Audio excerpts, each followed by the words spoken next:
man. I never know if the YouTube stream is actually running because my YouTube dashboard is kind of shit, to be honest. Are in trouble. Flash from Yike. Caps tries to breathe, but he can't. Nor can Broken Blade. Decimating smash down. That is first blood. Okay, so let me explain what's happening here. G2 is going for a split map lane swap.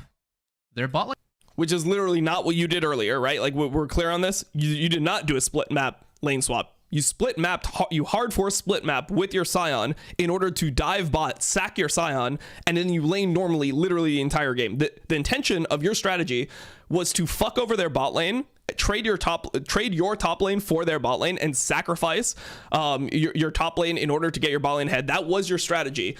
And this whole idea is to dodge lanes. Like, they are actually lane swaps. So there was no part of his strategy that he showed that he's claiming is the same where there was a lane swap. The intention was never to mismatch the lanes.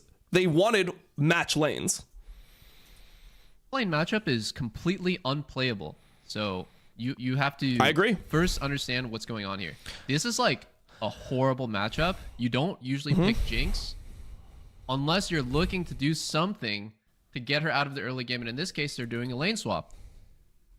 So BDS reads the lane swap. Like I said, this is over a year-old strategy. And the lane swap is for two things.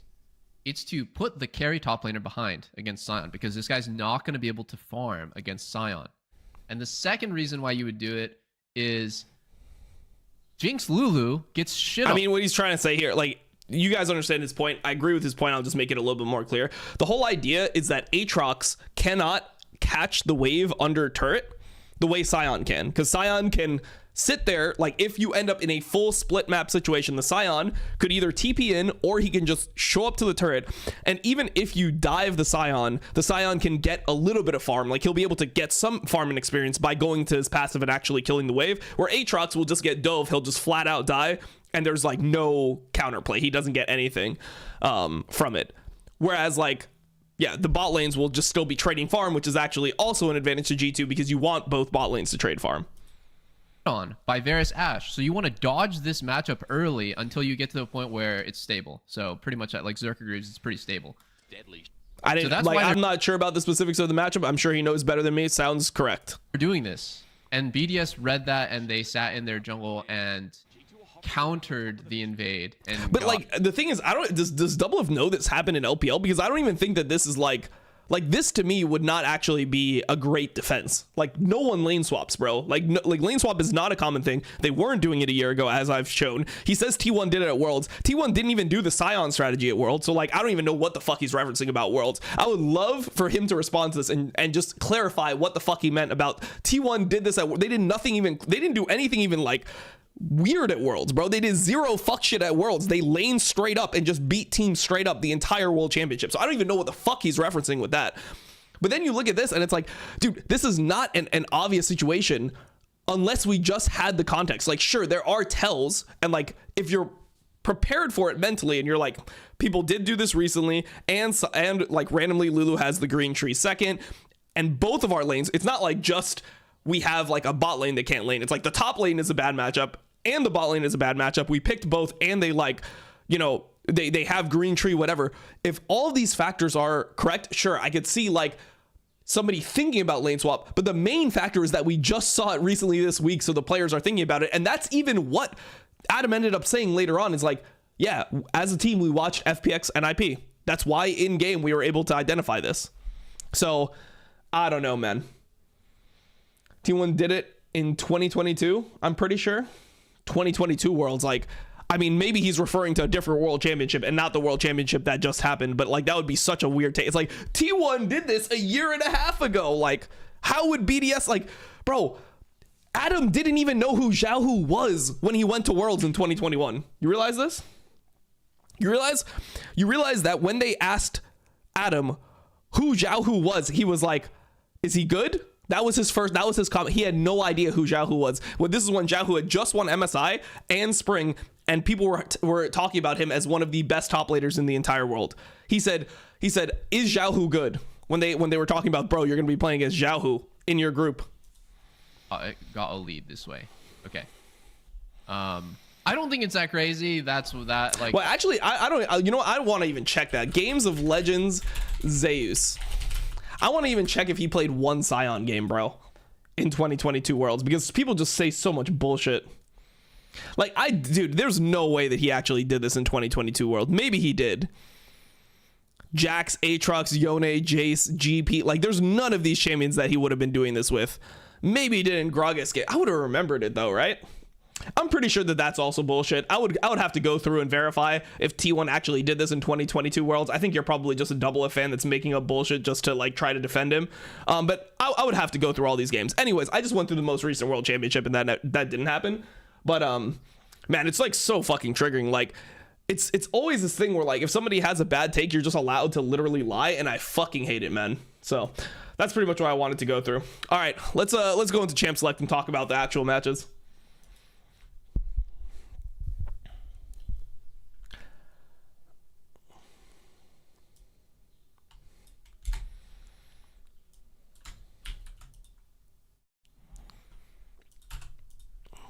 I'll just delete all these, bro. Whatever, we went through everything.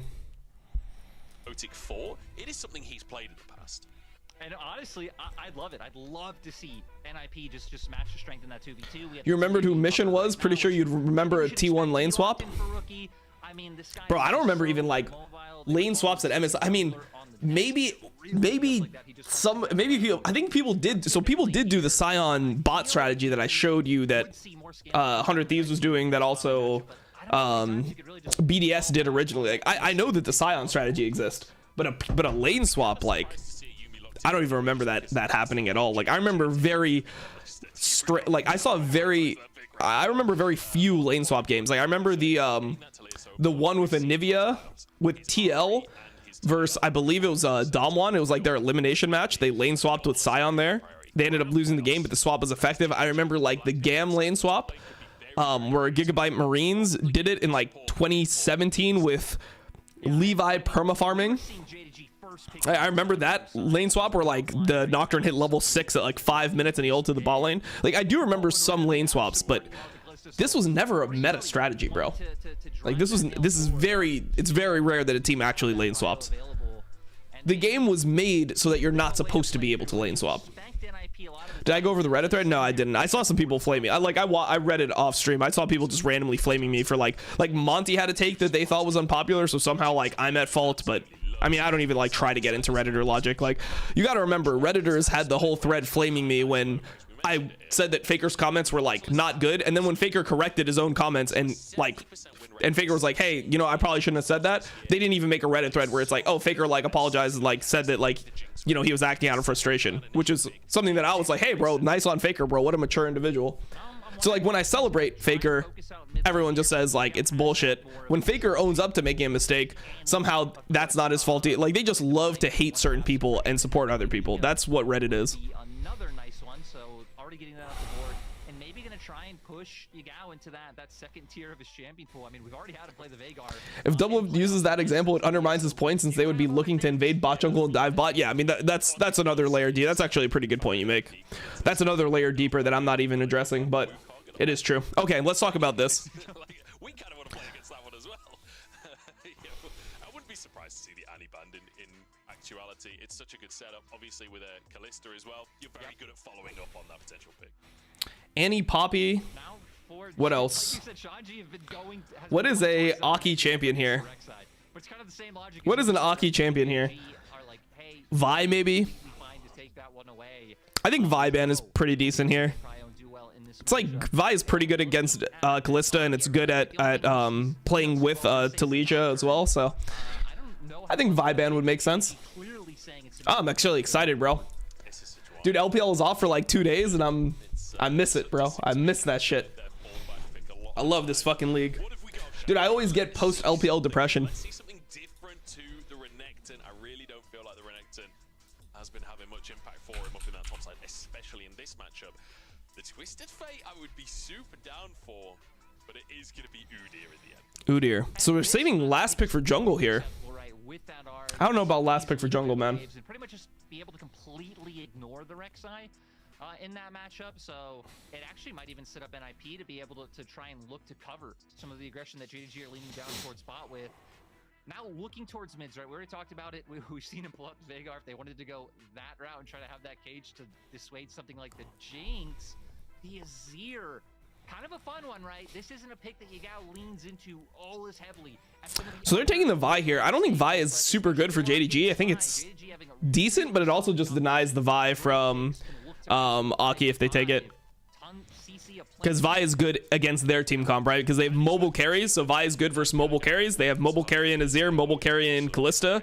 There's pretty much nothing else that Aki can pick that will threaten Kalista and Azir that hard. He's got 66 games on it across his career. Like, it's definitely So yeah, it's the idea. Xin is pretty good here, though. I don't think Xin is like a bad champion here. answer this buy that's come through from Kanavi. Photic Jinx, Looks like I like they're it. leaning towards the Xin Zhao right now. Be able to try to dissuade some of that aggression and have some of that strong early 2v2s with Rookie. And I think this one's going to be a fun one because for JDG, again, leaning heavier into picks, leaning heavier, I think, into some earlier power spikes coming online at one item. NIP, if the game goes on, should have a better front to back with the Jinx, but it's going to be about getting there. It's about this early. Yeah, Xin is turbo. I mean, it's just something Aki doesn't play that well.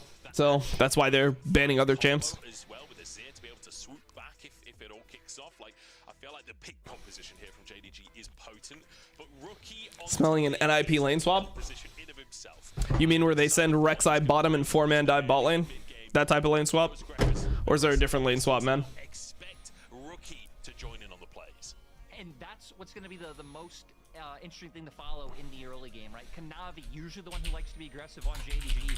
How well can Yagao prevent Rookie from going to be able to help out Aki, right? Those 2v2s in mid-jungle might look a little bit different than you'd expect, not just actually fighting around the lane itself, but kind of two separated 1v1s where JDG is favored in jungle and NIP are favored in mid.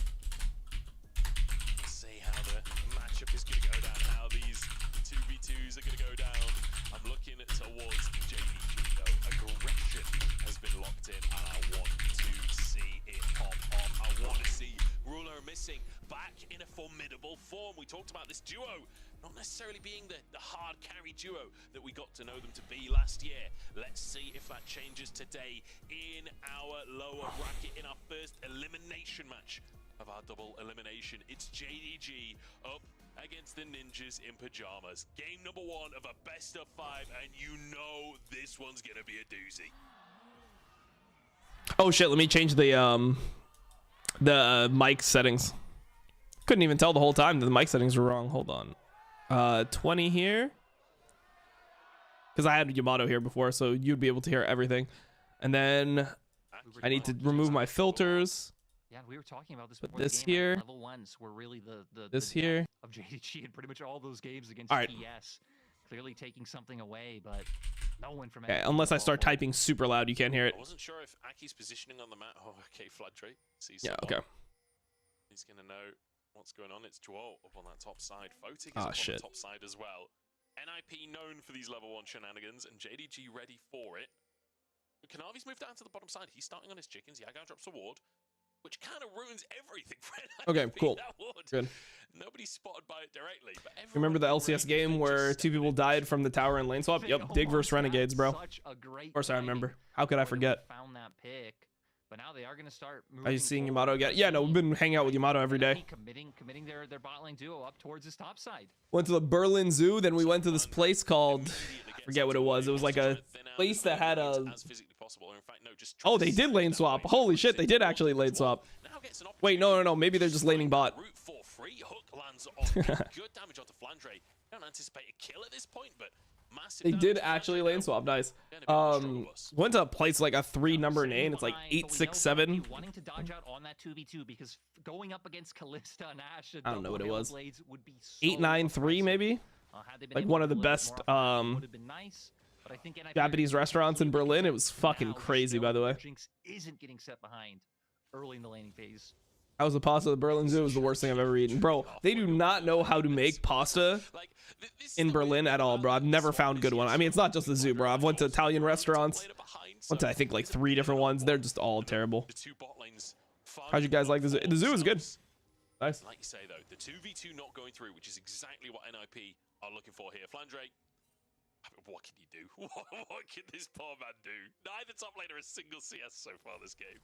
So here's when Shanji's going to try to answer. You're able to do in response. I wonder if Shanji goes and checks on the situation of Kanavi invading his own jungle, or if they try to. He's ghosting and trying to get under turret, and he's going to try to double R. Probably just double R. Double R is the wave. Yeah, double R is the wave to try to get as much of it as possible.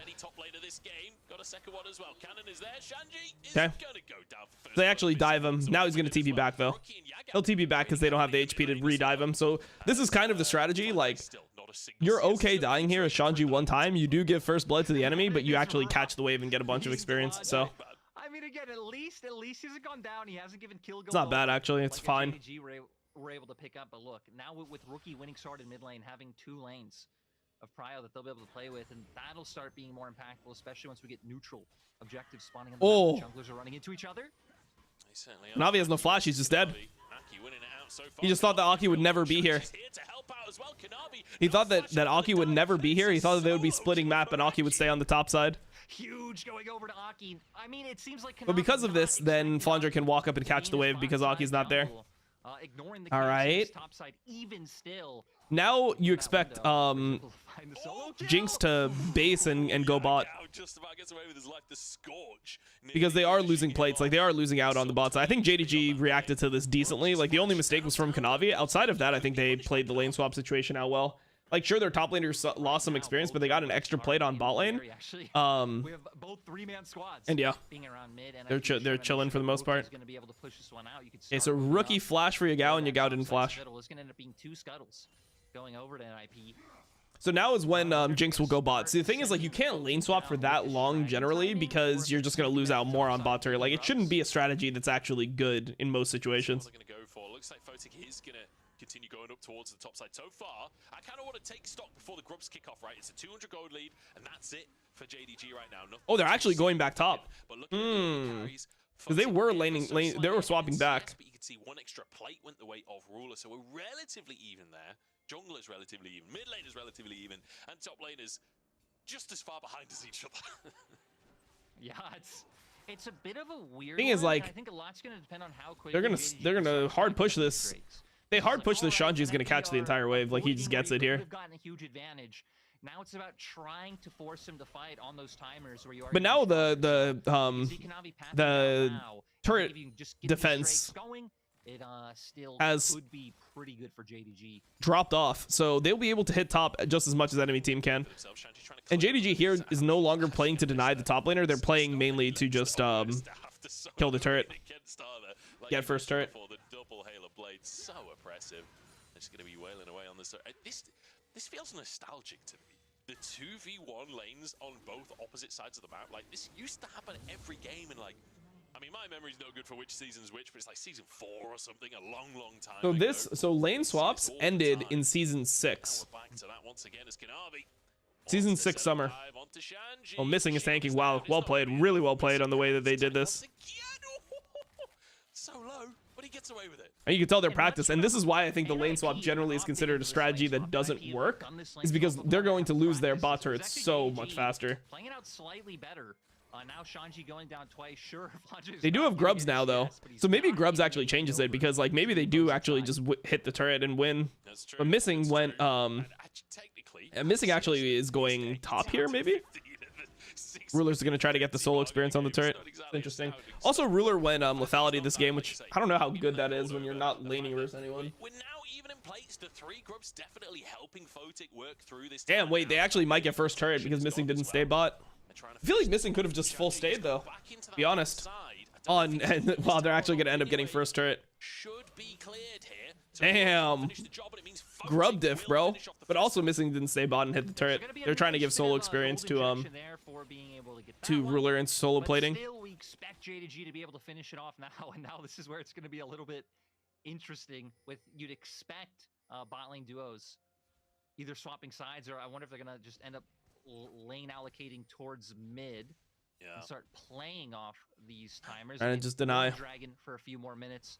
We're getting close to 6s, which is where JDG can really start proactively pushing into enemy jungle. I mean, don't get me wrong, JDG could have got first turret here bot if they wanted to. They played more to deny, and missing played for like a base. What a weird game of League of Legends. What a strange way to start this series. The two teams kind of just skirting around each other. Oh, reset will be blocked there by Shanji. And this is not, I mean, Shanji ghosted, but missing is completely fine, by the way. He has heal, so he'll, like, if anything, he just baits. Holding on to it for now. The rocket comes He healed it. through. He healed the rocket. At worst, he just gets healed. Hey, now it's actually really hard for them to get back to bot turret because of the tempo that Shanji just created. It's really good from Shanji here. A little bit creative. Ooh, missing. Ends up getting away in the end, but there we go. Now gonna have a big tempo advantage playing around this spot side, already being here, already getting more. Because they know that people are here. They know 4 people are here. This is actually really good from Shanji. He completely fucked their tempo. So hard for them to get to the turret. Flandre is up in the top side of the map and no TP available, so NIP with the man advantage here.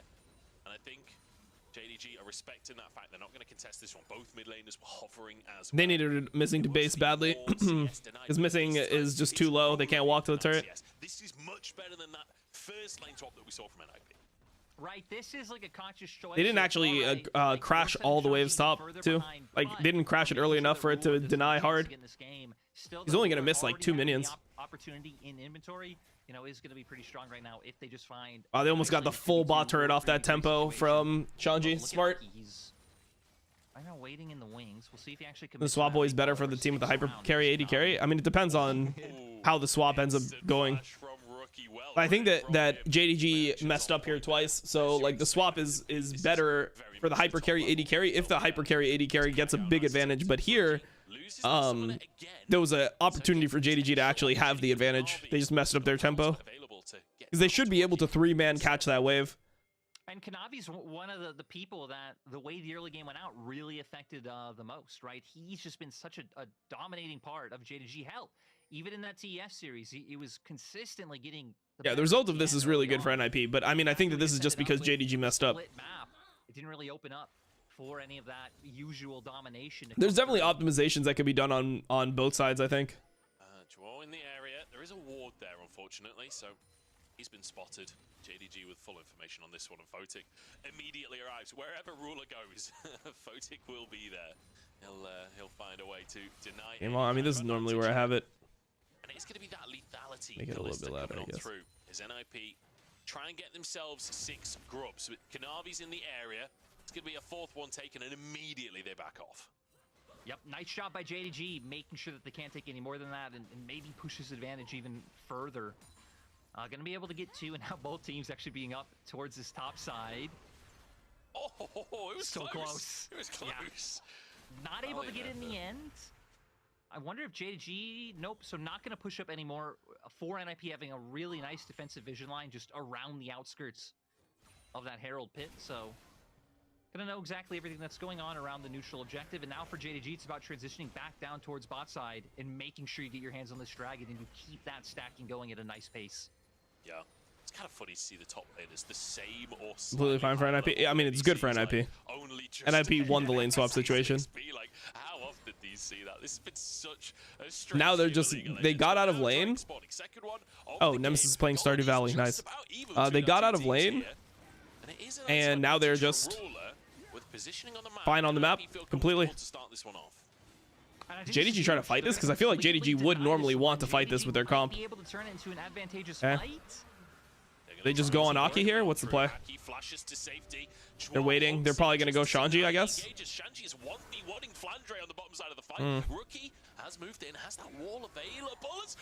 Ulti onto Yagao. I mean, this is not a great ulti from NIP.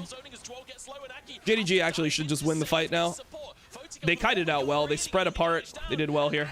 Good flash from Flandre. He would have died. JDG just about get ahead. So we see NIP, well, they pick up the Drake. JDG able to get a kill off of it. And a little JDG just outplayed them in that situation. I mean, NIP got the Drake. They could have just got out. Also, this is a situation where I feel like they don't really want to fight.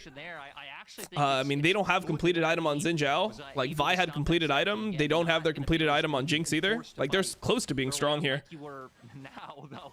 I gotta see that blast plant too, if it ended up being missing or a mistake on NIP's part, because Rookie especially ended up piecing out of here pretty quickly. After that, we can see Flandre kind of getting abused. Who hits the cone? Is it Juo? Oh no, it's Aki, bro. Aki just sent his AD carry to Narnia and he said we're fighting. Kha'zix like, bro, Yeah, I think he may be how do you want me to fight? Sure. I need another slow-mo replay. It was too many wards, too many He players. really wanted to force this, bro, I guess. It works out. It works out for JDG. It ends up opening up for the pick. Cloud Soul is way better for JDG. I mean, if the game gets to the point where people are fighting over Cloud Soul, I think it's good for NIP. That later on in the game, the Kalista will be relatively useless, I guess. And So far, so yeah, good. JDG, we'll have a lot of strength from this but like you Jinx. say, NIP quite happy to play the scaling game. Then again, I mean, they do have a Vi At the end of the day, to lock down the to Jinx, and lay there's it not for the too lane much game. peel You've for got engaged. The NIP, so maybe they can do competition things with certainly like later on. Vi. Troll hit by Oh, arrow, but Missing's dead. really Oh, never mind, he's not. mature, is Forgot it? about They Kalista. I thought it was used in the last fight, but it wasn't. Both supports just getting Yeah, they do have Vi Azir, so they do have the chance to maybe just go on Photic. It depends on like how strong Rookie is as well, I guess. Yeah, that's where that damage came from.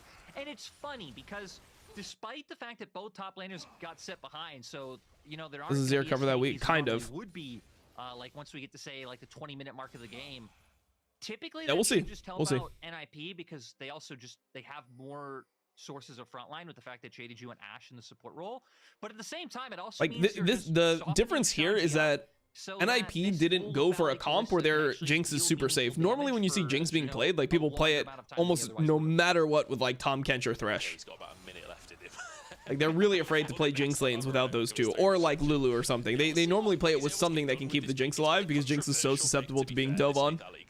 So we'll see if they're able to cover that weakness with Talia and like if they're able to position well enough that Jinx is safe. It's not easy though. Yeah. Speaking of early strength, utilizing theirs and starting off this Herald. Looks like JDG not going to even look for a contest. But to go back to the lethality Kalista, right, I think it especially makes sense in drafts like this where Talia Jinx are going to outrange you. It's all about the Q. For me, it's a lot more about the player than it is about the build itself. Like, I see Jaculov play lethality Kalista. It's like, I am all in. Why would you go I lethality see Kalista in a someone lane like swap? Light, and it's not even, you know, about Light's skill on I mean, I the think Kalista that he itself, just but thinks that if you're a guy lethality like Kalista is that, more useful later on in the game. teamfight carry, stay Like, away from it.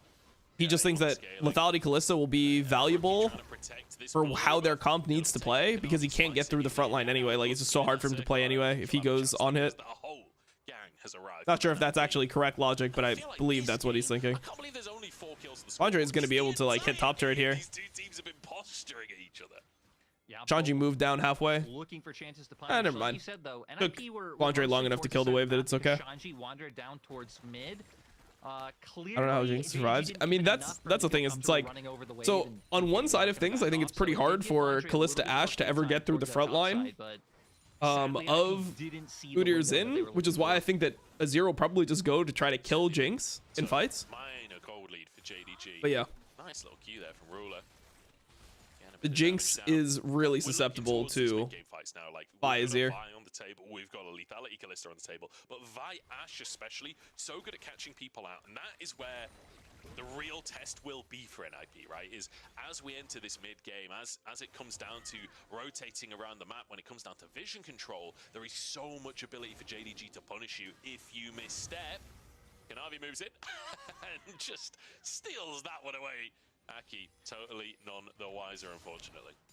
And this is looking a little bit like the mid game that TF's played against them, right? Just constantly poking and prodding your head into enemy jungle with the pryos that you have, stealing away those camps and just maintaining that pressure and gold lead. Seismic shove. It's not Oh, Kanavi just got caught. Kanavi getting picked. Nice flick back They from Rookie. pick him, they're gonna get second Drake here for sure. NIP now with advantage on the map just as Drake comes up. This will be their second. Yeah, and they're look at Shanji looking for the angle. Flandre anticipates him. Can they even defend this? Kha'zix just getting onto the tower though. This is going to be a tier 1 take. Oh. For NIP, you'd expect, but the arrow lands.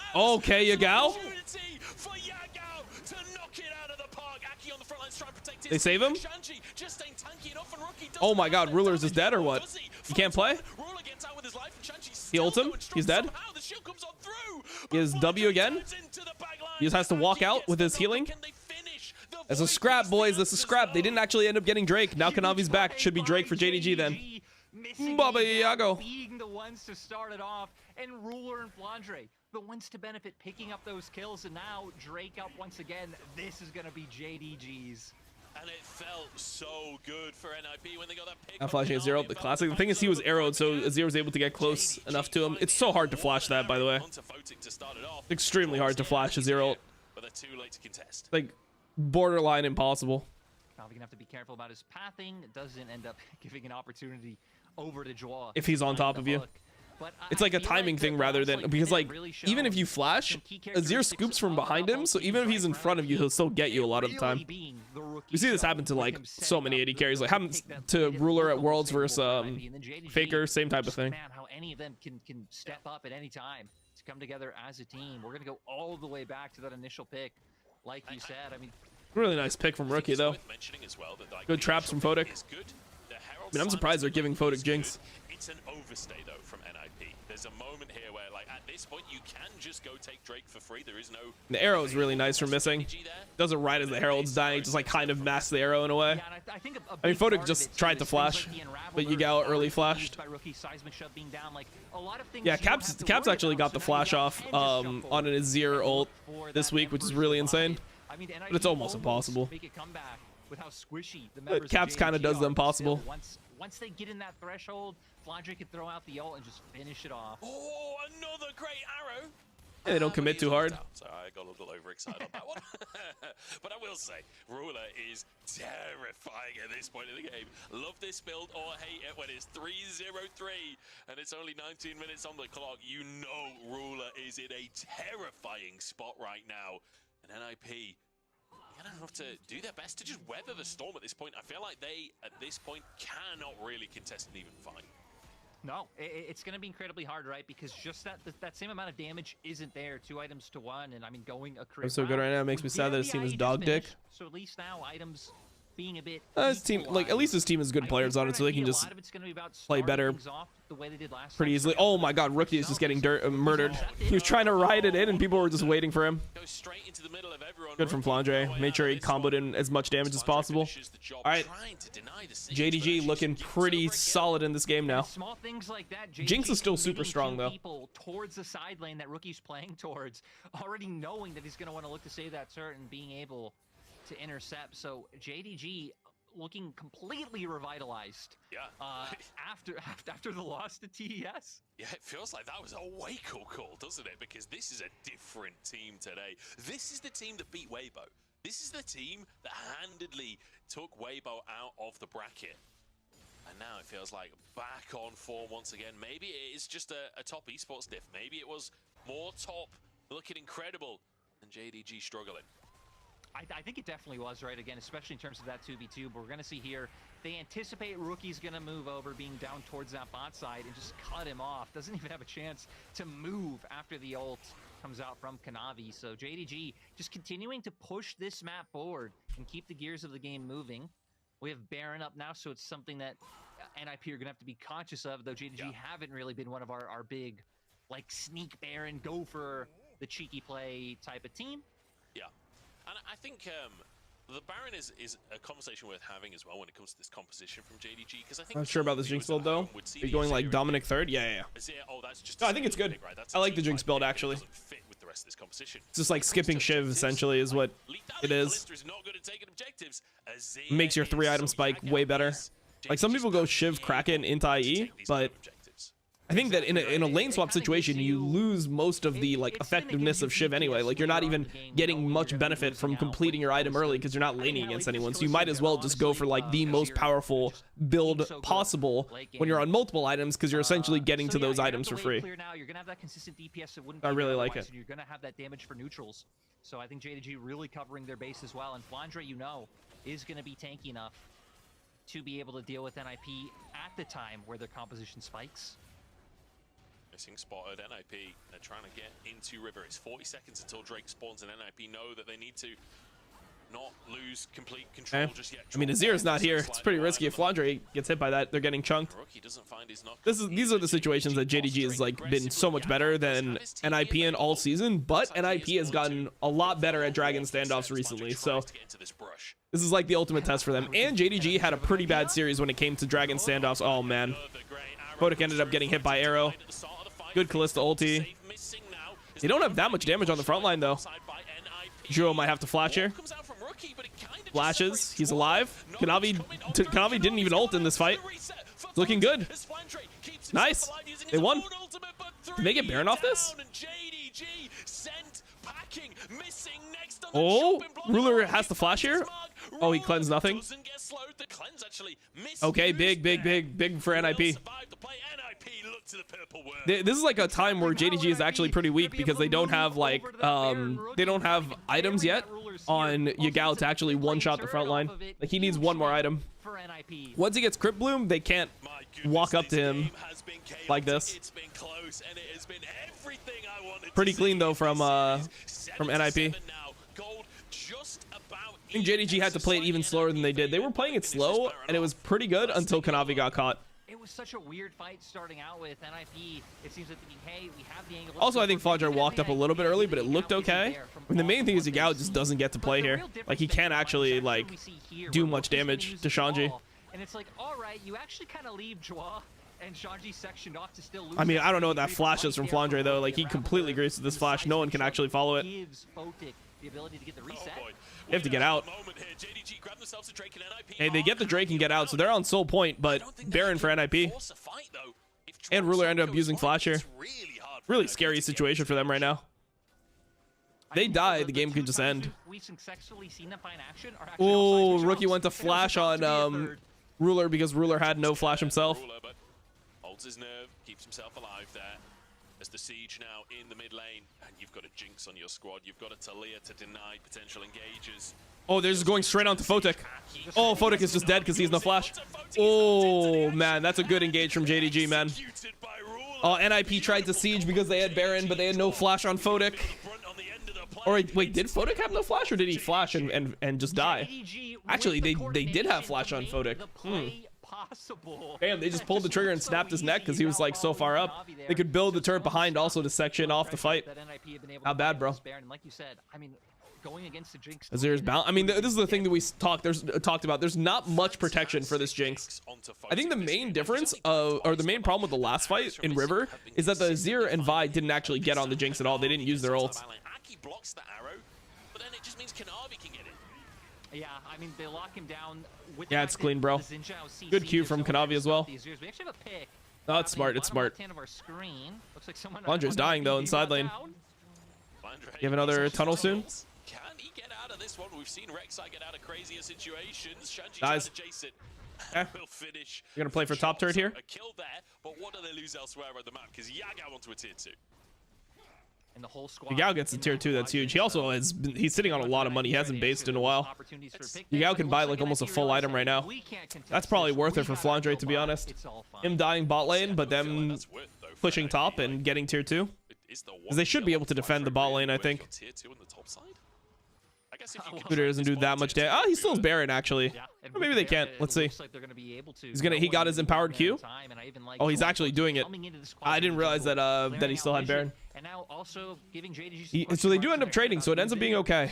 Obviously, though, the gold on Azir is worth a lot more than the gold on Shanji at this point in the game. Now, what's going to end up happening is Yagao chose not to build like any pen here. He made the decision that they just have to go in and try to assassinate enemy Jinx. So because of that, he's building stopwatch because he's just going to go. He's not going to spend time trying to kill frontline again. They're just going to send it on Jinx every fight, I think. Pick composition that wants to outmaneuver your opponents. Like, this is a really valuable soul for JDG if they can get it. Exactly, especially because, right, a big problem they'll have is just Photic outranging them and being able to outkite them in these fights once he gets excited. So if they can get that on lock, it'll give JDG the ability to keep running them down and then making a similar play that we saw a few minutes ago, right? Kanavi sent it in, Yagao followed through with the Emperor's Divide and give Photic no escape routes. Feels like NIP are just being sort of herded under their towers here by JDG. Complete map dominance from them. Still a while until that Drake comes up, but if they can maintain this, certainly be in a strong position.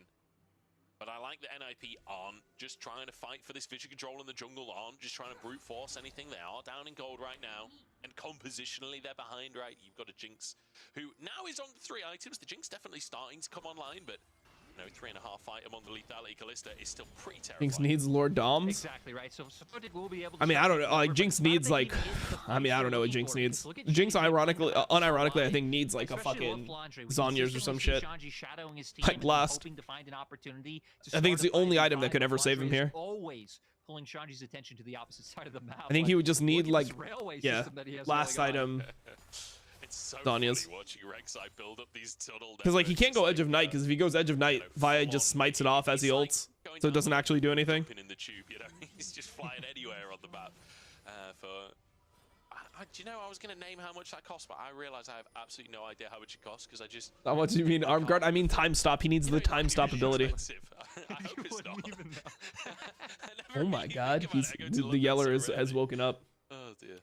Bro, he's just some bald guy and he just sticks his head out of the window and starts yelling. He ain't Pretty taking fucking anything hype. on that. It's kind of weird to think back to, you know, when Rek'Sai was all about just taking the tunnel system all over the map, as compared to Yeah. now.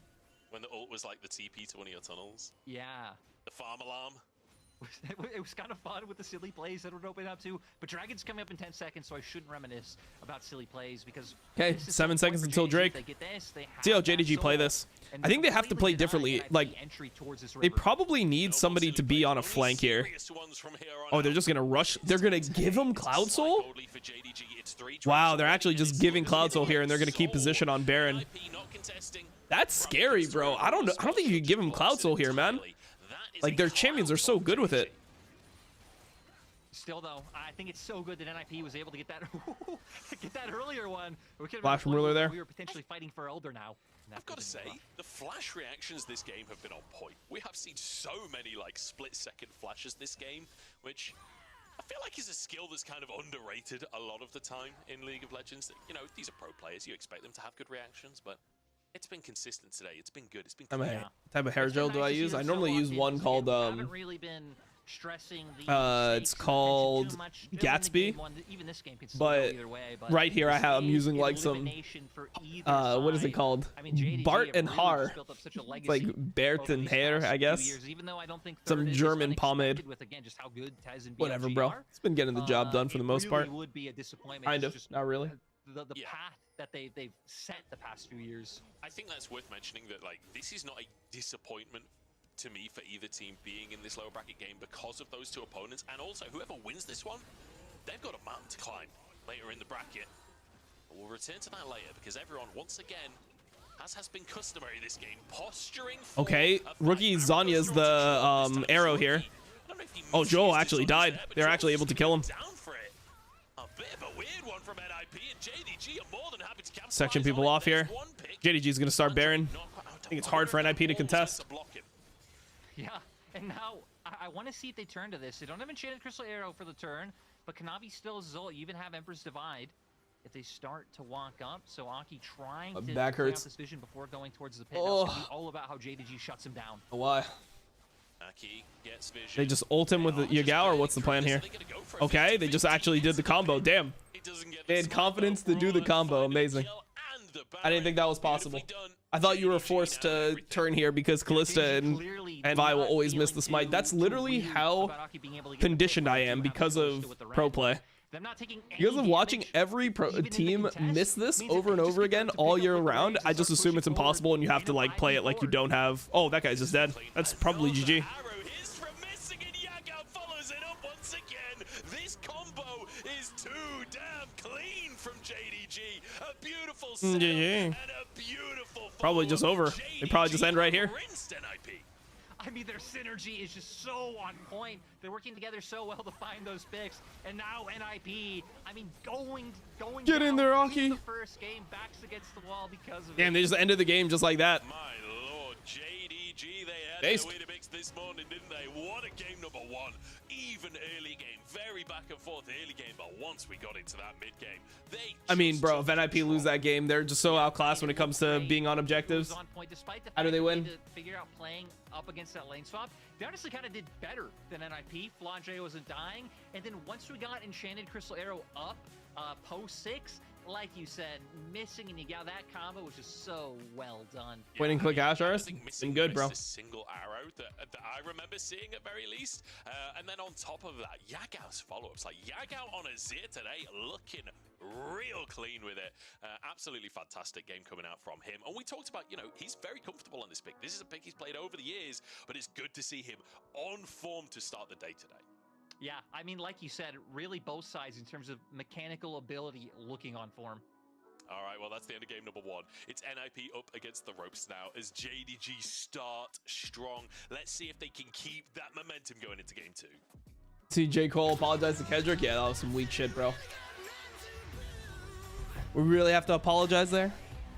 We can't just start a little bit of a rap beef. It wasn't even like crazy what his response was.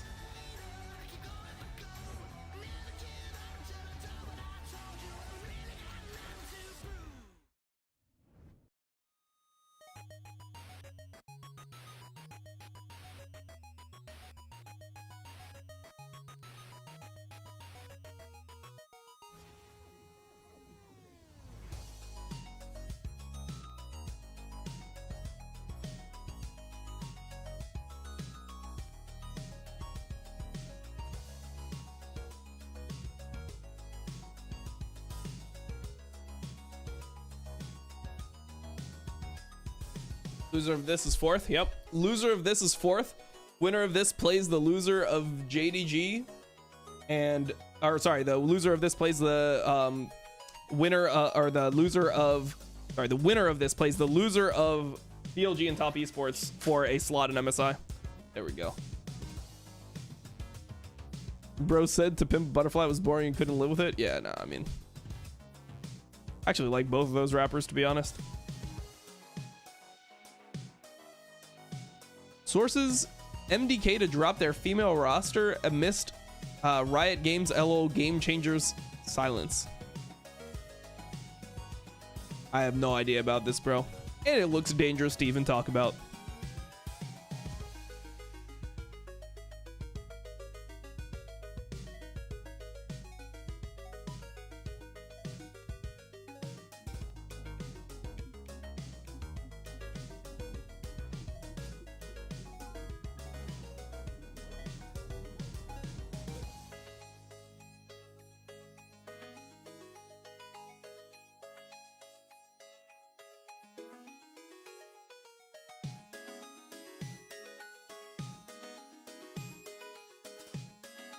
Who won? Well, the team that is playing against NIP have a 1, and NIP got a 0, and there's a JDG up here and an NIP down here. So, you know what? I think NIP won. You give Gilius to the zoo? No, but they stopped us when we were leaving. They're like, you can't take them with you. We had to show his identification.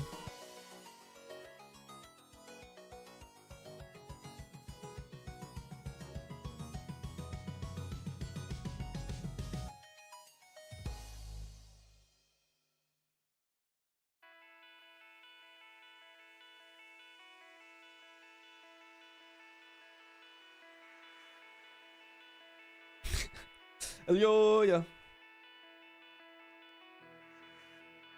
All right.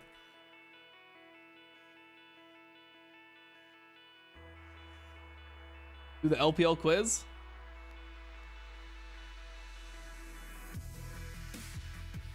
Bro, hell no, I'm not doing this.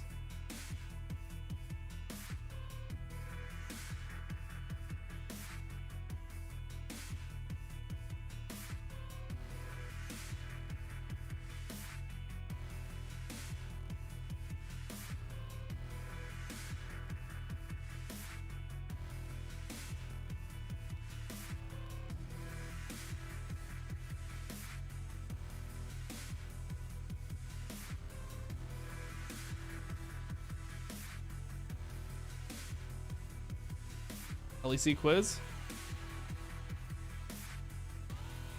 I can do an LEC one, I guess.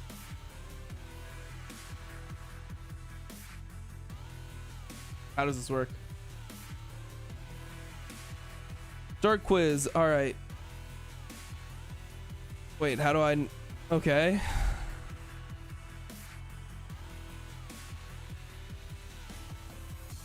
Wait, where do I? How does this fucking work? Fnatic. Oh, you just guess random ones and it fills them in. Oh. All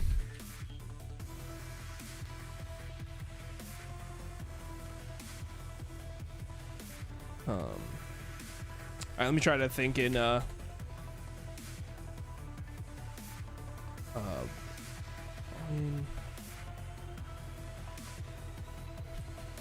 Star, or it was N-rated, Reckless,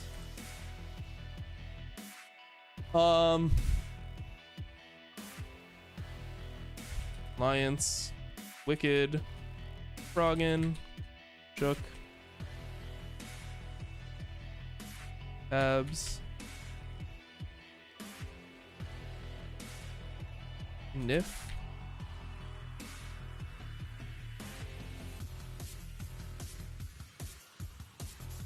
Over, Uni, Fabivin, and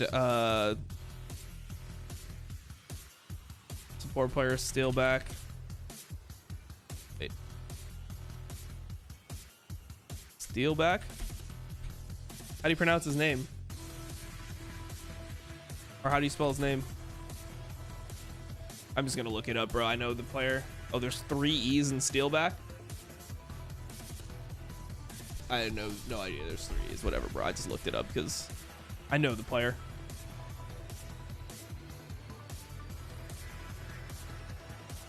Okay, Spring, Perks, Kickus, Expect, Sven, Mithy, Hybrid,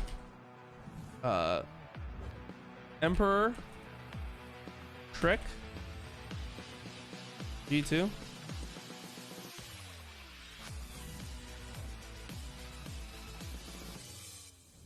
Okay. Welcome back to the LPL. JGG putting themselves in the lead, getting the first series of the Caps, one. And honestly, looking at it, average lane swap enjoyers into great team fighting, into closing out the game. Nice and clean. Jungle for that team is Broxa, Yeah, I think that Yankos, Wonder, we had the response to it. I love that. I was sat there on the break and I was EX, I need to do this. Anyway, it was a really good response to that early game. Mad, I've been hearing a lot about this recently because it's been, you know, played. Rogue, It's really fun to watch. Udoamne, Malrong, It's almost as if NIP started it. Larson, Comp, I wonder. We're gonna Grimby, look at those as well in terms of the. I think the MVP when we're looking at how this game was Blockhead. played. Do we want to throw out names here? But it's gonna be Blockhead, and the GOAT, Targamas, really, really good at range support. Arzi, Really? Compared to a lot of the Kaiser, LPL has not really been a range support region as a Yo-Yo, majority of players. But you have a couple of key players like Chris, Humanoid, one of them too, and Missing, who have been absolutely and clutch on this top pick. lane His was arrows are Armut. fantastic, his hawk shots were fantastic in the Also, early I game as need well, and we'll get around to talking Disky, about that too. He sets up so much success. Ons, Sama,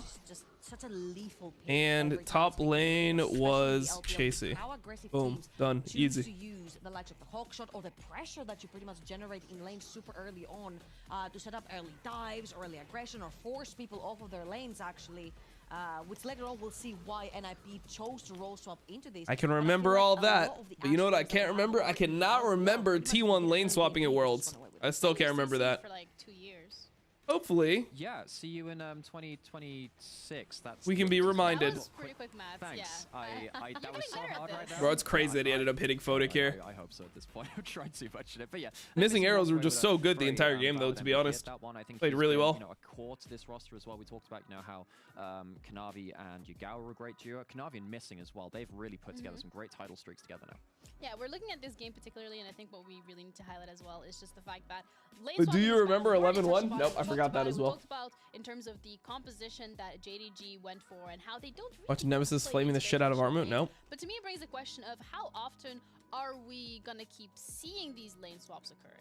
I feel like in this particular game, it was very needed, specifically for NIP. You see a lot of the times the lane swap will happen with someone like the likes of Jinx, who likes to chip onto towers like really quickly. And I feel like particularly right here, you have Ashe and Kalista, Hail of Blades, deadly duo. You know, JDG are gonna split them up in half, try to dive you. you gotta get the heck out of dodge, and that's why they did it. Yeah, and, I'm we've truly- been seeing lane truly swaps trying to for go against obviously T1 the fans. past, really. I don't know, Going man. back to season 4, I'm season just 5, existing. Some of these players were even around was then, just of the course, base. as That well. is the past. It was. Very, It was. very It was a long past. time ago. And the Bro, reason I it was like played how back then was largely this just because proved that there's what actually the no Lane winning Swaps with had to T1 fans scale though. better, This most like recent controversy, because like I said something, right, particularly right now, because the meta that has was been opposing what no Faker ways. said. Allows you to avoid them Then as well. So Faker when it comes actually down to this kind of draft, you ended understand up the logic. on his own Pretty accord solid, being like, actually, you know what? I probably shouldn't have said that. And I think we I wanna highlight this a little agree further with some of the that I shouldn't have said these T1 things. lists that we have available And the from T1 this game fans particularly. still And I wanna shat on focus me for more it. on the side of Like, Rek'Sai and the Ashe it's and how actually impossible that to win. as a champion You can that literally has have the T1 players come out and be set like, up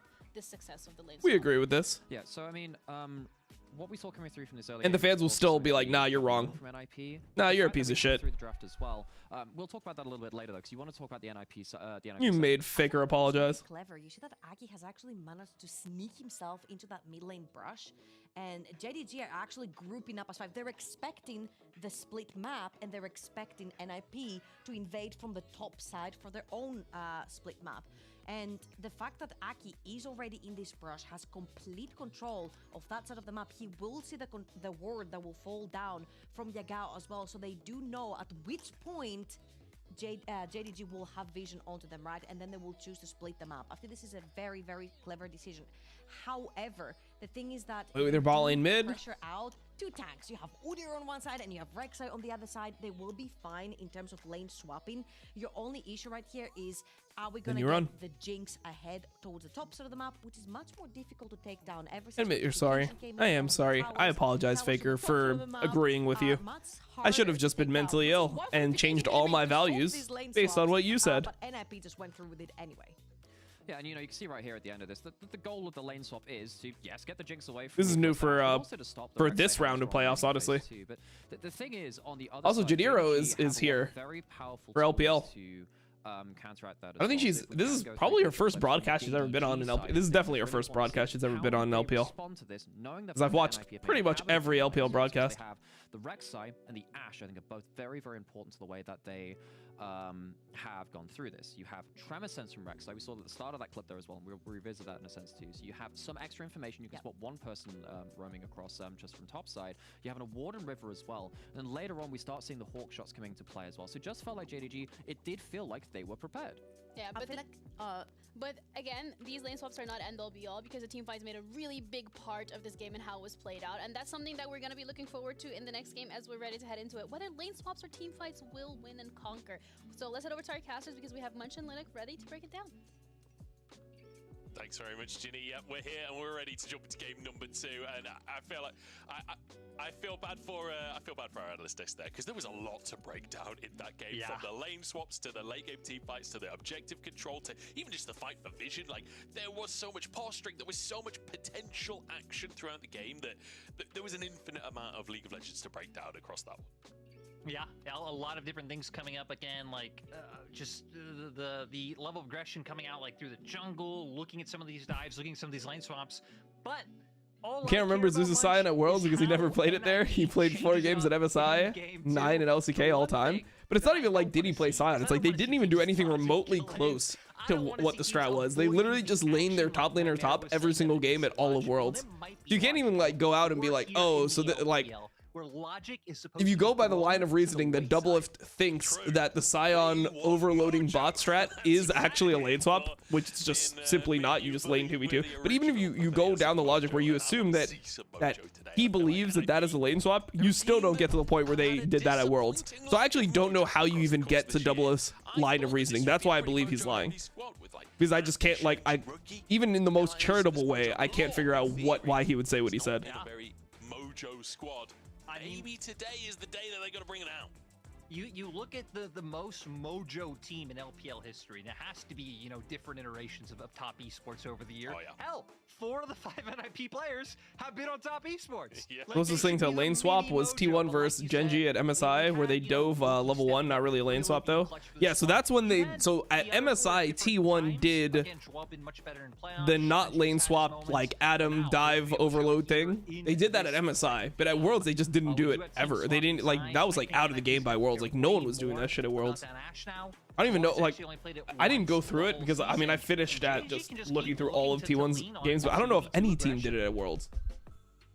See how much the draft will change with opposite sides of the map as well. Obviously, aggressive 2v2 being taken off the board, as you mentioned, and also Kanavi losing that Vi. So a lot of the pick potential gone. Ash still open and available. Will Rookie just first pick Talia is honestly the question for me. But Hey, no, Vera's first pick. Jinx is still in. This is what we wanted to see. I mean, normally we've been seeing Zeri played by Ruler here. He's been playing a lot of Zeri. I think did he play all 3 games in the last series? Something like that. Aggressive variations of this lane. Now Let me it's about see. where Why don't I just JDG fact wanna check go what I'm with saying? the answers. Hell, you could even maybe think about looking towards mid here yourself. Yeah, he played it all taking 3 away games in the last that series. Talia. First Sure, top. You didn't need it last game, but even just being able to deny Rookie a bit of comfort with such a high priority pick can be a look for JDG. There it is. All right, Varus Ashe. I don't mind the idea of going for that Azir again. I think you do slam Varus Ashe here, bro. I think you do. A beautiful If you're an IP. Azir game, especially considering it wasn't even late game team fights like you expect from an Azir. But Varus Ashe, and with I mean, Zeri, this is something they play Rookie wants, a lot bro, in their series versus take his top Azir teams. Didn't as well. Really work out for them. We'll see if maybe I don't see things why change you wouldn't go going Varus into Ashe, though. today. NIP though, they've got that Varus. There's the Varus Ashe. I'd probably go with Azir. Yeah, so even though I hasn't played it much, gonna try and have that dominating 2. And then probably Kanavi goes Xin Zhao. Talia and Nico being the 2 big things. End up up if go- they want okay, if pressure. they go Talia, And then this you is can where take I'm Azir scared for yourself. JG with the fact that they didn't pick mid before this, might actually even need to just try and answer. Pretty mid down with right that. now, because if not, you could be looking to get Could also pressured take Xin. heavily through bot with a Weaver. The early TF for Flandre. Those roams down, and JG are really gonna have to try and shut that down. Honestly, with Yagao's But if he's picks. going TF, so they're just gonna lane Zeri Nautilus versus Ashe Varus straight up. That sounds really impossible, bro. I don't know how they do that. We've seen Yagao play plenty over the years, but more importantly, can be going up towards that top side for Flandre to pressure. That lane could go into the mid lane, so a bit of flexibility in the draft from JDG. They ban out the Rek'Sai though, which to be honest, I don't really know the top lane matchups that well, but from what I've seen, Twisted Fate's pretty well into the Rek'Sai. Yeah, I mean, you'd have a fine time, right? Sure, you wouldn't necessarily have any real kill pressure, but you'd be able to take plates. And for JDG, I do expect it to go top. Flandre's been playing it more, and especially if you're going to be in a position where you're conceding bot lane, having that range top laner can just give you an easy point to be able to play around. I'm surprised, though, that NIP aren't banning out mids. I thought, hey, just do the same thing you did last game, take away the Annie, take away the Nico. Then what does Yagao really have that can find pressure in lane? Sure, he could still fall back on something like the Azir, but then you're giving Rookie a pushing, you know, very easy to roam mid laner with this spot 2v2. I think NIP are just going. We really not banning Xin Zhao? We would love to play up against. That is a Kanavi classic. Okay, yeah, we're banning Xin Zhao. But either way, it's going to be All right. Junglers banned away from Kanavi. Quite a big focus on Kanavi in this draft. I mean, normally I think you. Vi earlier, now Lee Sin and. I don't think you take Jax here. I mean, normally what you do is you take mid here, and then you'll last pick your jungler because everything's showing. When mid, the Jax could go top. I would anticipate that being Kanavi's pick for the jungle, though. Yeah, I definitely expect it to be, you know, top and jungle, but I think JDG picking this is they're trying to leave themselves some wiggle room depending on what NIP go here and now. I mean, again, with the amount of bans we have coming out towards the jungle, I was wondering if they just go towards Sejuani? maybe something like What is Shanji gonna play? Is he just gonna play Renekton? I mean, so just the thing about Shanji is he doesn't have huge champion pool right now. Pretty much is only playing like Renekton, Rek'Sai, Udyr, and Aatrox. Every single champion on this composition has ways to set up a pick. This is like pretty much all he plays. Single target engage on the side of NIP and a lot of damage to follow it up as well. No way. Do go for that Renekton that you mentioned. What the fuck? It's actually a Nasus. Shanji Nasus, what the hell? To take out this Twisted Fate. Nah, no way, bro. No way Shanji's just playing Nasus. I'm pretty sure he's brought this out before. Shanji, again, always being the man. What the hell? Picks. Now it's going to be about the answer coming out from JDG again. Where do their flex picks go? We expect the TF top in the Jackson jungle, and it looks like that is going to be the case. Bringing through with the Shout out to Cube. So Yeah, I JDG, guess all so, bro. On just setting up their What the fuck? jungler. My goodness, this is going to be an interesting game, isn't it? We've got a Nasus in the top We've lane. got a I did Nasus, not man. expect What? to see that today. And it's going to be Twisted Fate top to go up against it for Flandre. Flandre going to have his work cut out, I fear. No mobility. That Wither could be devastating for JDG. We'll see if Kanavi can be the Has to be Emax with combat. Yeah, no, it's definitely he's putting points in E. He has to. I mean, the thing is, I don't even know why this would be good, because doesn't top laner just end up going Swifties anyway? Tons of aggression everywhere else to give time. We're pretty good into Nasus. I don't know, man. Major threats. So we're looking at Ruler and Nissing and seeing how can they survive. Just the amount of pressure that should be coming out against them. I've got to say, when I was prepping for this series, Nasus was not a champion I was thinking about, but I'm excited to see how this one goes down. Picks galore, decent lane matchups coming out as well for NIP. They've got early game power now. I'm a top. I was thinking about it, man. For JDG, I was hoping for it, kinda, but it feels like really the scale has I don't know. switched between game 1 and 2. Not sure. Yeah, and I mean, hell, again, that's kind of where NIPs have thrived, is being the more aggressive team in the early game, that they've been the most aggressive team in playoffs so far statistically. Now we're just going to see if they can do it here against JDG and not, you know, be able to throw a lead back when JDG have so many strong scaling options on their side.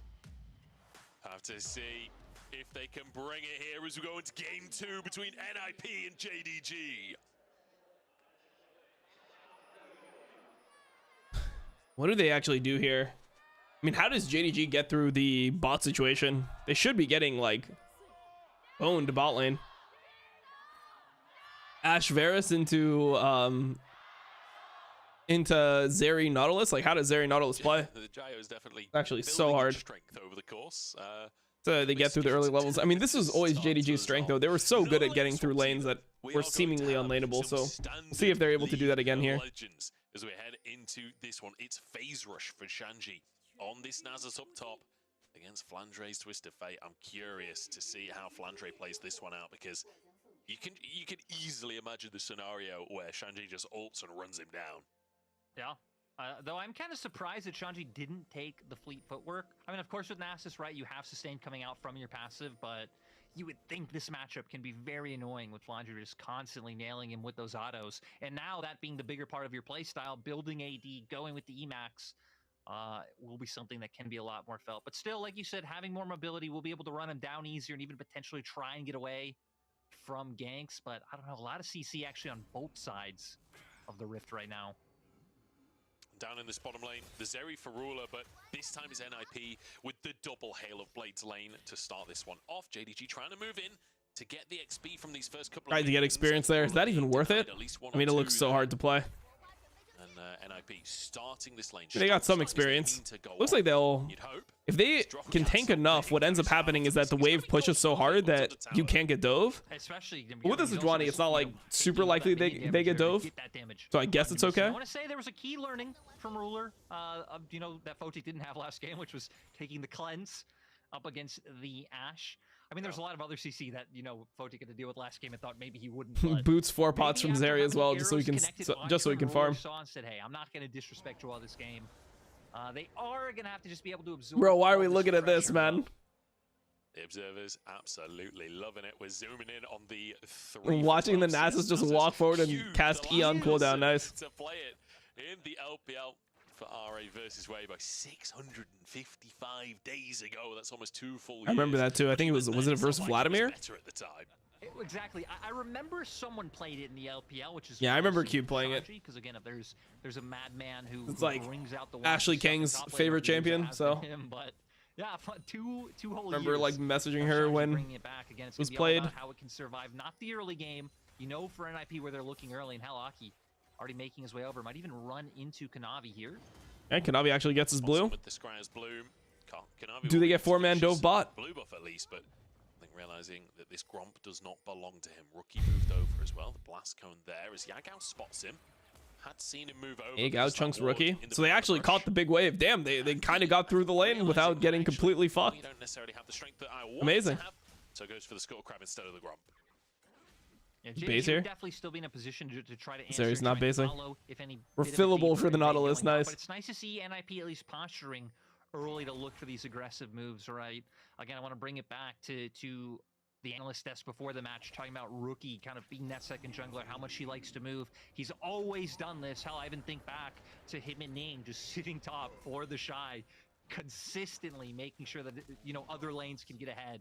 That's going to be the recipe for success here. And with Karma, of course, falling off after the nerfs that she received, I think Rookie's still going to have a fine time finding windows to lead lane.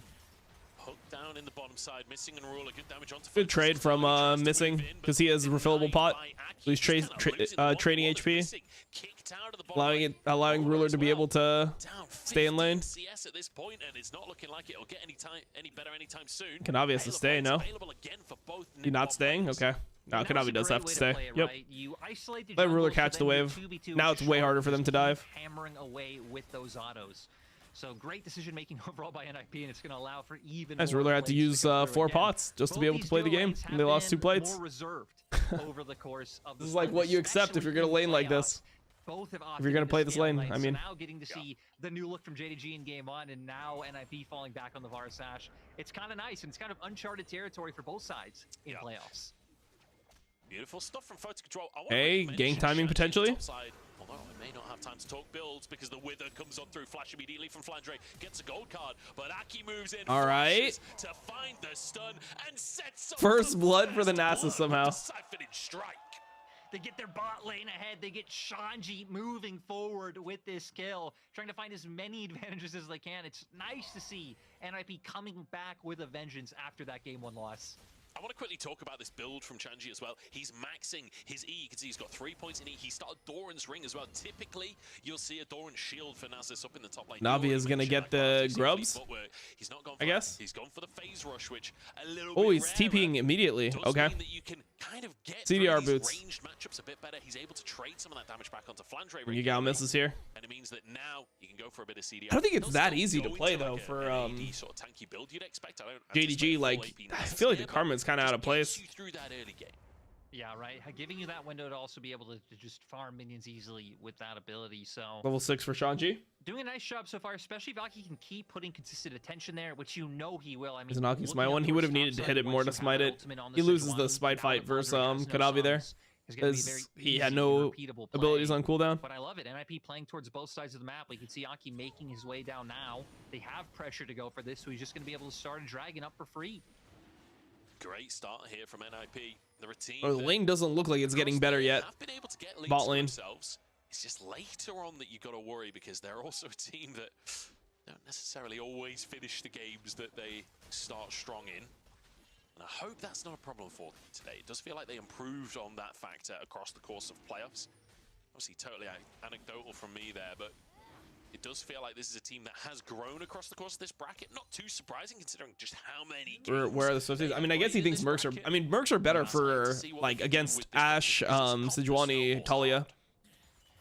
Figure that he would just go boots just for lane. I don't think they could do much here because they haven't had any heavy trading coming out. But if hey, Kanavi gets it. He's level 6 off this. They should be able to hold this pretty easily. Kanavi did finish it, and he is level 6. I don't know. Oh my God, Yagao, we can't be missing those, bro. Crazy to miss that. Yagao flicked back. Rookie is just destroying Yagao in the 1v1. He's dead, I think. However, it's not a 1v1 anymore, and his flash is. He has nothing. He's just dead. Pops the Grandmaster's might. Bit more damage onto Rookie will finish the job. And oh, what a tragedy from Rookie. Getting the kill. Yagao missed it, but Rookie stayed for way too long. That's a real tragedy. I mean, the fact that Jax gets free kills like this is sad. Moving him forward when he's also on bot side here, and it means that NIP bot lane can't play that aggressively. Okay, now they see Jax crossing, but if Jax is in bot side, makes it hard for them to walk up to the turret because Jax can just be behind them permanently. I mean, I guess the Merc treads also are good versus Nasus E because you know he's E-maxing, so I guess you can make an argument for it. Clear from Shanji, basically just one-shots the whole wave. It feels good to have a Doran's ring on Nasus right now. It's Kanavi thunking away on the Scuttle Crab. Will be able to grab that for himself. You see gold just about even. The fact that JDG stack counter for Nasus. I mean, he doesn't have many. He's very comfortable for them. He dead here? He has Ghost up. Sneaking into the top side, has the ultimate available. Dives on he's dead. Forward, oh, maybe not. Oh, he's alive, bro, because he doesn't have points in Q, so his Q wasn't up again. He was gone. Damn, Vladra just ports out of it. The man actually manages to get away. Still okay for Shanji's lane. I mean, Shanji gets to hit turret here. The passive stun for Maki was able to come up to the wither. Everything still gets out. Funge is actually staying in lane. Everything that JDG Billable in fleet. Nice. The scraps they can find. He can just do whatever he wants. Excellent. It's one of the problems. Yeah, Merc's diff actually mattered a lot there. I mean, the more I think about it, the more Mercs make sense. I mean, mainly because the Nasus is E-maxing. I guess you don't really care about the yeah, you just don't care about the slow resist because he's E-maxing anyway. You'd rather just have MR. Yes, a ghost here. Shanji got his ghost by bush camping. Either way, I mean, Flandre will be able to crash this wave and get a base off. Pretty good base for him. No. Exactly. You know what I mean? You're not in trouble if you have your bros ready and waiting, and that's what Kanavi's doing right now. Thank God he's got some bros ready and waiting. Why is there a dog in the top lane? I don't know, bro. He just went Nasus. Shanji loves weird picks like that, man. He was originally the guy that was pulling out a lot of Shyvana top. He played Udyr top last year before anyone else. He was playing Rumble and no one else was. He played Lilia top as well. Like, he just likes weird champions top lane. Dude, it's going to be 6 grubs for JDG, which is so good for them because they have a TF top. Like throughout the game, like he's going to be able to pressure side lane and stuff. Getting some nice damage onto Missin to try to set that one up. Surprised that Joe didn't just ult as well. Didn't use both here. It'd still be incredibly risky. I like how JDG are recognizing this, playing far back and not giving any opportunities over. Going back to the grubs point, though, I don't know if JDG can really use those without. Are we just giving 6 grubs? They're trying to pressure bot. Missing's level 6. It's pretty hard for them to play, man. They can't get anything off bot. They were going to try to 4-man bot. They didn't get it. Jax is scaling. Okay, they have TP on Yagao also to cover this, so I feel like this play is actually pretty hard for NIP to make. They don't have ulti either on Varus. I think it's so hard for them to make this play. All right, let's see it. He doesn't get that opportunity. 4v2 in the bottom side. You see Flandre, Kanavi nowhere near. Yagao still mid. TP comes through though from Yagao. Missing even needs to flash. I guess, bro. I guess. Able to delete that one. I don't even really know if we needed the TP to come through. And Flandre moved down to mid, knowing that Karma was going to be bot. Can go down. They already had Flandre pushing in top side, so I like the fact that he's now covering mid. And he missed the cannon. Nice. Losing CS anywhere on the map. And remember, this is a game all about NIP kind of snowballing this early game to some extent, or at least the mid game. So far, JDG doing a good job of reading their plays and punishing for them. Oh, Jax is going to come top. Shanji has Ghost, though. Running up towards his top lane as well. Flandre will get a gold card in, start getting some. He has no, I'm pretty sure he's just going to die, no? Maybe not. They got a TP. All right, without the TP, he was probably going to die, but with the TP, we just leave. And the play will diffuse. So it's Ghost and TP for, I guess, Flandre's ult. Even TP and just Weaver's walling from there, and they can kill him now. Maybe. Fast enough to kill him, but I like that JDG are constantly setting up these small traps because. Like I mean, NIP is definitely not far enough ahead with their comp. They want to be way further ahead than this bot. Like, this is a win for JDG, all things considered. What JDG been able to find for Kanavi and Flandre, and these two are not stopping, man. No, they are not. Flandre didn't want to like flash gold that. They're just pushing in the wave. They have 6 scrubs. They can dive him. They can push in the wave. They can dive him. My God, there's a lot of stuns coming your way. Shanji on the tower. I thought it would be Flandre tanking it there. Yeah, it's a good play, and they have 6 scrubs, so they can do a lot of work. Good buffer as well from missing on the arrow. They're getting full top turret for this. Oh, that's a tragedy, man. It's no TP for Shanji. There's nothing he can do. So the bot lane is just surviving, and top lane is suffering now. Another buffer from missing. Okay, missing. They got full turret. This Jax is super accelerated now.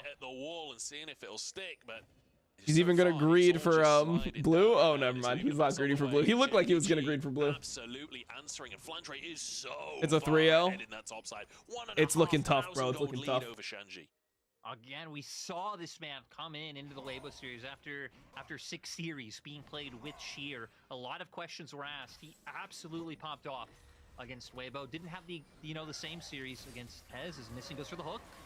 Kind of crazy for them to do this. Looks like Missing is just dead, no?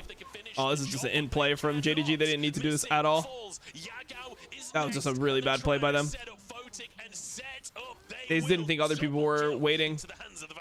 Andre has no TP. He's going to take over bot now. Zeri is farming mid. I mean, I understand Missing trying to like ruin their tempo, and he hasn't been able to do anything but suffer so far, but obviously this is just a mistake. As soon as Kanavi enters the screen, I start trembling on behalf of NIP. Like, he is so scary at this point with the Triforce. This was so off tempo. No, this was to ruin the enemy team's tempo. I mean, they did end up getting mid turret off it, so it's like, it's not the end of the world, bro. It's really not the end of the world, but the whole reason that they make this play is because the other team's tempo is complete garbage right now. Because they wasted so much time bot. Yagao could have left earlier and lived, though. To be honest, I think that if Yagao just runs away instantly, instead of trying to kill here, it's like mega game winning. And NIP needed this, right? They weren't finding the openings they were wanting to around that bot side, and now finally getting something for Fotic. Yeah, they are still down in gold, almost 2,000 in favor of JDG. And Flandre, it's the 1v1 where Shanji can find the advantages, and by God, look at bro, phase rush is broken. What? Flandre walks away with his life. Having CDR boots kind of sucks, though. And especially once these side lanes really open, that's when Flandre's life is going to be hard, right? There's going to be nowhere you could just run to it and feel safe. If the ghost gets down, you can't walk back up, or Shanji will just be able to run you down that elongated lane. Luckily, those turrets not being down just no cleanse. Free kill. Free kill. Goes to Ruler. Dude, Kanavi, you don't take that, bro. You don't take that ever. You got so ahead, and your team covered you so much this game. Just give it to the Zeri. The Zeri can do work later on. Exactly, right? Even though NIP have been putting up, especially a better fight in this game, having 2 Drakes, you know, having a few reaching in kills. Talking about the phase rush from Nasus. With their, he had phase rush, so when he queued, that's how he walked in front of him. I was wondering though, it's like what I was talking about is like if you have Merc treads are pretty good versus TF. Maybe you could actually stay on him. But with CDR boots, he was just CC'd for 5 years. Maybe could try and start this Herald off for themselves. Now you've got Rookie up there, you've got Aki in the area. You can see Droll moving over. Ganavi, we know, is on the bottom side of the map. And I feel like the NIP can make that assumption with some of the deep vision they've got. Yes, they're going to pick up Herald. JDG are going to at least answer back with Vision on the bot side and try to get more gold onto the TF by taking this turret. Sadly, nothing else to really take away, right? No camps being up that you can steal. It's going to be hard to actually punish this Nasus. But Does he got the flash here? That flash was very valuable. Dodging the arrow. Oh, he tried to hook over the wall.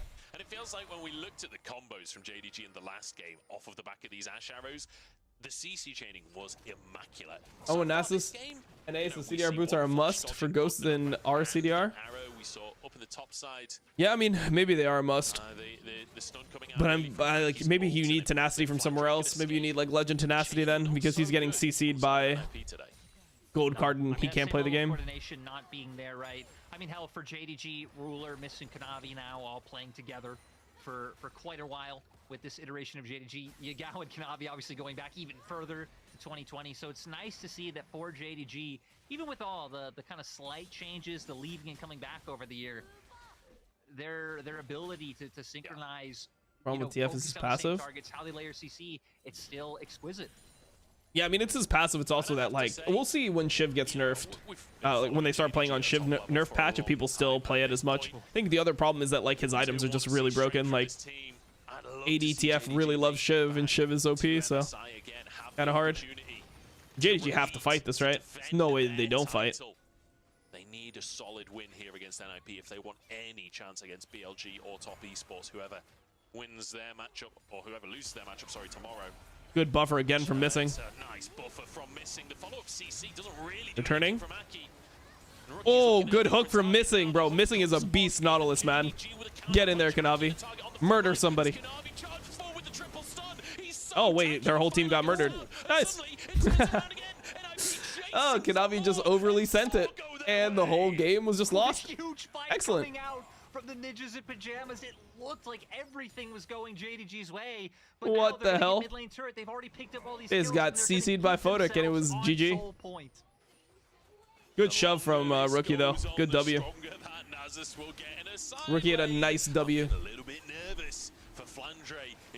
I don't think Kanavi needs to Forced this hard though. And it looked so dodgy to start with for NIP. Like, I mean, Missing got both ults, which is fine. And here you just hit frontline. This hook is good. Ulti is good. All right, nice. Just hit Aki. Like,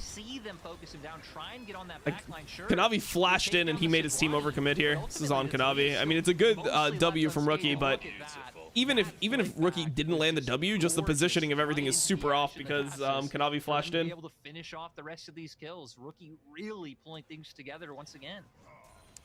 Guess we played it super well at the start though. Catch that live, and so important because honestly, Rookie's had quite a quiet series so far until that point. You know, he's been there, but not been making those all-star plays that we all know and love from Rookie. And He's there in we like go. great. Finds the He's in playback. great seismic shoves, but sadly they weren't really able to ever do anything with them in that first game. And like you said, up at this game so far, we haven't really seen anything that big until this moment. We just need to see NIP be able to follow through with it. But now, I mean, Soul Point, sure, you're still down a Why is there little bit Nasus in on gold, my but I screen? feel like Because we still Shanji haven't is the even GOAT, seen bro. NIP Respect Shanji. utilize this He comp to is its him. fullest just yet, because you still have other He plays is him. available too.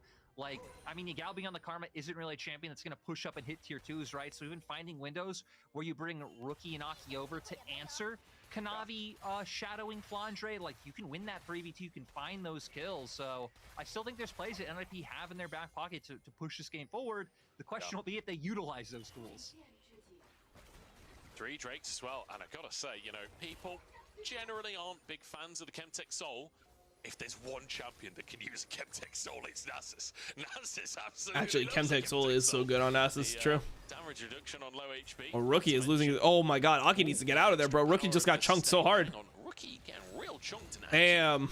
Just That could have been scary. away that hook. That felt a little bit dicey, and Like, Rookie had no gonna lose TP control of the as area. well, so it's not like they could even win an extended fight. Kind of surprised JDG weren't Like, willing Aki's to invading here, and he push didn't or realize that more Rookie got aggressively off of our chunked hit Rookie by right Baron now. and Like, I got understand not Mantra going queued. for a full-on engage, Lost all of his with HP. How far behind some of your members were, but not really even pushing any further. All right, 435 stacks on Nasus.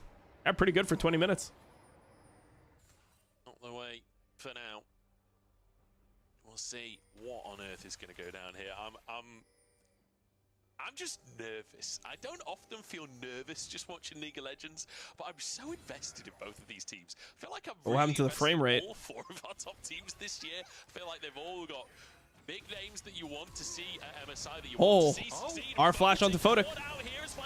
Photic is just dead? Wait, this is just Baron or what? Ah, that's just Baron, bro. Out of nowhere. Damn, they just walked up mid. They just broke his neck instantly. What the fuck? All right, let's see how OP Nasus is, man. Let's see if Nasus is just giga OP.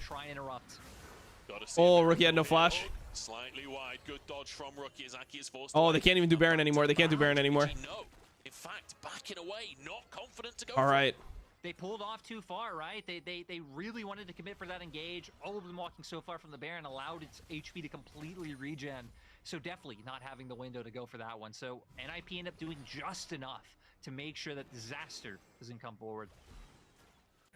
Oh, it's tense, isn't it? It is real tense here with JDG. So confident to pull the trigger. Photic, wait, what happened to his spell shield? Bro, he ignited off the spell shield. What the fuck? Yeah, also just walking that far forward alone. Rookie's wall so blocked Nasus. I mean, it over doesn't matter. Nasus ambitious. can't enter Again, that fight. creating the numbers That would be a advantage mega losing with fight the if team Nasus focus. runs So in. now if the Nasus They just got follows, caught you walking have up enough mid. damage and CC to take someone down before reinforcements can arrive. Was it ruler stack Shiv, maybe? I swear there was no animation. Oh, it was TF ult. Actually, it was TF ult. Either way, Wait, spell where was shield the... there. I Wait, feel like you're was it right, Ignite or was it TF ult, very actually? Let me see it. Positioning, but with that spell shield Let me see plus it. Let me cleanse, see it again. I feel like Because you his can Ignite was on position cooldown. aggressively like that, but Look like his Ignite just either went on way, cooldown spell instantly. shield Let me see went it. and punished by JDG. Really nicely done. TF ult also breaks It's it. those little mistakes like that that you gotta be willing to punish. Yeah, now JG wanting to contest up towards top side, so they're gonna pull out the TP. Ooh, Yagao has to flash immediately. Nice punish Damn, there by Yagao's Kanavi. TP was Forcing not good there. Kanavi out of it. Kanavi goes back in onto Aki though, but the root doesn't land. And Aki walks away with his life. Drake spawning in 15 seconds. And JDG have been fighting so hard for Look at topside Flandre. control. Then it means that NIP could just walk straight over to the Oh Drake. no, it was TF ult. Yeah, it seems like they're Was the content fault? with The Ignite goes potentially on giving after. This one up.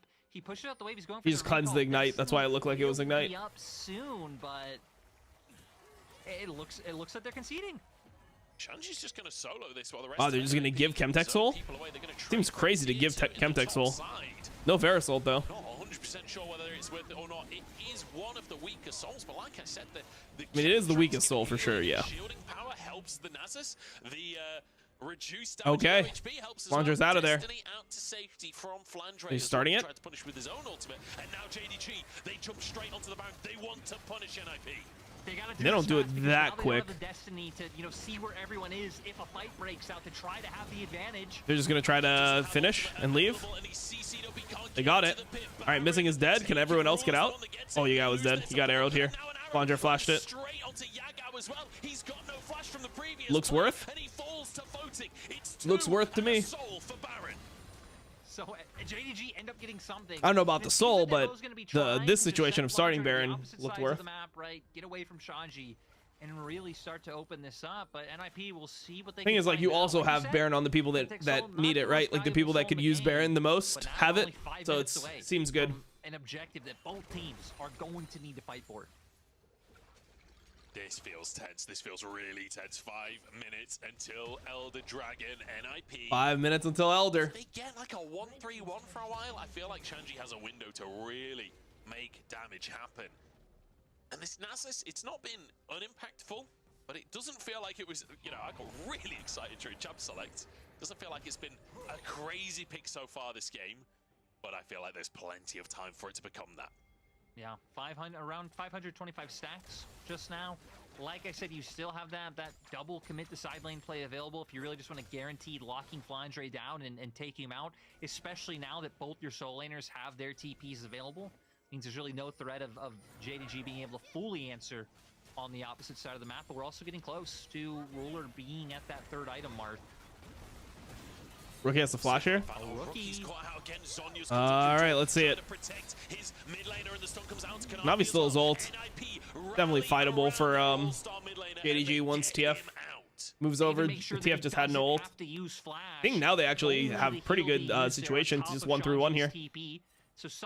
Yao doesn't have TP, but I don't really think he needs it. JDG, but definitely went better than it probably could have.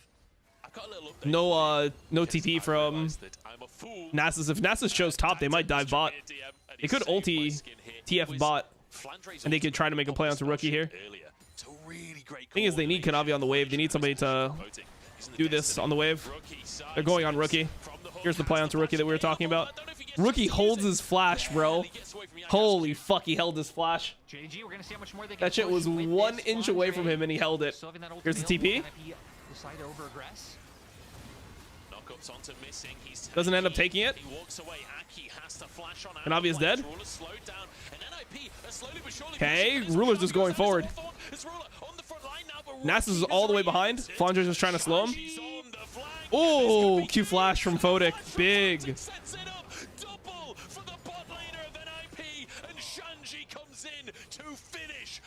Damn.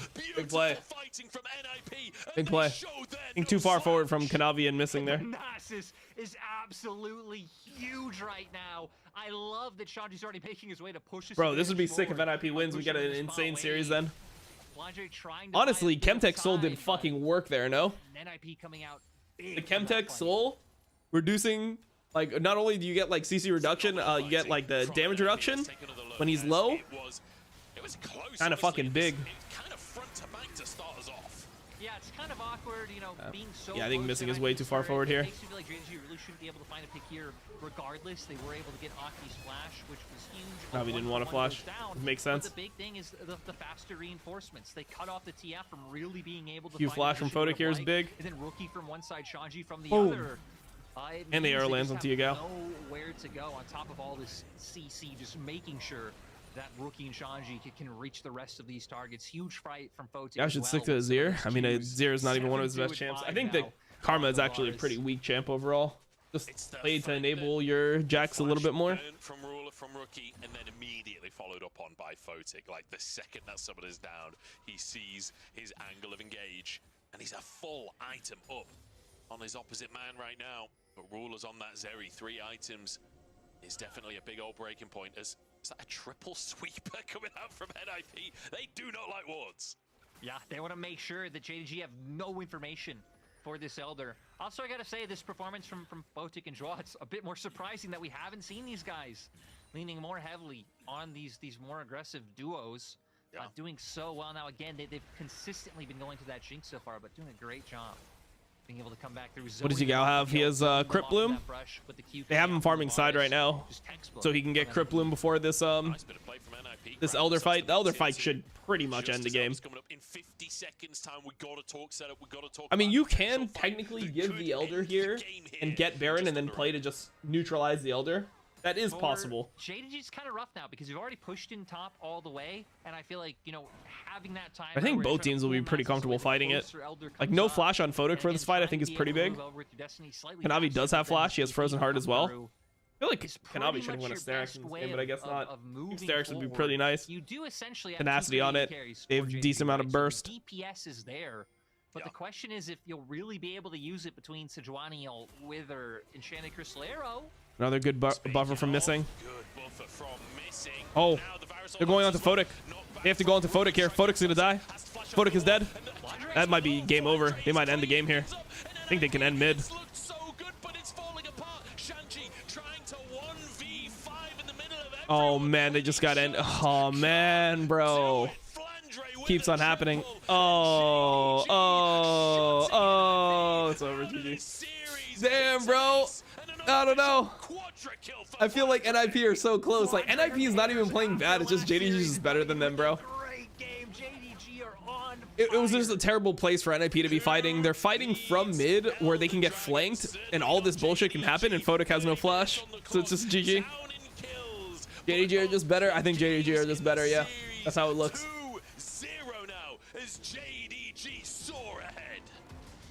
And like we've been saying all split, right? It has felt like All right, I'm going to play ads and get a coffee, and then we keep on watching. JDG, BLG, and Tez, like however it shakes up at the end, those three are close. But NIP sadly being that little bit under. And again, it's just a huge, you know, kudos to JDG for being able to bounce back after that TS loss and be able to get 2 games up. And to look this good doing it as well, like the split second punishers are just so beautiful to see from JDG. You misstep for just a second in the late game and the game just ends. Like JDG decisive as ever today. Yeah, again, it looks good. Playing sides, playing out through team fights, it's just been gorgeous. Absolutely beautiful stuff. We're going to jump into a break and then kick it to our analyst to break this down and find out if NIP have any way back into this series.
Alright guys, I think I need to call the hospital. I just went because like we're trying to order some food because I've got a talk show after this. We're doing Power Spike after with Digon and Monty. So that will also be discussing the Monty's comments and stuff like more in depth because we have different opinions on that during that podcast. But I just asked Gilius if he wants food and he said he's not hungry. So I think that I need to call the hospital because he's never said that to me before. Like we need to get we just need to get him help.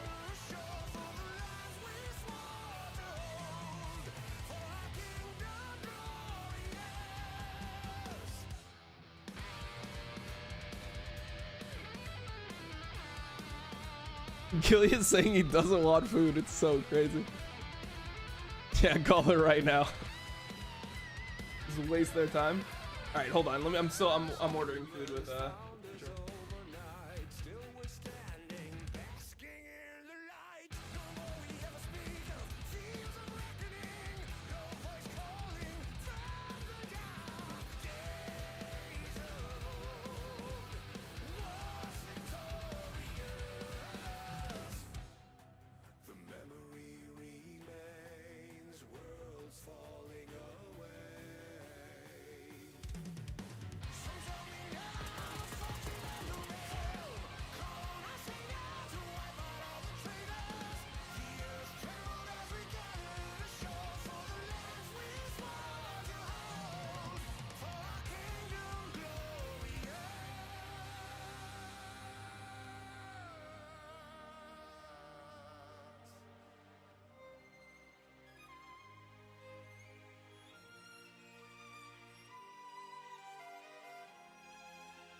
yesterday we did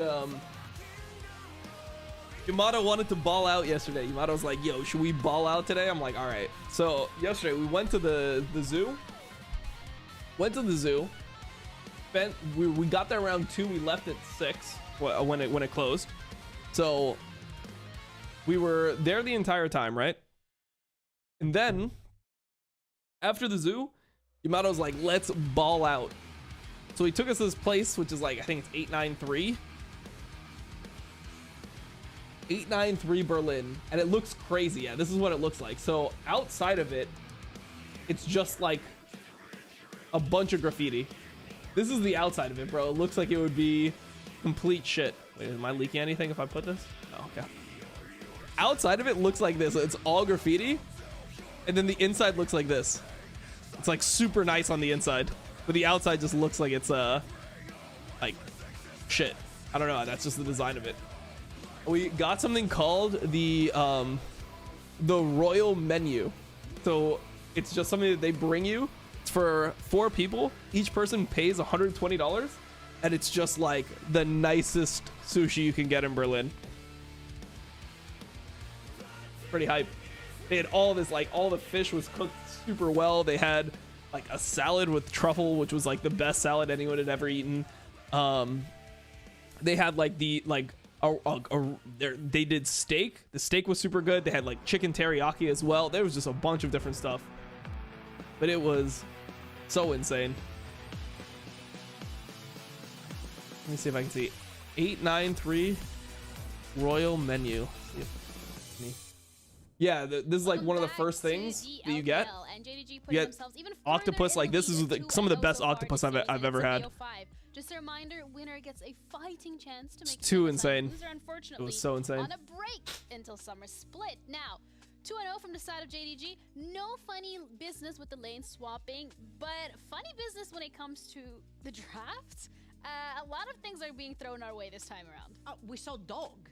We finally saw Susan, Nasus, 120 each. Yeah, it was super there were so expensive. many people that were saying like at the very beginning when Zeri super expensive, but it was good. It was worth it.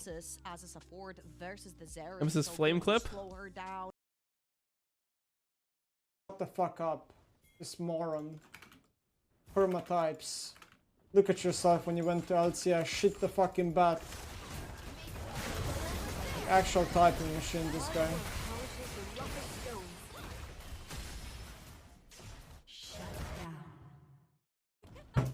Worst player in fucking EU, Nar one chick in competitive, goes to NA because he has a fucking coach that's also Turkish, so it's complete nepotism, right?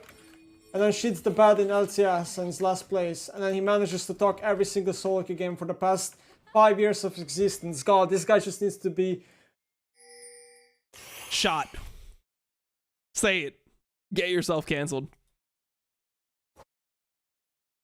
Damn. Damn. All right, bro. All right. Crazy.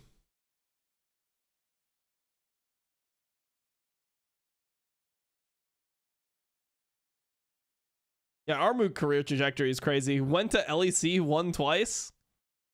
Then like kind of ran it down the next year, then goes to LCS. After one split, he's benched for Rich. Now he's playing in TCL. He got bodied by Hoon, by the way, in finals. Game 5 at least. Pretty crazy.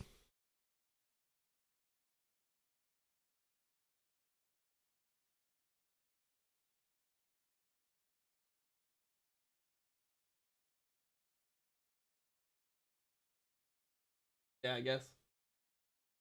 Like starting there and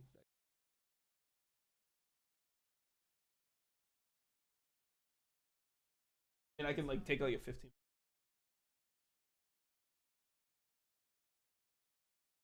All right. Oh shit. Gilius ordered the maid for right now. Nice. Good job, Gilius. Where's the LPL studio? They're in Dublin. They were leading that stat for a very, very long time. In fact, I think they still Ireland. are in the lead with that, even with the last series versus BLG. The early game stats are not the issue.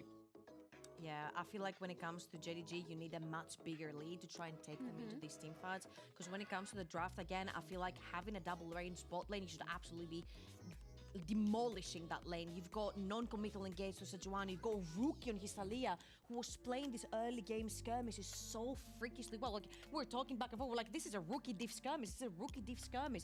His knockbacks, the way he was completely stopping the map, shoving it in half with his walls was incredible. I just feel like NIP have not found a footing yet in this series. They've tried so many different tricks, from the lane swaps to throwing in the Nasus. Looking like a 3-0, bro. Like I'm just getting worried. Looking like a 3-0. How much more do you have in the tank to throw at JDG? Well, I think where a lot of this should start now is actually, now I love the Talir from Rookie, but I think he needs more team fight power, even though the Talir is good at that. I think we need to see A-Sol now. I think we need to see that come out of the pocket, look for a way for him to scale into the game. It has been a really clutch pick. Yes, you can roam with the Astral Flight as well. We can just fly over the team fights and do the drive-by kind of Flame Breath, but also that big ultimate can be the extra scaling factor that they need. I feel like we've gotten to a point in both of these games where, you know, the lane swap didn't quite work out, the Nasus didn't quite work out in terms of like getting like a game-breaking lead or stopping the TF from being just a threat elsewhere. You need to have a real gotcha moment to say, we have the tools now, we have the power, we can team fight effectively. I wonder if Aurelion Sol in the right location could be that. Yeah, I wonder as well, realistically, what that could be, because you were mentioning about the Aurelion Sol, and it's kind of something we highlighted earlier today, where we're looking at the champion pool that Rookie has come to playing and potentially being that second jungler. But I also want to touch up on the fact that at the end of the day, it is a best of 5 series, and you're already down 2 games. NIP had expectations on them that they've exceeded, but there is technically 1 chance left. Man, okay. I'm gonna put him on the spot right here. I think Faultic I think he's been playing so well. Yeah, he played really well, and I mean, he made some mistakes later on in the game, but he played really well at it, like engaging fights, and he buffered so many hooks, so many CCs he buffered, like Ash arrows, Sejuani ult, all this stuff. Instances on the map where he overextends, the Baron is thrown away, they can't and missing is always there. Yeah. And I think, you know, JDG, they're a very opportunistic team. If you make those kind of mistakes, it's going to end up badly for you. Now, I will say, in terms of coming from regular season into playoffs and then kind of working their way through that as well, a number of players from NIP have stepped up. I think Aki's had a much better playoffs than regular season. I think Juo absolutely has had a better regular season than playoffs than regular season as well. So it's not out of the question that Fota can do it. It's just that you have a one-game Making fan meetings are not my thing. That's the problem. It's just like, not really my thing. I feel like fan meetings for me are just like stabbing opportunities. Got to top 4. I think they should still be looking to fight their way. That's what a fan meet would be. Has bounced back from game 1 series, like game 1 losses in series. They have different techniques. We've seen them pull out different drafts. We need to see them really buckle down again. And yeah, I think the eyes are rightfully on the AD carry position. Is this where that experience comes back into play? Because highlighted earlier today, NIP has a collective 129 games in the LPL, but then you're looking at JDG, a team that has had so much experience. Could this potentially be the breaking point? Well, I mean, this is the thing with the LPL. Is like, you could look at the organization of the NIP and say, oh, the NIP, we haven't seen them before. Well, you look at like Rookie, Photic, and Droid, like, well, they were on V5. Well, Bets is too funny. True. Yonks, he's been around for forever. So the individual players have actually put Goat together Twitter a account lot of games together, even if it's not been in this particular outfit under this particular banner as well. The problem really is then, yes, beyond that point, okay, so it's all well and good. You've played a couple of games here, but everyone has that here on the stage now. And I feel like you mentioned it a little bit in the green room. You were talking about the NIP magic and what that means. I do have a CSGO background, and I have seen that NIP magic happen. The 1 versus 5 clutches. Oh my god, they're subbing again. The 1 versus 5 clutches, you know, coming back from like a 10-round deficit, and I think this is the point where the NIP magic has to happen for the League of Legends team, for the reverse sweep to happen. It is indeed, because this is their final chance to be able to break this one back, as we're ready to head into game 3 of this BO5 series with Munch and Lyric. Thanks so much, guys. Welcome back to the Casa Desk. I'm Munch, that's Lyric, and we're ready to jump into game number 3 of this series. And JDG have just looked so good. I feel like every single time there's a minuscule mistake by NIP, JDG just pounces on them. They just look so clean today. Exactly right. Anytime there's a small mistake, maybe there's members of JDG just murders them. It kept on happening, bro. I mean, the way that the games are ended, it's one of those situations where it doesn't even feel like NIP is playing that poorly. Performing better, let's say, out of nowhere in this next game, it doesn't really matter, because same thing happened when NIP played against BLG. Like, NIP did get better over the course of the split, and they do deserve to be considered the 4th best team in LPL. From JDG in these 2 games. They're just not as good as the teams above them. This is what it is. What can you do? One of the things I'd like to focus on is, in the middle of these fights, the mechanics that we get to see coming on through, and the coordination out of the team composition is just so beautiful. Like, it's often something that's not focused on a lot in League of Legends. Quite often, bigger conversations are about macro and team play in that regard. But when you look at the intricacies of some of these fights, it really is. Munch looks like Discount Yamato. Some of these team fights. How does he look like Discount Yamato, bro? And you will just be amazed at quite the level of coordination. He looks nothing like Yamato, man. Yeah, again, it comes down to like a lot of small timings, and that's how like we see a lot of our top teams in the LPL being willing and wanting to take like 4v5s and set up a lot of these trap plays. Just nice to see that confidence is, again, it's out in spades for JDG today. They've shown us different looks. They haven't just picked the same composition over and over like people were criticizing in their last series, and now it's up to NIP. I really loved what Nightmare was saying when he was talking about NIP wanting to throw curveballs, because that really has been the name not only of this series but even some of their other ones. So you look at the last one with things like the Diana Yasuo coming out, it's like, all right, what's the curveball we're gonna get in the next game, and it has to land. It has to land, or they're just out. Rookies denied once again, Munch, and I know that strikes a chord with you personally. It breaks my bloody heart, is what it does. It's been 4 years. Can NIP do anything? Or is it just doomed, bro? Is the series just over? Time to figure it out. Made it to the semi-finals and has never made it back since. He tried with V5, he tried with Top Esports, now he's trying with NIP. And it's you know, it would be a tough number. Even if they win today, I'd still say it's a bit of a snowball in hell's chance of NIP making it to MSI. Let's be honest. Like, it's Top Esports and BLG, the remaining opponents. But it's still heartbreaking to see, isn't it? It's not a team that you want to see fail. This is a team that I think a lot of fans at home, any old fans of E5, any old fans of OMG, have like come together to love this NIP squad, and I feel like there's so much to love. And the NIP squad is fun, but to be honest, like, even if they lose this and they get 3-0'd, it was actually closer It wouldn't be that big of a surprise, especially going up against with the OMG lineup last year. Like, the OMG lineup last year in spring made it to top 4 and actually like looked more competitive with the top 4 at the time than this NIP lineup massive has. changes to have to deal with and only one split. It is really commendable they made it. The old OMG, I mean, the story was just so insane. Went from being a bottom tier team to the 4th best team in LPL, actually making playoffs, and like, yeah, I mean, they lost 3-2 to BLG. Like, BLG beat them in a game 5 in losers bracket. That BLG that ended up getting 2nd place in MSI and got 2nd place in the LPL. 3-2 versus OMG, bro. 3 aggressive bot lanes banned away by them as they lock in the Rakan for Dwo. This is something that different teams have had different levels of priority on across playoffs. We have seen a couple of B1 Rakans before. It's going to be answered with a Nautilus for missing. Yeah, a little bit surprised, just instantly showing their confidence. Damn, Rakan, and it just straight up Nautilus. Nautilus Zeri for ruler. Scaling option here, highlighting that Xayah, you know, assuming that's probably what NIP will want to go for themselves. Do they go Xayah here?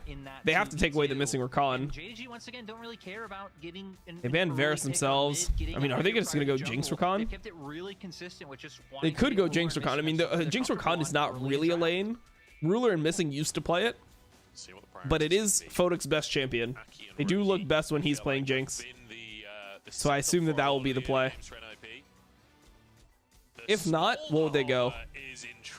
Xayah? It would just be Xayah, right? Xayah Rakan is standard. Xayah decent into Nautilus would be the idea. And you could just go for the Talia for rookie. Ari obviously banned away. To be honest, My phone, where's my food? As good as we've seen in the rest of playoffs today. Doesn't feel like it has been the ticket for NIP that they want it to be. 13 minutes till delivery. On the desk. I really love the mention of that. It does give you some scaling. The thing I'm scared of, if NIP lean too heavily in that direction with all lanes, it's like, hey, well, where are you getting prio? JDG will just steamroll you. They are just going to default back to the How do you think the level of TSBLG compares to teams like T1 going into MSI? I mean, both those teams look better than T1 right now. Right now, it doesn't look like T1 will make MSI. Icon Life has looked better so far in playoffs than T1 has looked. That doesn't mean that T1 can't get into form and get to MSI and do well. So it's just going to be Xayah Jinx bans here, no? Would you just ban Xayah Jinx? I mean, you could also ban Udyr. I guess that's fair. Like, Udyr ban would be always fair. this, I mean, Flandre's looked pretty good today, it has to be said. Like, Flandre, one of the players that people questioned that as a decision when he was brought into the roster at the start of the year, and he's had high highs and low lows, as we've mentioned before. I feel like in playoffs specifically, in general, he's looked really good against top esports. He had a bit of a struggle. The rest of playoffs, he's looked fantastic. Again, he has 4 out of the 5 MVPs that JDG have in playoffs so far. The only MVP he doesn't have is Game 1, where Missing picked it up with that insane Ashe. We are going to see now coming back into draft, though. Smolder ban, I don't understand that, bro. Smolder ban on 14-6 is crazy. Is it Smolder Jinx and they force Xayah Rakan, or is it Smolder Rakan and they force Kai'Sa? What the fuck? More about the Kai'Sa. I guess that does go a lot more in line with how their composition plays out. Yeah. I actually wonder. I think it's just Xayah probably for Photic. Will go, because hell, you could even theoretically throw like a TF on top side, and again have that lane where you can try and cut out the Rex side. Jack's ban here. TF porting on you. You have Ren IP. you with wall. You have the Vile. Like ban Lee Sin. ways to pick. Bro, I mean, you're banning Lee Sin when you have Talia Vi. It's like kind of crazy to me. Yeah, Azir for Yagao. Tristana still open and available. Can see it. We've seen a couple of Photic Tristana games this year. It's a very aggressive, like, go forwards composition. Maybe one of those kind of AD carries instead of going for the scaling off the Xayah. We've seen plenty across the year of Rakan without Xayah. See if Photic does lean towards the Bird Lady down in the bottom lane. Again, hell, even TF could actually be flexed down to bot if they wanted, but oh, you're right. Maybe wanting to bring would be kind of hyped, to be honest. This is going to be Tristana. but no. Tristana bot lane with Rakan. So Tristana used to be considered a Zeri counter back in the day. This was a Zeri counter. Do they just go Udyr? Probably Udyr. You probably go front line here, right? And now it only leaves them with top. I feel like now that they have Tristana, they do need a heavier front line, so them showing the Udyr is quite They could nice. potentially They have 2v1 enough with this, pick, but they have enough 5v5. don't think they will, but they could potentially 2v1 with this. DPS that JDG have already drafted. I mean, it smells like a Jax again from Kanavi. We had this top matchup in game number 1. We didn't see. I don't know what else he would play here. Facing game number 1 with the ridiculous lane swaps that came on through. Is it a Darius and a Rek'Sai jungle? That is a thing that exists. It is a Rek'Sai jungle and a TF. No, It's a Kanavi Rek'Sai jungle, okay? Alright. The twisted fake comes through for Flandre. Alright, I'm down, bro. I'm down. I like Rek'Sai jungle. Yeah, this is gonna be a fun one. Let me use the restroom real quick. Bear back. Jungle of the LPL playoffs. I'm curious to see how can I able to handle this one. Again, the early aggressions there, the like different ways you can approach gank angles with those tunnels. A lot of creative options going to be left open. And once again, JDG have an absolute ton of DPS between 2 crit 80 carries and an Azir. NIP, it's a lot more about the mid-game explosion they could have getting pryos.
From NIP, it's time for Game 3. Backs against the wall for NIP.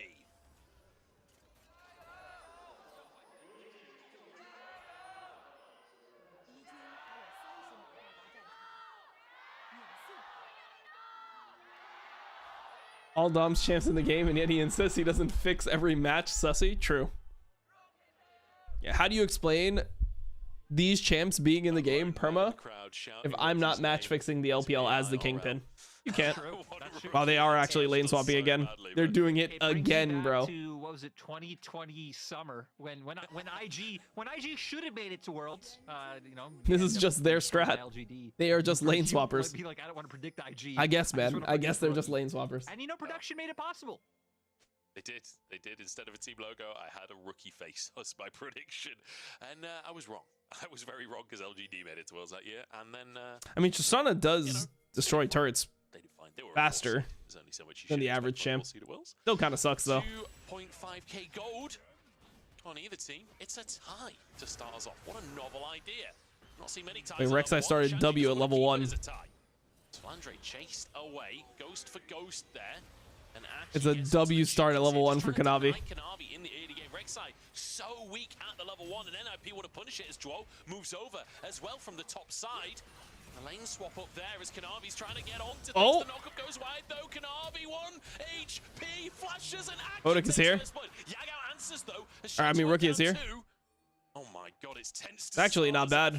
It's actually not bad for Kanavi. They had less members on the top side. I mean, it's bad for Kanavi, but it's not bad for the game. I mean, not bad for JDG.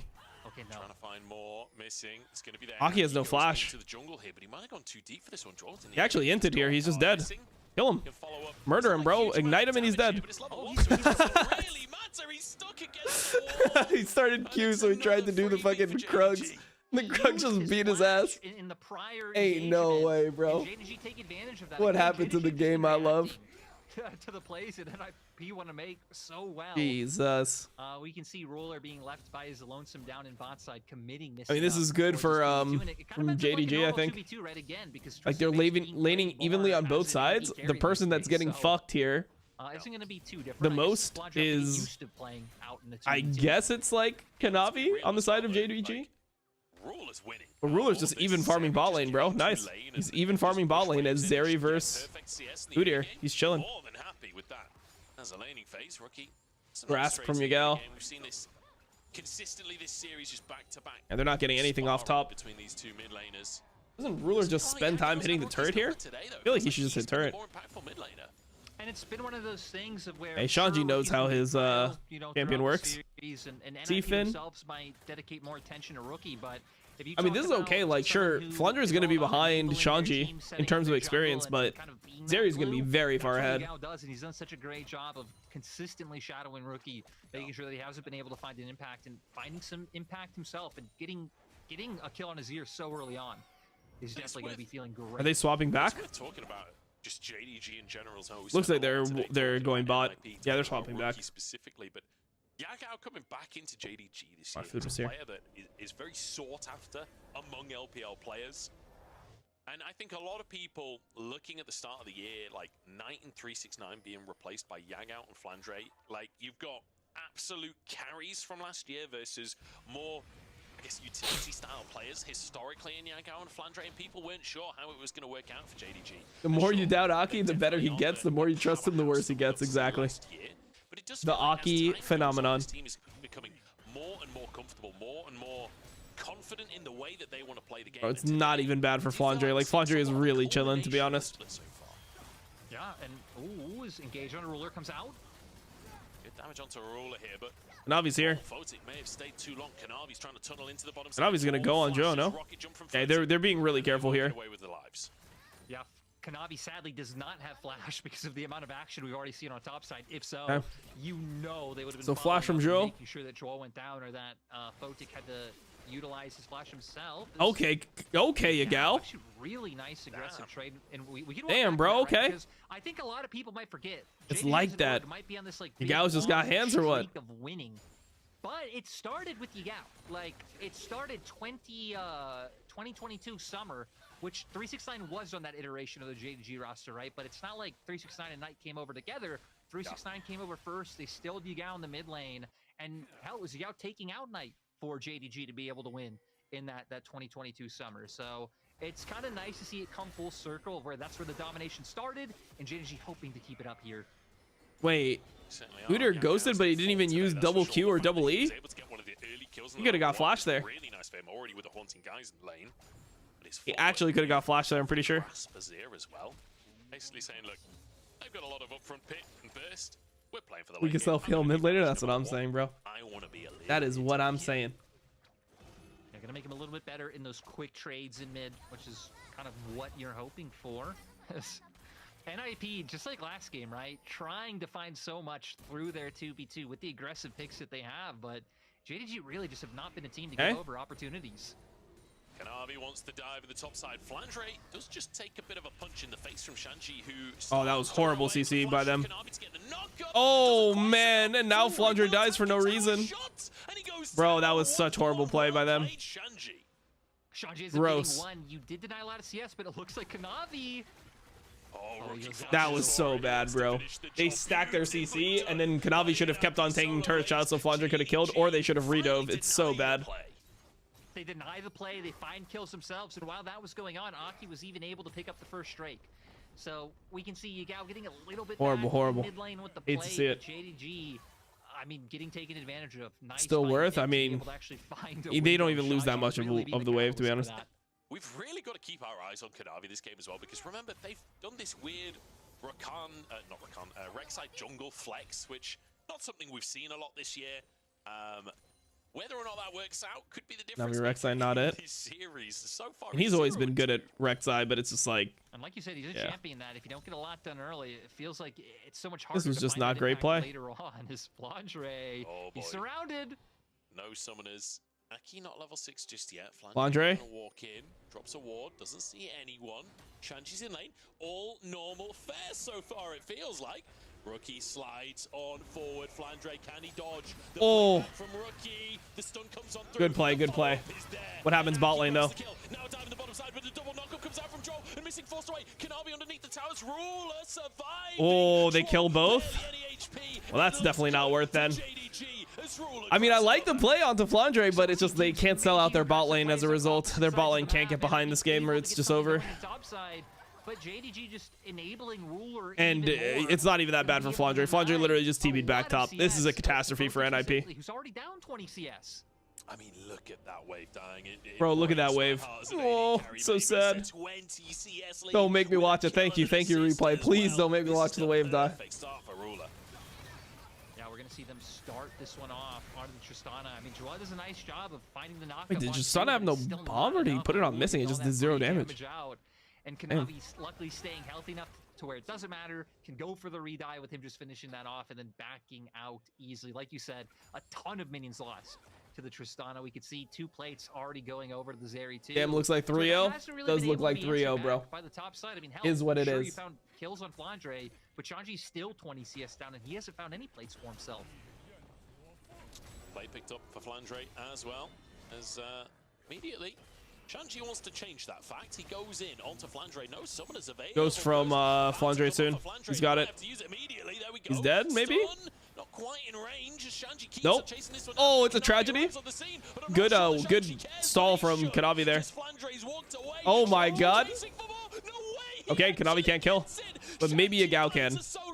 Kanavi's 3 levels down. I'm not 100% sure if he wins this 1v1. Doesn't even have his ult. Yagao Damn. and Aki arrive on the scene. Shanji walks away. Udyr gap, bro. Udyr gap. Robbery is a highwayman of the top side. You should never underestimate how fast Animal Man can run. Still really hard though. It's still a very hard game because there's a lot of damage to kill Udyr this game. Where in the first game it's like lethality Callista, but now it's an Azir, a lethality, or sorry, it's an Azir, a TF, and a Zeri all trying to kill the Udyr. So we'll see. Still think the game state is positive for JDG, but that helps bring it back a little bit. Started here. Also, isn't missing Nautilus just like really fucking broken? Joe's not level 6 yet. That should be enough to dissuade JDG. Like 4 for NIP here, and that's all they'll get on this one. So Kanavi moves back in, and we'll be able to finish this last grub off. So JDG grab 2 for themselves. This is the people not play this champ anymore. Udyr.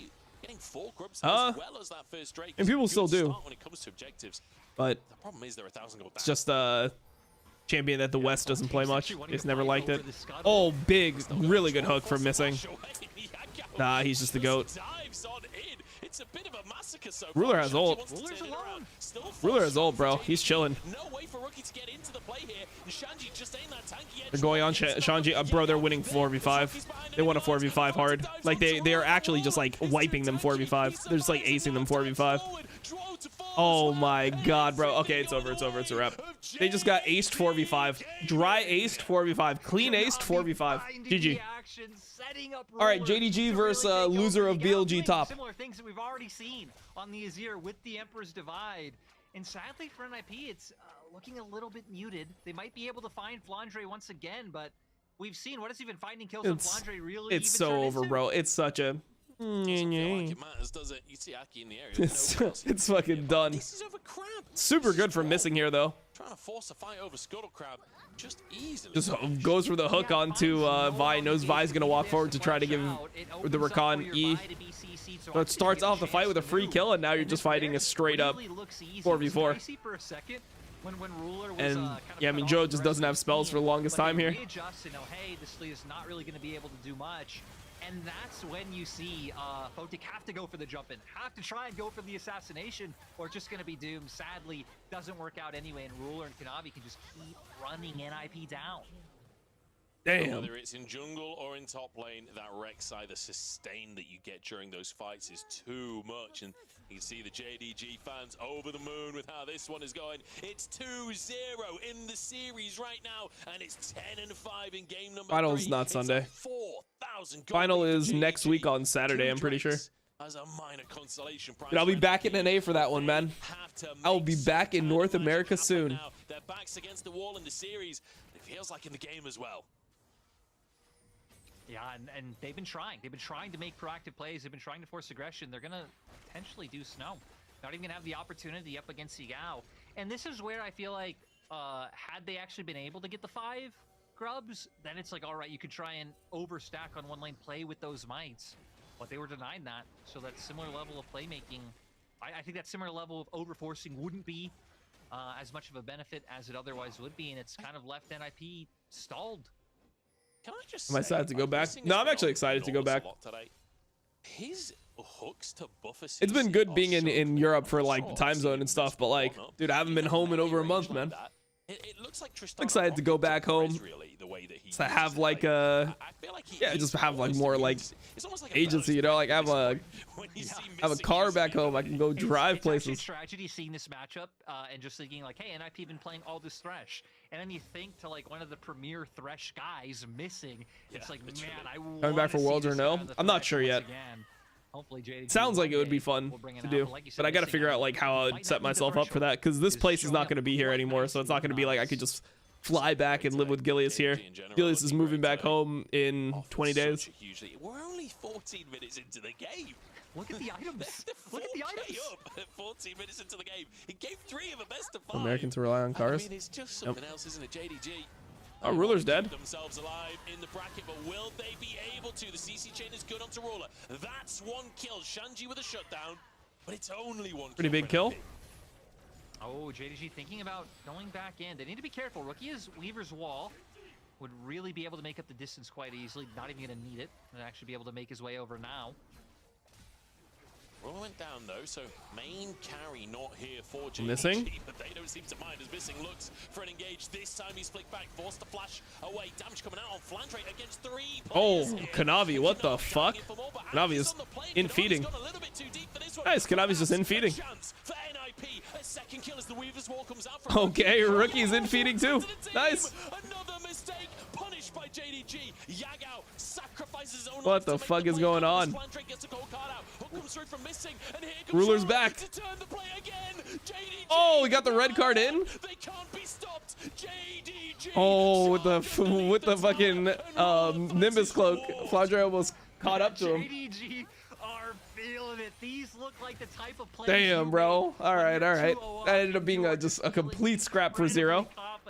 And they actually make it work. Again, it looks so crazy. Both teams just constantly sending it into each other, but somehow JDG. Everyone is just inting. Yeah, bro. Everyone started inting, bro. We had an LEC fight right here. But we're gonna have to go all the way back. Game a straight up LEC battle. We're going to the 4v5.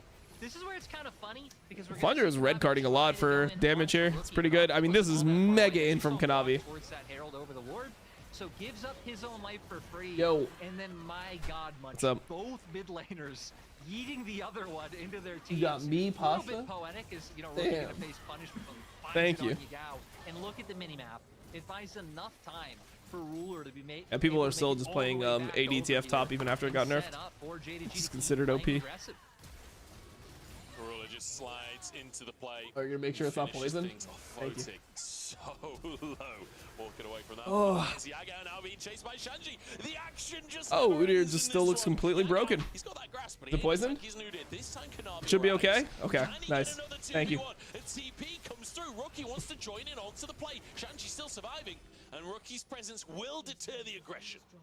Yeah, needing to back off, especially Yagao's Emperor's Divide only coming up just right now. So had NIP ran forward, it would have really been like, hey, we're It's so screwed. good, We bro. need to flash. The only We need to good waste pasta place summoners we found. with no ways to disengage. All pasta We see on the opposite in side Berlin. of the map, though, NIP are able to answer back up on top side again. Just one of the great things about Tristana is she really can just fit into any role, can push out inside. You have the safety with that rocket. Royal Poison Tester? Yep. With Gotta get a one, bit bro. of burst and obviously a ton Really OP. of DPS, tons of prio all around. Hasn't been able to find the start that he would have wanted. No, certainly not. I just love the approach to the game from JDG as they'll pick themselves up a Drake. It feels like they have control on this bottom side.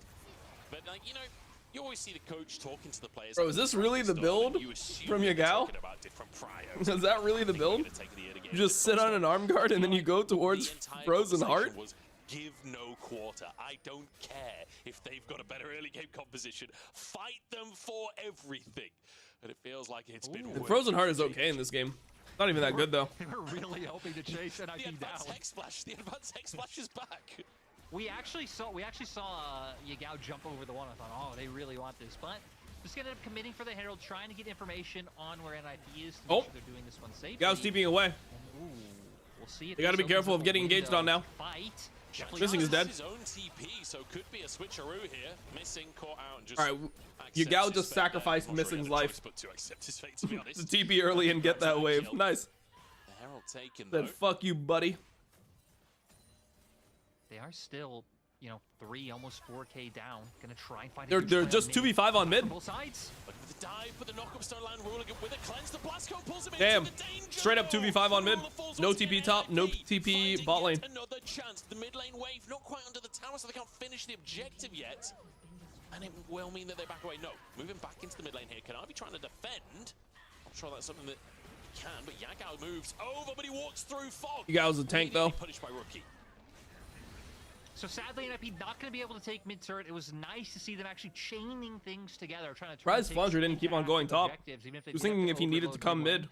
You'd give Flanger the opportunity to find that outer on top side. But when we were talking about, hey, NIP being more explosive, being more burst heavy, wanting to try and find these advantages earlier, they need to you know, push forward picks like that and look for this play. As They get both ruler sums here. Ruler getting the summoners early, and then I love it, getting ahead of the play, not allowing. And then they get the blast cone. Away and sending him in to your team. But like you said, Kanavi being here and Yagao being on the way prevented the mid. Grasp of Zero is a mistake. Bro, there's.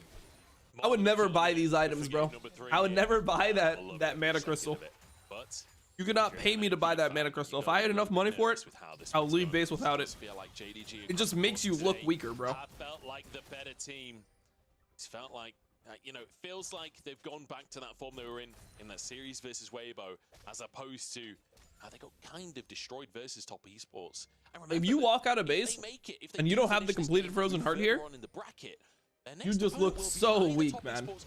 So we'll either have a rematch of that somewhat Too fucked up. They're getting insane mental edge off this Sapphire Crystal. Go up against the team with the best regular split record in the history of this format. Like, either opponent is going to be a challenge, and I'm really glad that we do see JDG showing us really solid gameplay today, because they are going to know what you mean. to be in form.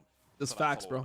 You play the game, you know. They will. Like you said, either going up against TS or getting the Ping Shang Derby against Knight is Aki.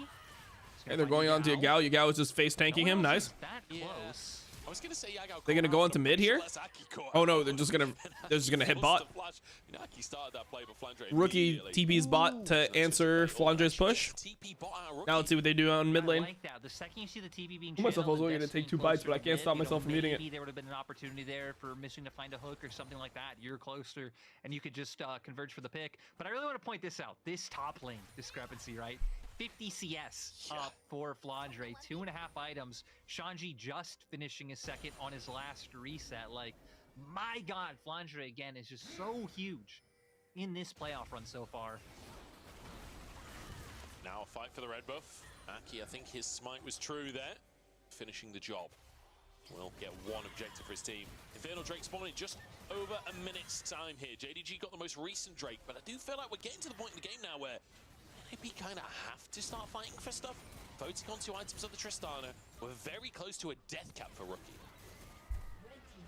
And NIP, I mean, right, even though Just a JDG dry is 3-0, again, a bunch looks of like it. DPS, the longer this game goes, there are no slouches. Tristana going to be dishing out huge damage. Talia there too with the burst, and you have quite a nice front line coming out. JDG are gonna fight this. They have cleanse on ruler, no flash. It's pretty much the only summoner. I mean, it is the only summoner they're missing, so they should be fine. So it's going to be hard to just be able to lock them down. Hell, we saw last time, even if Aki can lock Probably one of build a them mid down, turret here. Yep. the others are enough to get the job done. Can probably aggressively crash this. Kanavi's gonna take it. A lot of presence coming out from JDG. They want to set up for the Drake that's up in 15 seconds. Charge lands, Kanavi gets out of dodge. Edit that. It's not often that you see the tier 2s being threatened with Herald to set up for a Drake. That's usually in tier 1 that's being charged up, but JDG just so far ahead of the curve at this point. Infinite prio in the mid lane with Yagao's passive. I like Rookie going off to the angle. He did manage to Oh, the hook from Missing. He just wants to start the fight instantly. They have to kite here. Kanavi's going way too deep. Kanavi needs to flash over there as well. Both junglers are just completely riddled with diseases, bro. It happens. Sometimes 2 junglers lose their minds at the same time, guys. Is what it is. But Photic being one of the ones to Just take a jungle the gap. in that last fight. NIP still feeling confident. Rookie might surprise them. Nice flick back, Flandre chunked out pretty heavily. Clean as fuck from Rookie, by the way. Clean as fuck right there. And now the weave as well, as Ruler will be the next target, trying to get out with his life. Yago trying to save his AD carry, but there's nothing to be done. Double for Rookie as he takes Good stopwatch, you live. The all-star of the mid lane keeps NIP. Damn, Rookie, okay. It really feels like we might be overhyping this guy sometimes, but he is. Wait, do they go Baron here? These big hero plays for NIP. It's They good don't to go see Baron, the okay. translated into a team fight. Yeah, with Kanavi really into entered here. a sole point. They're Did not finding need to go Mojo deep. right when they need it, bunch.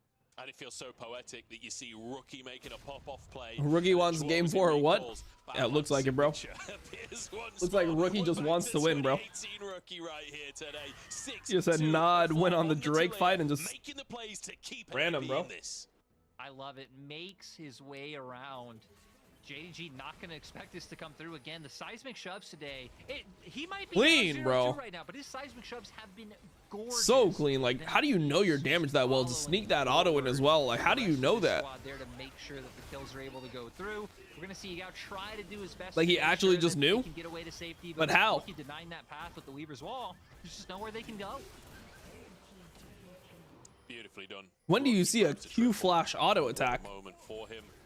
Desperate to keep From a Talia player. in this bracket. It's 14 to 13 as we get towards the 25-minute mark, and it's NIP now on I'm down for a game 4. Soul as well. I'd be super down. I got nothing better to do. In a composition like this where you really do want to blow up one person, does feel like that Infernal Soul, infinite value for them.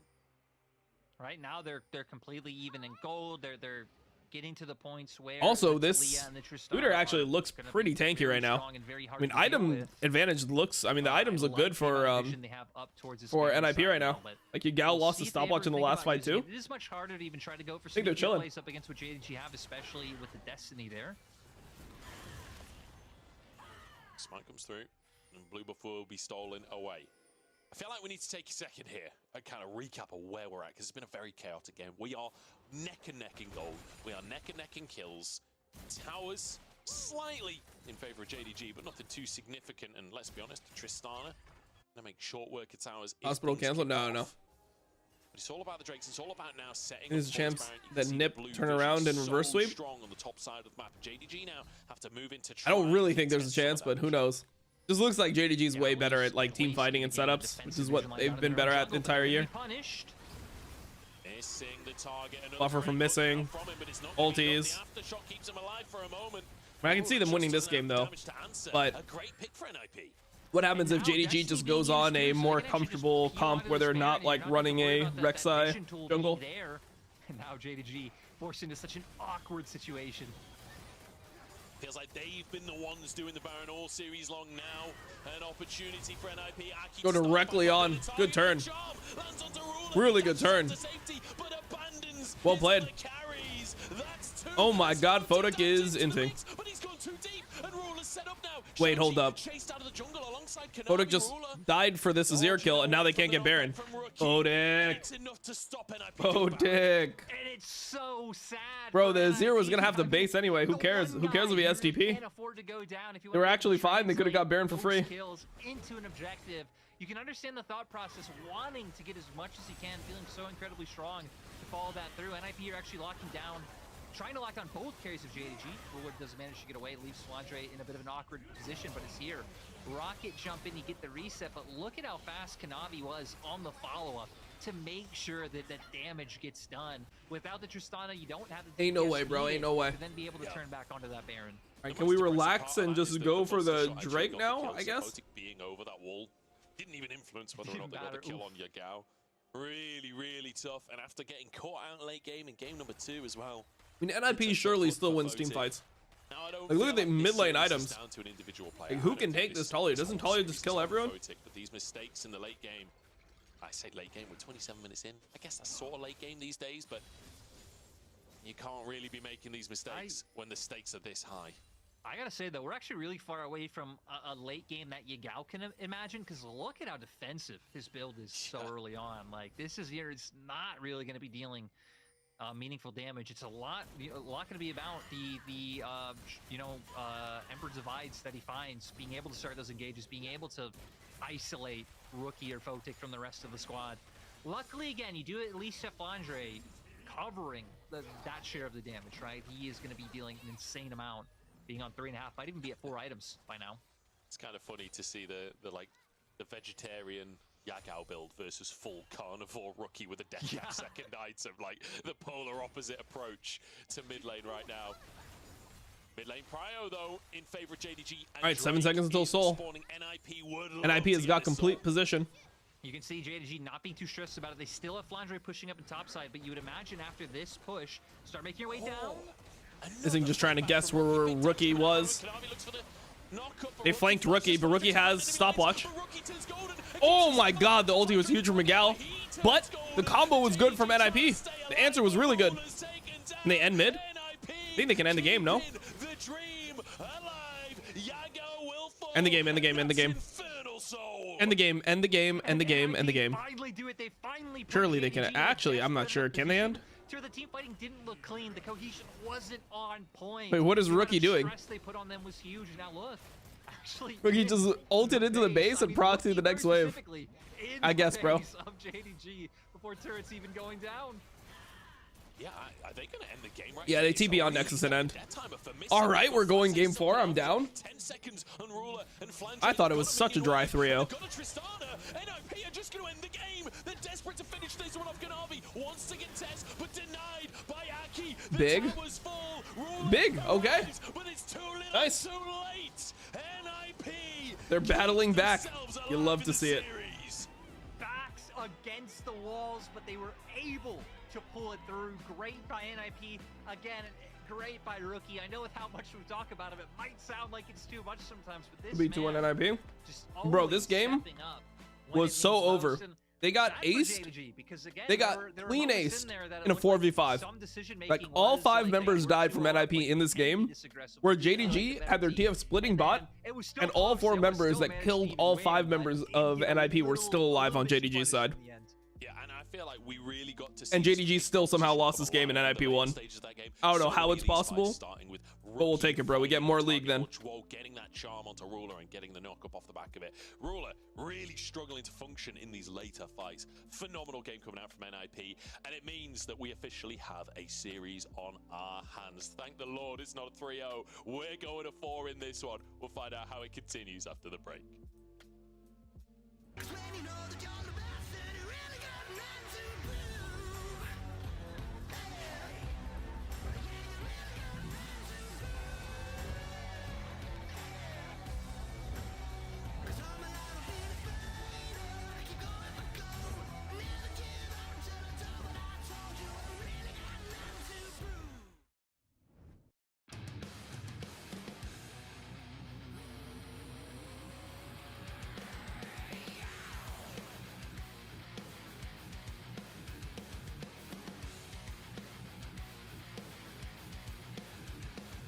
Wait, what? They won? Yep, they won. They just won. Tom just seemed better.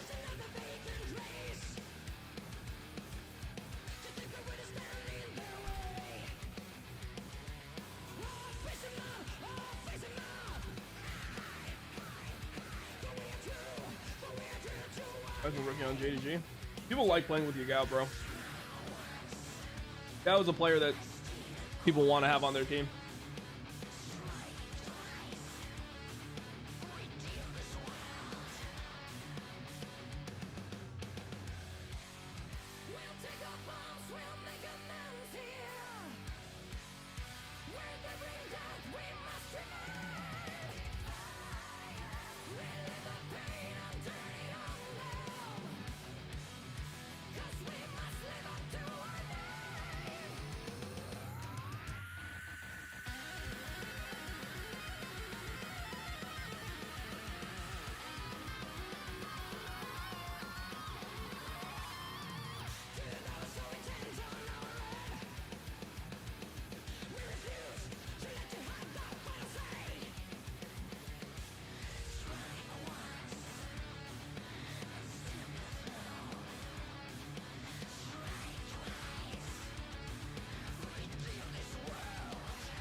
Yo, guys, is self-made or peanut better?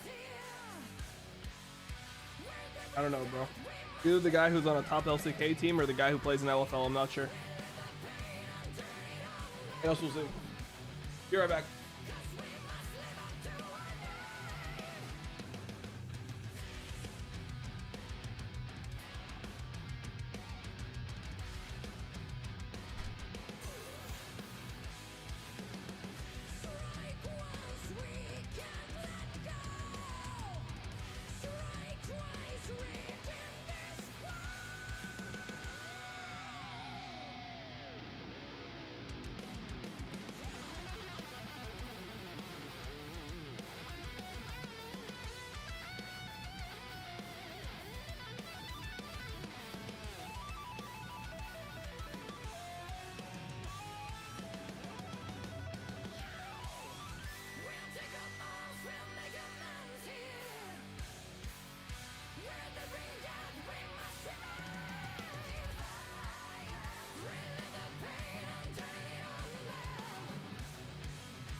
All right, I've got water. Need it too.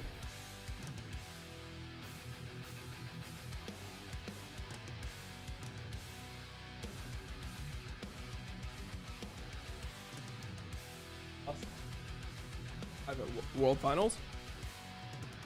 I don't think so. See? It wasn't on that that Coup Tigers team yet, I don't think.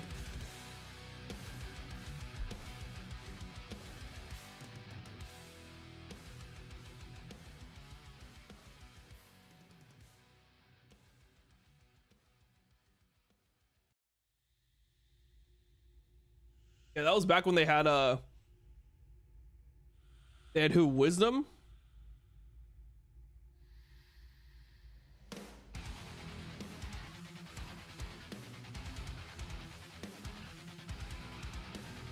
In Wisdom and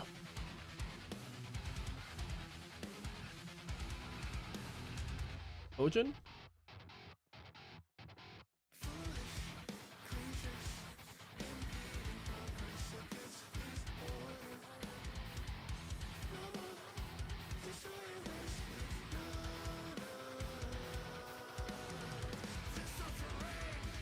Kind of crazy that Hojin just made it to like, yeah, he just went to World Finals and then insta retired. He didn't try to milk it. He didn't try to like go to China or anything. He just went great retirement.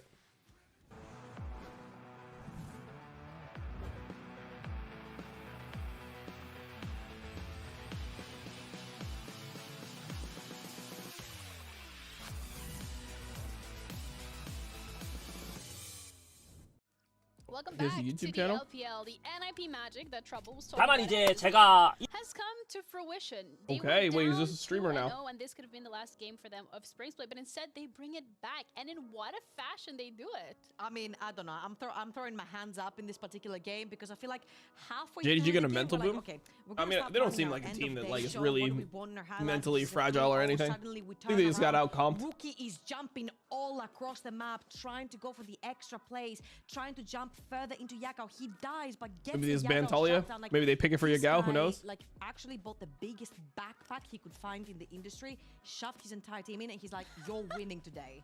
And, you know, I think this is now a continuation of what we've seen from NIP in regards to this team really doesn't care if they're down in a series, comparative to a lot of other teams as well. They can be down 0-2 as they are here. They can be down just one game in a best of 3 as well.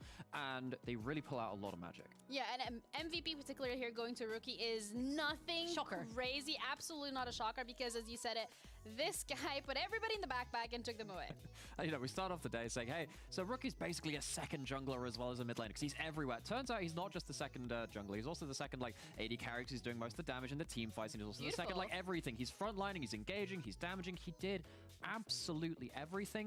And he did it on the Talir as well, which we've highlighted for him. It's not necessarily been as impactful in the first 2 games. This third one, though, absolutely immaculate. 38% of your team's damage? That is absolutely absurd. Just another day in the office. That's another day. This particular one that was the one I was talking about because people were like, oh, he's overextending, he's inting, he's diving too deep. Yagao had a huge shutdown on his head, and NIP was behind by him overextending, getting that shove back. I mean, it wasn't even the shutdown. I think that also the Herald fight where they ended up getting 5v2 dove mid, like that was a pretty big mistake. If you want to go for the real situation that I think JDG ended up like winning the game on, it's when, or JDG ended up losing the game on, it's when they got Herald and they TP'd to Gal bot. Nautilus got picked in that play.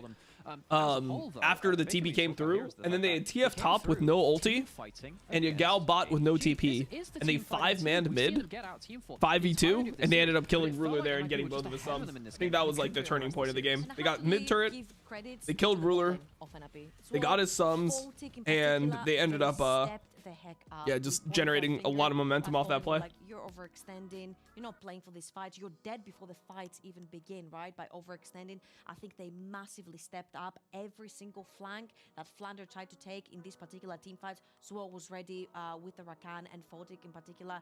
Stellar team fighting. I think it feels particularly good when you win a game versus JDG by pure team fighting, when you know that this is their game and you're beating them at it. Yeah, you beat them at it. You poke the bear's nest. So that is what's... Yeah, exactly. Because when we're looking at JDG particularly, it's a team that's great at adaptability. It's a team that's great at team fighting. So the creativity from NIP, does it stop here? Does it get better? Well, so when you talk about JDG being like an adaptable team, I'd actually say that's actually been one of their flaws on the whole. If you look at how they played against top esports, they were changing like nothing in their drafts and losing a lot of games. And the thing is, though, credit to them for sticking to their guns when it's working. Now the question is, if NIP have found an angle, are we going to say the same thing that we saw in their last series? They bombed out 0-3 versus top esports, because actually the adaptability wasn't there in like a whole over draft sense. Yeah, I feel like here they might have overcooked a little bit with the Rek'Sai going into the jungle, getting punished very early on. Kanavi's, you know, he can't quite do the Yeah, a little character on the rip. You know what?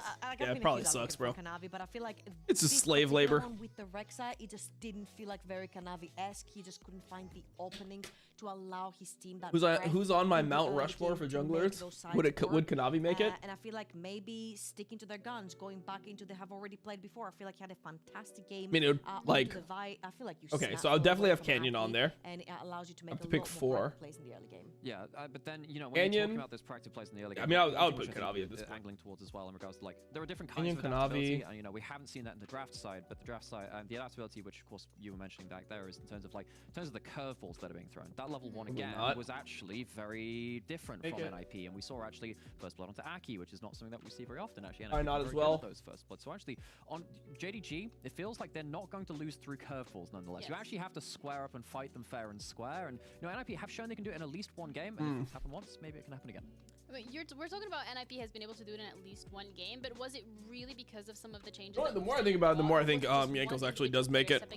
Jankos, Kanavi, I'm not gonna lose this 3-0. Canyon. I'm not gonna go down this way because I still want to make it to an international event. Do you want the harsh truth? Who else? I feel that Rookie has been going Might be. above and beyond this entire I might have to series. put I feel Peanut, the bro. same way in a lot of the times The more I think about it, the more I might have to put I feel Peanut. like Scout in LNG, I feel like Scout gave a big fight for his team not to lose, and I feel Rookie is doing the same thing right here. Just like This longevity. game was absolutely disastrous Crazy longevity. for, NIP. Again, we were packing for end of day right here to start like we eulogy for NIP. Really good but peak. Rookie just Downside is that and I the feel other like guys that I Rookie just comes mentioned from have an Russian strong international because title. he said third time's the You know, it charm for doesn't. Talia, right? He didn't pivot into Oh. the Aurelion Soul. He really believed in his ability, his team Wait, does believed in his Peanut? ability to No, carry Peanut the does, right? Talia You want and MSI? actually impact the side lanes, which he did very well through the river. However, what happens to that Talia going into 2017, the no? Because Yagao has had some incredible Talia games. Oh, he does have an So what's international the title as fourth well. time? What's the charm there? Well, that's the problem. I guess it's just Peanut then, no? I think that the problem that's going to hit NAP in a lot of ways is that I don't think there is any one thing which went well for them in a easy to replicate match. Yeah, he won They did MSI in outplay 2017. NIP in the team fights. However, Yeah, it'd probably all be this those goes to guys, Rookie man. doing crazy things. Rookie was still doing some pretty crazy things in game 1 and 2 as well. I mean, in game 2, he was getting multiple 2-man shoves in the bot lane. It's not like Rookie hasn't been pulling his weight the entire goddamn time. Yeah, we're gonna figure out whether or not they'll be able to replicate their success in the 4th game of the series between JDG and NIP with our casters Munch and Lyric. Thanks very much, guys. Welcome back to the caster desk, or caster desks, plural, since we're casting across continents here. I'm Munch, I'm joined by Lyric, and we're ready for game number 4. And honestly, you know, the desk, have talked about it a lot. There are Thing is, like, Kanavi has been things going on in this one of the series. best There's a lot or of the moving best parts. jungler Rookie, in LPL. Absolute MVP in that 3rd For game. now We'll coming up on see 5 if it's years. something that can be replicated. He has an MSI title. I mean, it's like one of 2 those times things he's where, made you it to the know, semifinals of Worlds. performance is gonna I mean, be this replicated, last year, I but mean, I would say he's on the whether second best team at JDG Worlds. allow it to shut them down like they did. And he's in been game such 1 like a and 2 is core another part to how question, right? 'Cause JDG I have really played for so look at long. that, So I don't know. One time when he was able to get behind them and find that 2-man knockback is really the thing that changed the pace. I think he's of just the game. And been- again, finding the yeah, shutdown he's one of the best on junglers Miguel ever. mid was pretty good, but that play of Rookie finding his way behind them without them expecting really sealed the deal. He's been, even though like Kanavi internet points, like he's been consistent for as I agree, as as jungle, maybe the the pick you want to go towards. for as much variance as junglers normally have in their play. We're gonna go to the next game. I I would say be surprised that if he's been JDG decide consistent. to go back to blue. And my only question will be if they do see value in taking away the Talia. Because Yagao, of course, can play it. Rookie's been having a great time in the series. Now we have Cats but they've now. also We shown have that they Cats, don't yep. need to take it away to win. So We have Cats. I really feel like that is going to be the most telling thing of where JDG go with this next game. See if it's going to change, if the draft changes. Because, I mean, again, they were talking about it in our analyst lounge. I don't really know what we're calling it, our sofa setup. They were talking about the fact that against Top Esports, the draft really didn't change from JDG. And that was a big criticism that a lot of fans at home didn't like. Obviously, the draft today has been a bit different to that of the drafts versus Top Esports, so it has changed in general. Yeah, it's time. The question will Game be, 4. do they adapt during the series? I have to wait Game and see. To be honest, 4. the way they've been playing, so far it's still 2 for 1. If they don't adapt this time, I think I'm still okay with it. Well, I don't know. Again, I don't know if there's really anything to adapt off the last game of Rookie finding just insane hero plays. Yeah. We are going to see them go back to the blue side, though, and this time they're just going to right away just take away that Vi. I guess showing, hey, we don't care if Rookie gets his hands on the Talia as long as we have something that can single him out. Because they first picked Vi over missing Rakan. That's crazy to me. Game really didn't have the best game. Still was almost the person getting caught out. And they take Rakan over Nautilus here again. Tools to focus out Rookie. That's really all you need. Varus is I'm down. just gonna say right now, it's an ASOL angle for Rookie.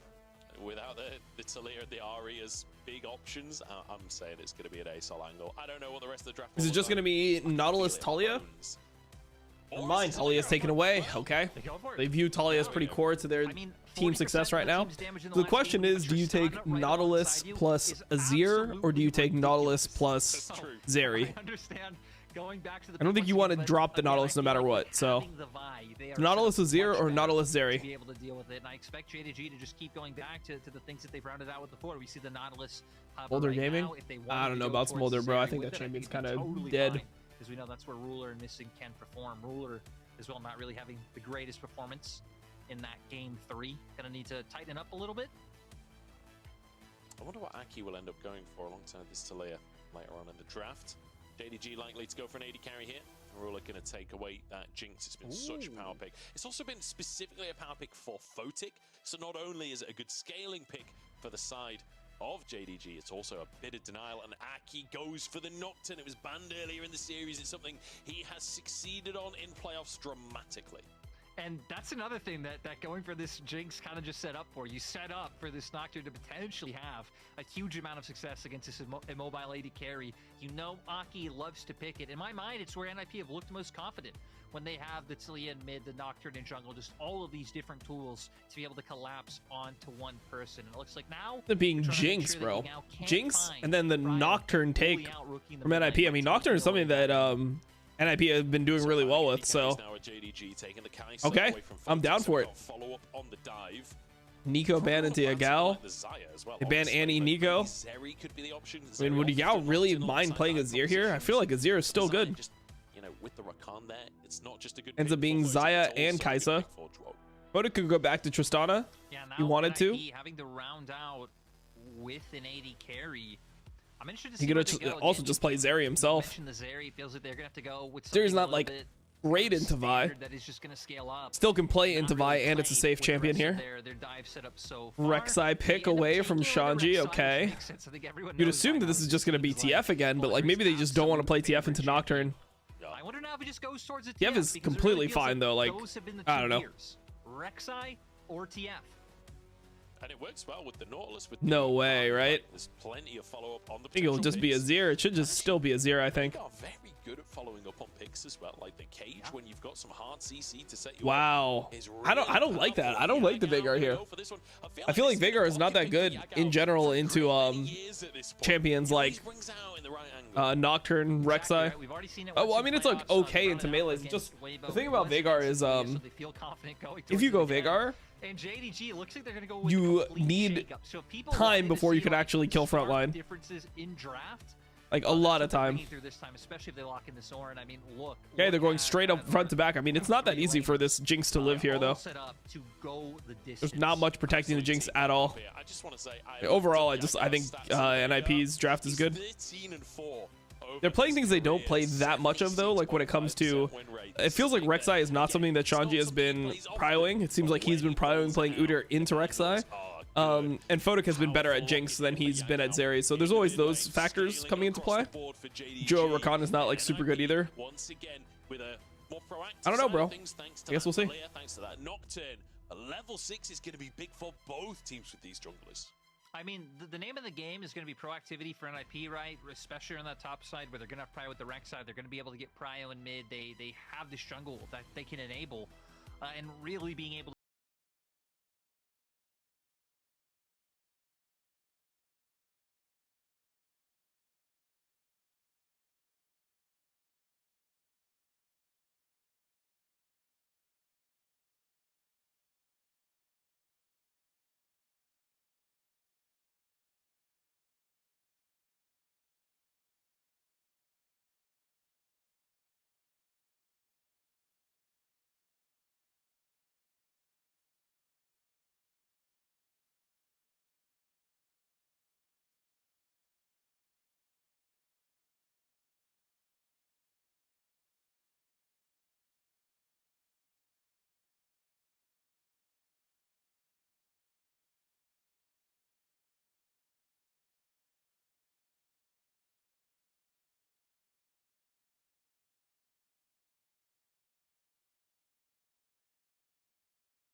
those old JDG compositions. Man, I miss Zoom. I miss Zoom. Here we go. Game 4.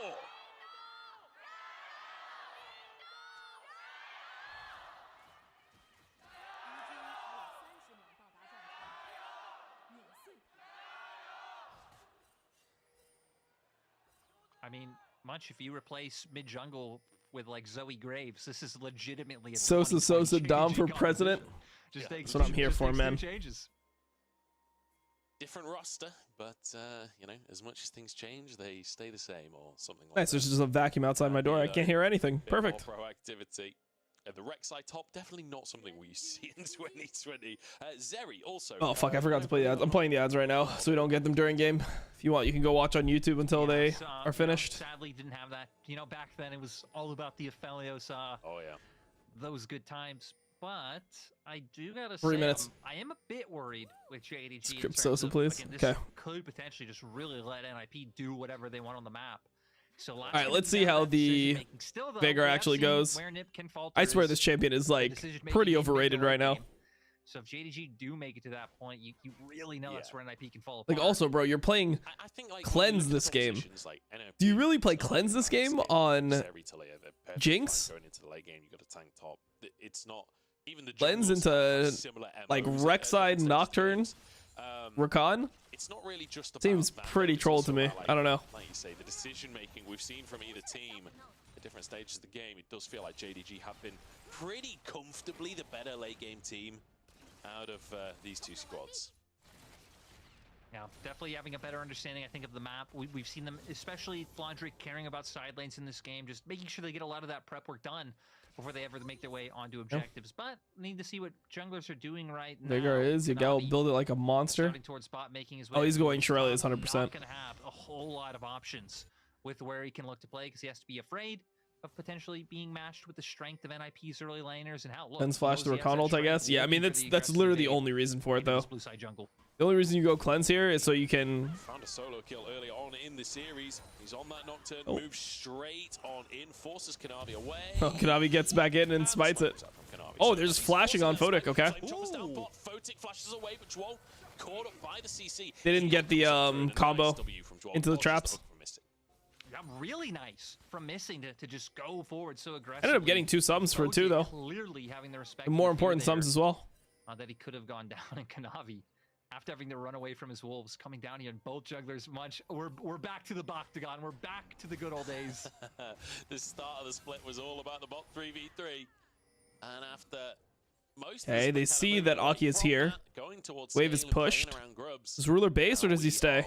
Kanavi on the bottom side. Aki Looks like he's staying for right now. They try to get double longsword or something, I guess. Just gonna go for that crab. Yeah, you can see missing, just angling over to make sure in case Aki had started to move over and maybe draw. He's such a knowledge merchant. I mean, he's the best Rakan in the world. Anything from I would say. going on. Shouldn't be that surprised with the trades going in favor of Which is rookie why Nick. people are saying that consistently in the series. Even That's why people are expected saying to, that picks that Yagao has been leaning or why the into. enemy team is denying him Rakan every single game. JDG, a lot But yeah, of I mean, this he's just the fight best is gonna come down to Rakan stay player we've even in seen. CS. I mean, I guess you Only don't other expect name that much people from say it is that early sometimes on Delight. anyway, right? Again, it's Paranoia and Weaver's Wall. But I personally think really good Rakan with is this. just a missing champion. 3 big tools for NIP. I can't help I mean, but chuckle Kanavi every didn't time even the lose camera his pans over top side here. Veigar and Yagao Got is both there, crabs. Leprechaun He's down in skin tempo. is like Nocturne's still easily farming his way to skins 6. that were made back in, I don't know, whatever, 2012. I feel like Shanji has not been super good at playing Rek'Sai yet. We gotta see if he's able to make it work. Back then it's like, my guy's a leprechaun now. Like all the spells are the same, but I'm slightly greener. I also hope his logic is something like, it's lucky, or just that, just something very basic. Who knows? Maybe this is the skin he plays with every time, and why that win rate is so correct. Yeah, the look of the Irish pulling him through. Our whole production team and Striker, they can't believe their eyes. I'm sure they're over the moon about this one. Yeah, I mean, is this cultural appropriation? It might be. Okay, Budge. Navi still hasn't based. Neither of them based. Grubs are up. Jugglers running into each other. We see Yagao went for the reset. So he's gonna have to TP in, but I don't really know if this JDG could force him off. I think JDG just has to leave here. Yeah, Kanavi. Really nice for Aki though. Like he has experience advantage. 3-6 as Nocturne on Vi. Kanavi went over to his Wolves. I like it. Ruler trying to pressure in this bottom side. Minus CS lead for Ruler, but nothing too crazy coming out there. As it will be 3 groups taken by Aki. Drake still up on the map. JDG. Kanavi's still not gonna base. Damn. Actually, no. Pink's coming out. That's crazy to me. Towards that Drake. Aki gonna go for the reset now. You know, being up a bit in terms of XP. Gonna have those 2 long swords. So they should have the window where they can just start making their way down to start up this Drake. Aki's not level 6. Here, Weaver's Wall. Ruler missing, could be in trouble. No flash available. Oh, missing missed. Doesn't land on the wall. He's dead. Knockup after knockup after knockup. And missing will fall. First blood for Photic. Yeah, there's no, after he gets walled off, there's probably no way he can live though.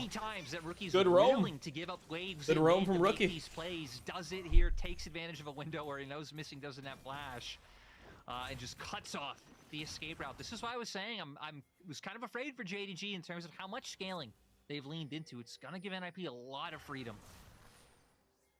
Rookie moves into this mid lane. Yagao has that flash available. Rookie sat in the baby cage. He's not going to be happy about that one. You know, he's going to be screaming for his mum in a second. Oh, no, that's Smolder, not Talia. My bad. The baby cage, though, it's going to be enough to dissuade the play onto the mid lane. Joao had roamed up too, but with the crab taken. And with Ruler resetting, maybe there's an angle for Drake. But I mean, the kill was just really nice for Photic. Getting a free kill like this. Main thing. I'm just surprised that they don't feel confident leaning on it. Maybe going to wait for the wave to get pushed down by Photic now, which while going for that reset. Like I said, in my mind, it should be one of NIP's win conditions is getting these started and stacked up as quickly as possible. Then, right, you're going to be pulling JDG in the team fight even earlier. Going to have that window to where you can very easily Ruler builds Rookie onto Ruler and Yagao. Yeah. Rookie gets prio mid. Can lean over towards that Drake. I think Aki has started it. I think he's pulled it out of the pit, if I'm not mistaken, on the minimap there. And it looks like not even. There you go. He's got like 50 stacks. There is a not insane or anything. in the area, so it's spotted. How great is the league? How great is league without TSM? Amazing, bro. Perfect. Not in the pit, so even if they can't see the Drake, they probably know what's going on. They also know that, you know, that Drake is not theirs. That Drake belongs to NIP. You can see Kanavi reacting quite well. I really wanted you to eat your words there. He did, but not going to be able to make it happen. I love that Kanavi immediately goes for the Kanavi gets Raptors. He's got to be careful doing this, though. Doesn't overstay either. Aki making his way over, and hell, even Flandre having the information that Shanji started to move back. So nice job of respecting those small advances. Damn, Rookie just forced the insta-flash. Forced to flash out from the cage. Just a bit of a show from Kanavi is enough to force that summon around. I feel like most of the laning phases of this series, Rookie has had his flash on cooldown. Like, so many of these plays, he's managing to flash can they just kill Rookie here? Rookie's dead. He's dead. Maybe we get it punished this time. The baby cage sets up the knockup. Look at the combo out from Wait, Yagao gave it to Kanavi, man. That's crazy. Bro, that right there is why Kanavi wants to play with Yagao. He does an ult for the kill. He stops auto and he's like, here, bro, you can have your kill. Again, you could just influence it from such a long distance with that call of the Forge God. And between that, the cage, the ult on Kanavi, like, my God, if Rookie ever walks up and pretty good play from JDG. Flandre leaning into mid. Ulting. Goes back top. Really high level play, I would say. It's so frustrating to play against. Could be a Mikhail's angle, honestly, for Joao. Just for anyone that happens to get caught by one of these stuns. Denying that potential follow-up CC chain could be invaluable. Oh no, he goes for that. We'll have to find out. Missing. Going to be knocked up down in the bottom side. His hook was denied as well, so that's a flash. Damn, he just flashed to keep his HP. Exactly right. Like you said, we've seen Missing be on point with the hooks all series long so far. So the fact that Joao was able to shut that one down is massive.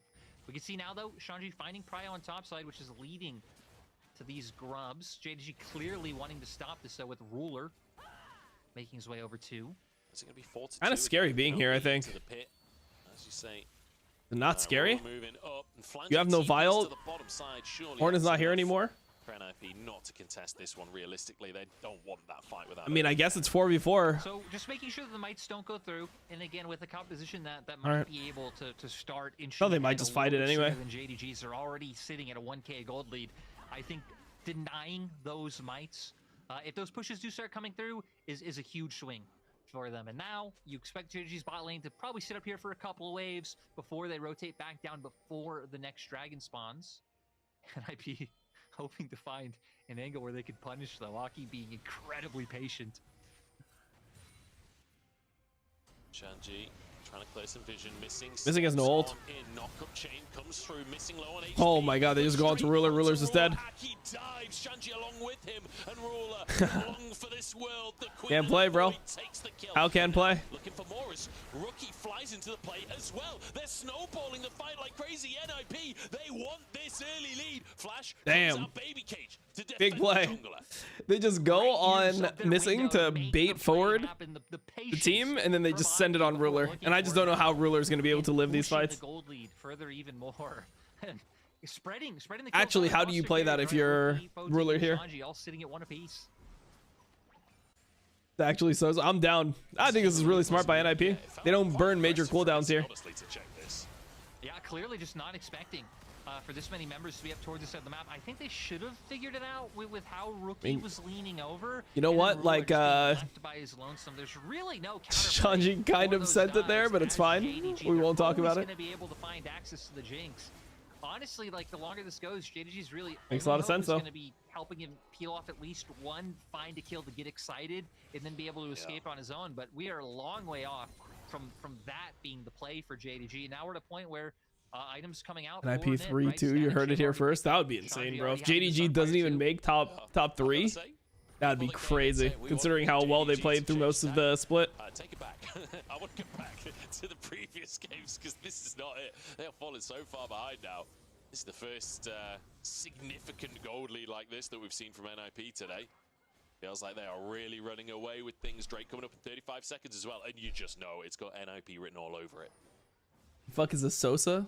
And that's why it was a surprising pivot. How by did you not know JDG to, Sosa, man? again, lean so heavily. I'm disappointed. Oh no. Oh no, Yagao forced All right, you gal forced the flash. I mean, flash is down. Really good for NIP's comp. Him safe in the end. No flash on Yagao, no flash on Ruler. It should be like almost impossible for them to live. No summoners, Kanavi with no summoners. I mean, Yeah. there's just no universe you're contesting this. Like, you can't do anything. You're not going to be fighting for the strike. If you start seeing them lean heavily towards one side of the map, Flandre missed the turret. You could very Oh, easily Shanji's get so strong done. now, actually. NIP are taking turrets across Got the a kill. He map. got first This turret is gonna gold. start He's getting chilling. out of hand. They're contesting this? This is mental. They should not contest this. They're losing the game if they contest this, by the way. I refuse to believe they can play. How can they play? They have no TP? JDG, there we go. Shanji gonna use his TP. Knockup lands onto missing. The flick back Yeah, is it's there. crazy, bro. Why did they Not only think will they get could the contest Drake, this? they get a pick on top. NIP really getting everything they want. Why from did they think they JDG could contest this game. ever? Their backs were against the wall, and they're making it work. Azaki not even going to give a chance for that one to go over. Oh, there was a ward. Kanavi, no flash. Transfer. He's dead, I Flash think. available for Kanavi. Oh, maybe not. Sacrifice his life? No, maybe he's got onto Photic. I don't think anything's going to come of this one, but I'm wrong. Aki dives in. And Oh, Yagao is just, he's just dead. Assembled, and Yagao is Thanos in this All right. one. Snap your fingers to that. Ends up going down. NIP find another one. I could empathize. Photic a with what good Kanavi Zeri. is going He's for, not right? considered If that you good of a deny Zeri, one no. of these Drakes, Like, I guess his at best champions least would probably be provide like Jinx is yourself his best more champion by time from far. that potential And then underfight after that'll that, come I mean, later he's on, like but okay on you might have Lucian to when he get plays this Lucian, one. not me. NIP, He's really like okay starting on to build Varus. this I would say lead he's up. also Sure, pretty good Flandre's on getting some Senna. alone time in top side. That really doesn't That's mean probably the better pick at all to NIP. they were looking for, but yeah. You've got a 7 CS lead on Ornn. Like, it's not exactly going to win you the game, is it? My goodness, NIP off to the races. It feels like it took This is why Kanavi wants to play with Yagao. Yeah, unironically, bro. Yagao will just die for him. And now, game number 4, way ahead of the curve on this one. Shanji's going to finish off this tier 1 in the mid lane as well, as Rookie uncontested down for that bot tier 1. He doesn't have his Bro, TP this Vi available, pick doesn't have looks his ult fucking available, useless. so Also, Hell the Jinx should pick, go the way JDG. crazy. JDG gonna be able to look for this one, but still. Should be a good game to see how his areas 3-0 start. I mean, it's pretty easy to play with the 3-0 start. Gonna shy away from fights. But Rookie's moved actually over. we might get another one right now. Aki doesn't have his own ultimate. Trying to steal it with a Q. Herald taking a missing. Oh, good spell shield. On the hook. The Ornhorn Really goes good spell wide shield as there. well. Rookie corralling Rookie? into the mid lane. Ruler. Oh, that's that blue ward saving his life there. Rookie Oh, they got him. flashes and finds No one flash on of Ruler.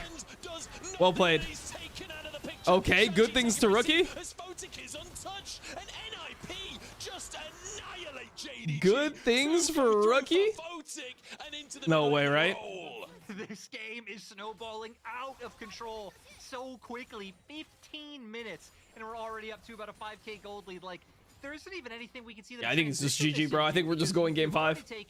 I don't think there's any way they can play anymore. Objectives on the map, only that I thought it was going to be hard for their Bottom carries anyway, really but being the only now it's prize looking left like for super NIP. hard for their They're nowhere carries. near it, so now it's going to be about getting resets to come out. Playing for that is we actually see another item finished up for Photic.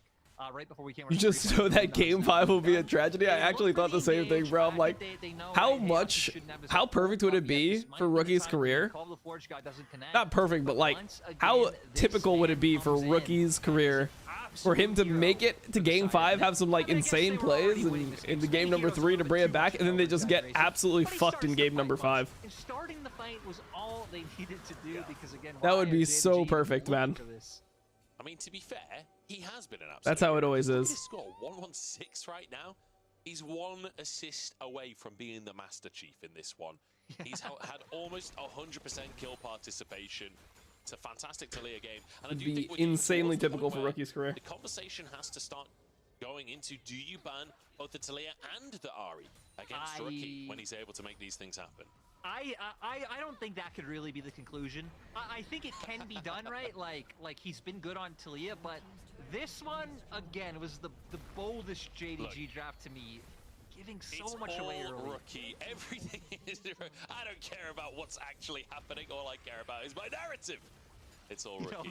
And then he's gonna lock in the Yasuo next game, and it's not gonna get any easier. It's like, that's the thing, right? It's not gonna get easier if you take him off of this. It's not. Like, Rookie's still gonna be an absolute legend on anything else. It's nice to see the NIP bot lane, though, I think, really having a much better game this time around. I mean, Joel was already doing pretty well on the last game with Photic, especially.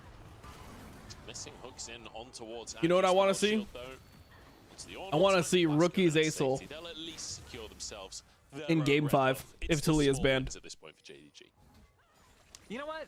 Actually, I think about Because it more. if you think about how the draft is going, right? Like, if Rookie's Talia is banned, it means his Acel will be open. Because of not banning picks that people So, want to ban. So I think that will probably be the pick for it, again, bro. That was one of the things that was said before this series, right? AD pointing out, hey, I think it was Trouble who said, like, Yao plays Talia, plays it incredibly well too. Like, he always can go back to that.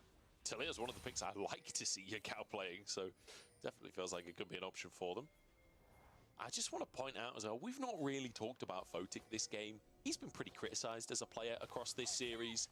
He's 5-0-0, and I realize guys, in the early game, a lot of this is I'm not trying to just bait emotes. It's down to the setup. Trying to provide analysis for you guys. Up these kills as the Zeri this early in the game. The fact that you're at 2 items already as the I want to see that. It feels pretty good for Photic. I want to see that wrinkly hole so bad. Someone's no way, bro. There's no way. The other games, hell, even the game they won, he was getting picked off. How's That's too far, bro.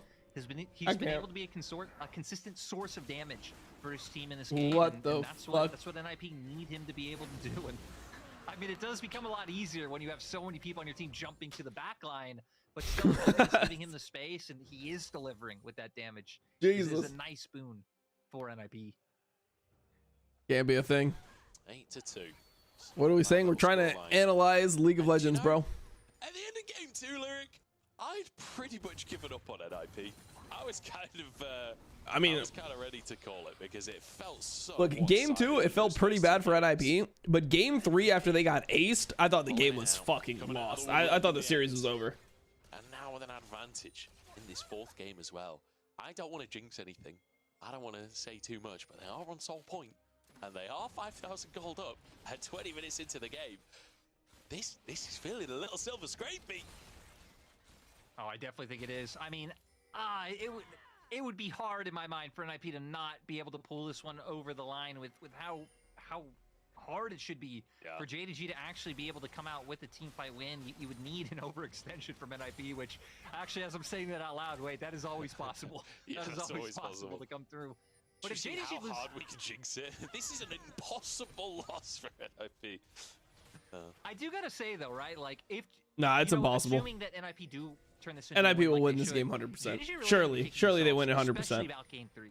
Surely Last Ornn game, they doesn't were in just a scale position and they where get I think their items highest and gold lead was, like, they actually 5,000 can or play. 6,000 at one point in last game. It could have been a 3-0. Could have been a 3-0. But weren't able to pull it across the line when it was going to be easy. And now, again, with the plan they came in with how NIP have approached this too, it really looks like we're going to 5. And that is a position where I could not have imagined JDG ending up in. No. I don't think many people were predicting 5 games today, and I think almost everyone was predicting a JDG win. But NIP in the driver's seat here. Man, can you imagine if JDG were to lose this series? They've been kicking themselves. Rookie finds another flick back. That's half of Kanavi's health gone. Probably. Laser in onto Do they start Missing as Baron here? well. Baron is up I on guess the they map. can. And that's Kanavi sent A little bit back. scary, though. Honestly, NIP can just start this up. And it looks like Okay, that's I guess it's fine. I exactly guess it's what fine. they're gonna do. That's a good Baron We're gonna see start. if They they're should able just be find that willing win, to or get at off least of we'll it. give them the information that this one's going Yeah, down, okay, but this is still, good. Kanavi They can committed maybe to the kill reset. Missing and then go back on Nowhere it. close. Looking for a pick though. Not actually starting Never the mind. Baron off. Play for Well, soul. he started it, but then peeling off again. Play it low and slow. Vision was there. Shanji somehow They go right back to able it. to get They go right back to it. mid-prio Wait, they're through actually the, on it again? through the Wait, Titanic that's hijack. mental. Just one shot in the mini wave almost. NIP peeling off once more as Kanavi spotted on a ward, denying all. Chanji is so vision. strong right now. Missing might have stepped a bit too far forward. He can do work here, man. Cautious. Rookie just got spotted out. Oh, They knew. the flag doesn't land and they flash onto it, but the Zhonya's is going to protect Good him. ult. Almost all the CC Oh, no. denied, but the baby cage is enough. And now Oh, they've no, got no, no, denied no, no. I mean, from Shanji. at the end of the day, it's like, okay, Kanavi flashed, Rookie died. Probably didn't need to die. Like, I mean, obviously, And like, that was the he didn't need discipline to we were talking force his about play. JDG had in game 2, right? NIP were But they're desperately still trying to pull fine. them into It's not River, like Soul and is they were denied. able They should to still win. section them off with that Talia wall, with the angle that Rookie had. JDG weren't falling for it. Yeah, Rookie got caught, Rookie for and sure. NIP ended up getting a little Still bit should not impatient, and change the game that much. It gives over the Overall, the game is reprieve still that fine. JDG were desperately hoping for. Yeah. And a fumble like that, you got to say, it's a rookie mistake, Lyric. It's a rookie mistake. No. As gets A caught rookie out mistake. in the Very true. jungle. JDG, I mean, like, let's be honest, one pick onto rookie, it's not changed that much in the scheme of this game, but it has denied the Baron play because it's a minute now until Drake. Exactly, right? It's prevented the snowball from happening right now. Again, that ward coming in so clutch. They dodge out on it, and then I love it. You just have to full send it while his team is nowhere around. They really commit everything to making sure that the guy goes down. So they buy themselves a bit of time, but at the same time, do they really when they've been on this dragon timer the whole game? And that is, you know, that's going to come to a head in 40 seconds. Not to mention rookie, he's picked up his Zhonya's now off the back of using that arm guard in the previous play. I will say, that was one of the highest value stasises I've seen in a long time. Like, denies the Ornal, denies the Vial, denies a bunch of DPS, but then, yeah, Gal's playing the Veigar, so there's only so much you can do on that one. And now, we'll see. Potentially a last chance here, honestly, for JDG, because if an Ocean Soul goes over, I'm not sure you're ever killing this Rek'Sai again. I'm not sure you're ever willing to fight again. Flash from Good flank angle from Kanavi staying on Chanji. They can go side. directly onto They'll just Ruler try here. and They're consistently just keep trying to wait for pressure JDG to walk forward. onto Rookie, but still, They'll probably just skip over the front line and try to just kill Ruler. These guys are such a big problem Good for ward from Ruler, though, here. Good It's gonna pink be really to hard cover Rookie's still the playing backside off of the things. side. Rookie's been caught out here, does have that Zhonya's available. Okay, they're going on to Ruler. It's the play we were talking about. Oh my god, great peel from Yagal. Doesn't matter, though. Okay. Good flash from Shanji. Damn. JDG, like, Yagal played it really well. He responded to the situation really well. But it felt like Kanavi just dove too deep once again, and the whole team dies as a result. On top once again in the team fight that matters. Now even going to be able to get their hands on the Ocean Soul. Wait, what ended up killing Absolutely Odic? massive. I didn't even see what killed Photic. As they grab Ocean Soul, they grab a clean ace. So I thought this was like a pretty good idea. You start the fight, you go onto Rookie, then you kite. I like the idea to Good from Joe, though. pinch your way onto Rookie. I mean, two people But are it's just like, diving okay, onto Photic, and there's Hawkins nothing going that could be too far, done he goes down. to kill him. But still, Ruler, Yagao never really get in a position to Kanavi find just damage goes in. from I mean, it was too Photic deep from after everyone, I that think. Flash comes through. Rookie's doing a great job of zoning him out. And it Wait, what opens kills up for Photic here? I didn't to even be see. able to do so much, especially once Shanji gets involved and starts bringing this fight forward. Things just got Oh my god, the random Q from Yagao. I didn't even see it. Like to play the fight. And Yeah, there's no way Photic should die there. especially Photic took advantage. But I mean, they have Ocean Soul now, so Photic game as should well, be like, a lot. Flantre missed a knock-up onto him early on in the fight, and with how low he got, honestly, that might have been the difference maker for the side of JDG if he could have just hit that pillar. But either way, all I think JDG has to play full peel. I mean, it's just impossible now, though, right? Like, how do you play full peel when your carries have no flashes? I think it's just an impossible game for Ruler to play. Conversation in this composition, it scales like no other out of all three lanes. But does Ruler he and Yagao scale just as have the well as a toughest time. one-on-one, Zeri? I'm not so sure. That's the thing, right? He's a full item down. Hell, more than a full item down, because Photic also has two, kind of smaller items components compared to Ruler's just one. So really ahead in every way that he can be. And now we're at a point where flashes are down, and flashes being down feels a lot more 9 kills, Zeri G's. for Yep. JDG with the dive that Zeri's really strong. Kanavi kind of functions in Draft the diff, same boys. way, It's a but it draft feels like diff. there's more follow-up And it was a there gameplay diff early for as well. NIP side, and we're just gonna go straight back to the dance around the Baron, and NIP hoping that they could pull JDG out of their base. Feels kind of funny. Veigar build, yeah. With Good Veigar build. He's not going Shirelles this game because he doesn't need to catch up to people. He just needs to peel. That being said, it's like so hard. So hard for him to play. Quite deep enough in the brush. Won't matter. Photic still clears that vision anyway. Missing tries to move in. NIP start this Baron off. Playing with Fog of War. Trying to set up for something. Missing. Takes a chunk from Rookie. Uses that Aegis just to keep himself healthy. Aki's not even on the Baron. He's just waiting on the side. Like Aki's far Waiting off to one ult. Side. You have Draw threatening another flank. Rookie waiting in the wings. So many different things that JDG need to worry Ruler about. might just get jumped on solo by Aki if they separate too much. Ruler the second they get that opportunity. NIP peel off of the Baron in the end. All right, let's see it. They probably just send it right on to Ruler. And he can't play the game. GG. Aki dies. Okay, wait, hold on. Nah, it's still fucked, right? It's still impossible. It's still impossible. Joe is just opening up now with Photic. Send. Okay. They demolish JDG, and Lyric, I think we might just be going to 5. We're going to Sosa, boys. It's time. Dismantling JDG and showing them, hey, you need more presence in the early game. You cannot allow us to have this much freedom. Phenomenal early game. It's fucking time. Game from NIP and punishing this draft from JDG. Down for it, man. I'm down for it.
Yeah, for some reason, like the audio track that it's supposed to be on, it's called like music, is deleted. Like it's not showing up. It's not even showing up here. So I guess it just goes through that.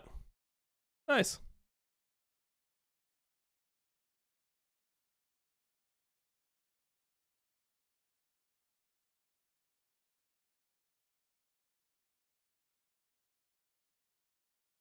Hold on. Let's see.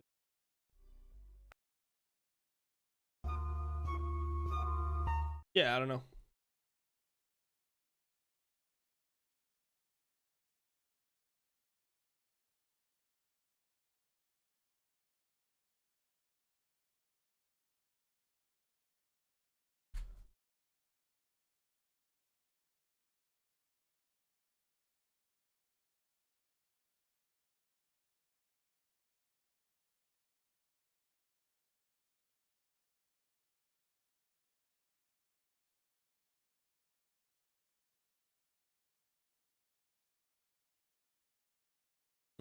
Whatever. I'll try to fix it after the stream.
second global stock. I think this just shows the comp diff right here. Absolutely. I feel like especially since after the first They just don't have any peel for Jinx. So because they have no peel for Jinx, how can they play?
Again, as an organization, after winning in 2023 summer, after winning in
draft, things we got to see. Again, do JDG take away the Talia?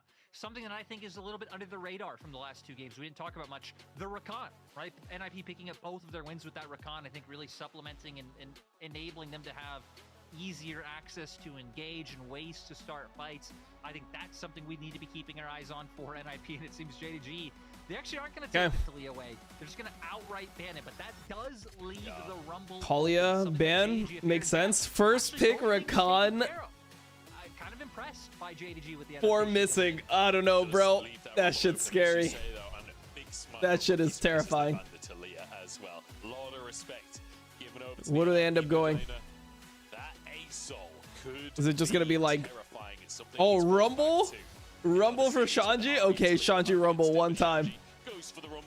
Can Rumble take Shanji to top 3 for the first time in his career? That would be huge. Changing for JDG, right? A lot of times it's been about getting their dual lane very early. This time, going for the jungle, going for top side. So a lot more aggression from JDG in these first 3 picks. And again, I love that Rakan takeaway. But NIP, Shanji's on something strong. They have really strong Zin Rek'Sai with these first 3 picks. They certainly do. All right, and we get a Nautilus coming out. Coming on through there. This feels like a reasonably even start to the draft. Obviously, Shanji being on comfort, being on a pocket pick is definitely valuable for NIP. Let's see what JDG drafts. They need to draft something with mobility. If they go, okay, so I think Xayah should be banned. Number 1, Xayah should be banned. The reason that they might leave Xayah is because Rumble is good into Xayah, but I think Xayah is the best possible pick into Vi plus Nautilus, so I think Xayah needs to be banned. Mid-lane bans for both sides make sense because Rookie also is willing to pull out some, you know, like, and will Rookie just play like Azir? Things like the LeBlanc obviously being more niche right now and really falling out of the meta. You even have things like the, I mean, Yagao is willing to play Annie. I wonder if NIP just ban Annie. Depending on, you know, what Yagao does. Ban into Yagao. So, like, there's a lot of flexibility for what Rookie could still end up going, especially if they decide They ban to Annie. save his So they're pick giving for last. Xayah Rakan because they think that, I mean, they might pick Xayah on 4. They could always pick away the Xayah, but I think they're giving Xayah Rakan because Xayah is bad into Rumble is their idea. They might do something like Orianna pick. So it's like there's 2 champions that Xayah's not good into, but 1 champion that Xayah, or 2 champions that Xayah is good into. So it's not like the end of the world. But then like Xayah does make Rakan stronger, so I don't know. There's also things like the Tristana mid lane that's kind of been ignored this series. Exactly, and like that would again give you some prio to be able to play with her on mid lane. You know, you already expect to be strong in top side, and I think would give a lot of options over. But I like this. We're talking about a lot of the mid lane possibilities, but saving it for last pick when Yagao still hasn't showed what he's playing. Hey, there's the Zeri. Here's the Xayah. And I think it's just, I think it's probably Azir regardless, no? It is. All right, what is the pick from Rookie? It's Acel, no? Don't do it, please. Please don't do it. Please don't do it, Rookie. Trust me, don't do it. Don't do it. Go Acel. Go Acel. Please go Acel. Please. Let me see your Acel one time, Rookie. I've been begging for years, bro. Please. Please no Diana. Please Acel. Please Acel. Please Acel. Please Acel. Please Acel. Please not. Oh wait, or Acel's banned. Never mind. We can't see his Acel. Oh shit, it is Corki. Dude, there has to be. It's Orianna then, bro. It's Orianna then. There's no way it's ever fucking Corki, man. Corki never wins. Corki never wins, bro. Oh, Corki never wins, bro. Especially, but a lot of AoE gonna be it's there GG. between the package and it's gonna be a tragedy. For JDG, it's gonna be a tragedy. It's just a. Some laners that are gonna have an easier time. It's just a fucking JDG win. Available to them, as well as Kanavi now, finally getting his hands on the Zijao. There's no way Corki wins a game, bro. I refuse to believe it. We got a game 5, but we get Zeri versus Xayah, Corki versus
okay in this game. It's not even that Corki is a bad pick. It literally never wins in LPL. LPL just sucks so bad at Corki.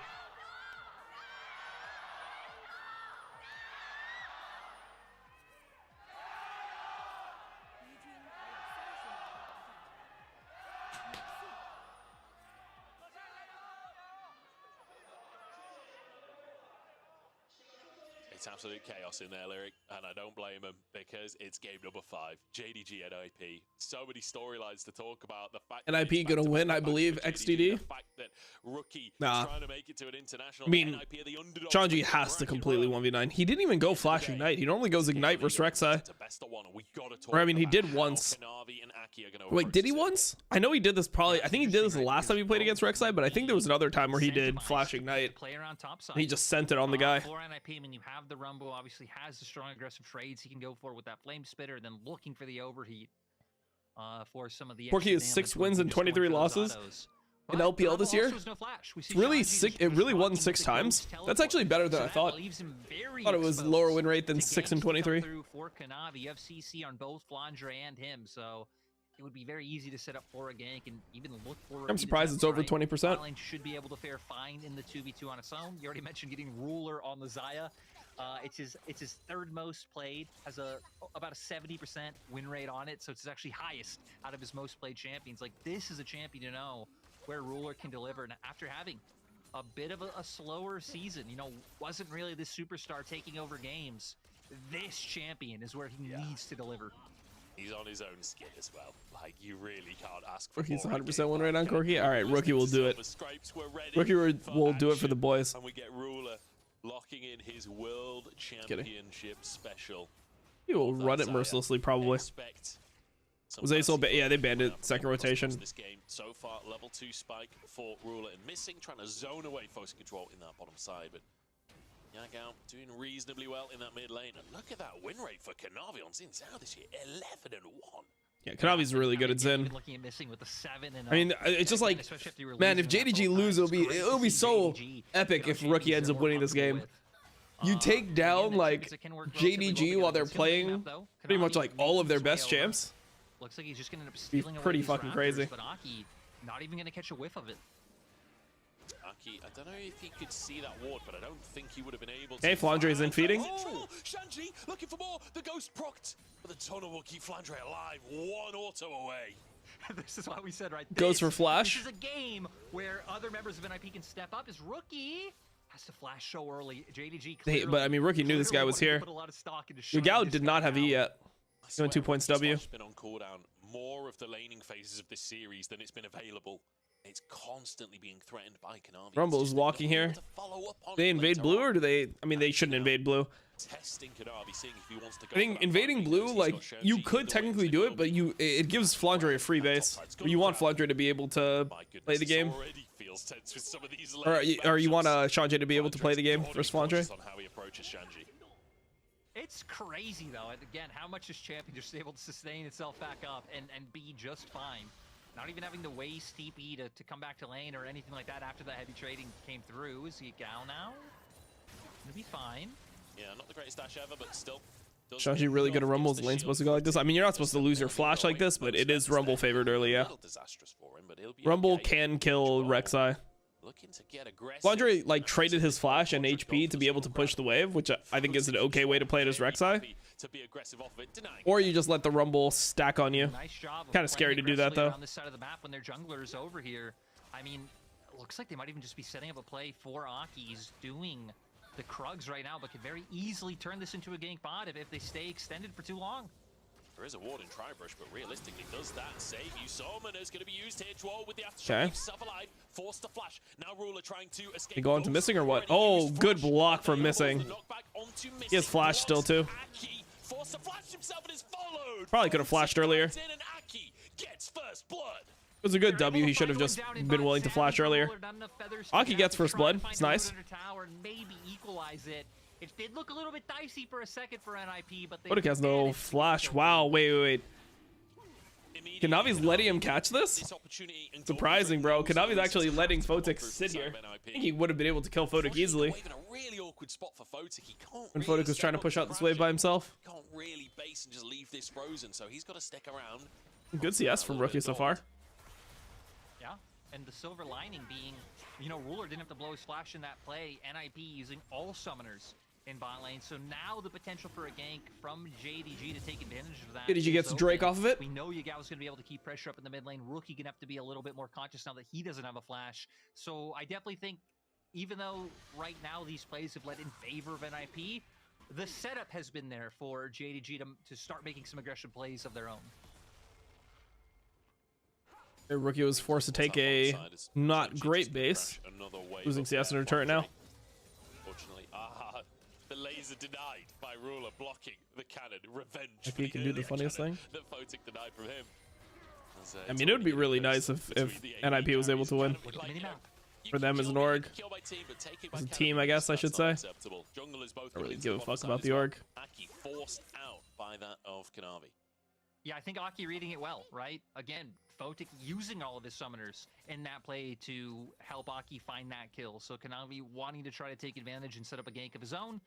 Aki just waiting in the wings, dissuading that from happening, and now finally going to allow for...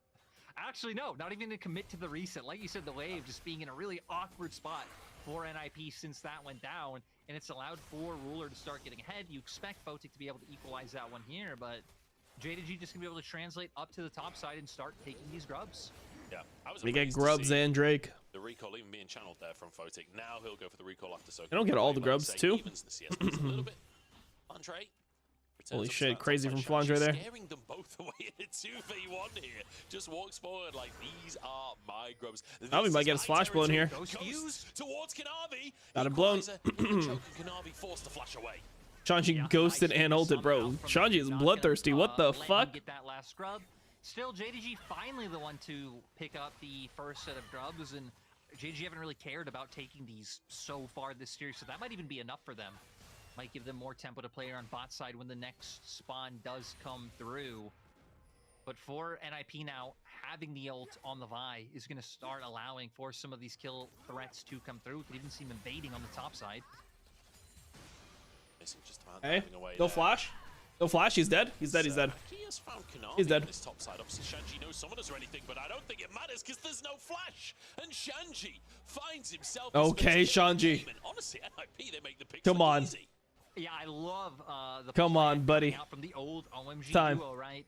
Aki waiting around, knows the flash isn't there from the equalizer, and just wrap around and make your way into the enemy jungle, knowing that the aggression was already being tempered on the bot side by your own duo lane. So NIP Shanji with the blood pumping through his veins. Also making these aggressive excursions up the top. Look at this lane kingdom bot, by the way. 10 CS lead for Ruler, and the wave is pushing towards him. He's denying so many CS. Balling's in such a good spot though for JDG. You love to see Ruler and missing on your scoreboard because my god, they're just so good at the game. And I will say this split is playing well. has not been their split in terms of the 2v2. They've not really been one of the 2v2s we're really looking to. No ulti on Aki though. Navi's just going straight. He's gonna try to smite this. Oh. Right now in this game, finding that individual lead on absolute comfort for both players.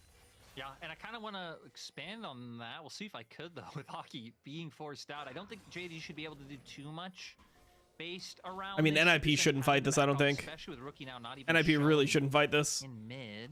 Not level 6 on Nautilus. And Rookie's playing Corki. Reset while it was basically under tower.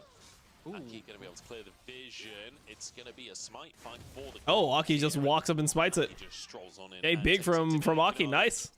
And even with the move over from Yagao, nothing too much going to happen on this bottom side.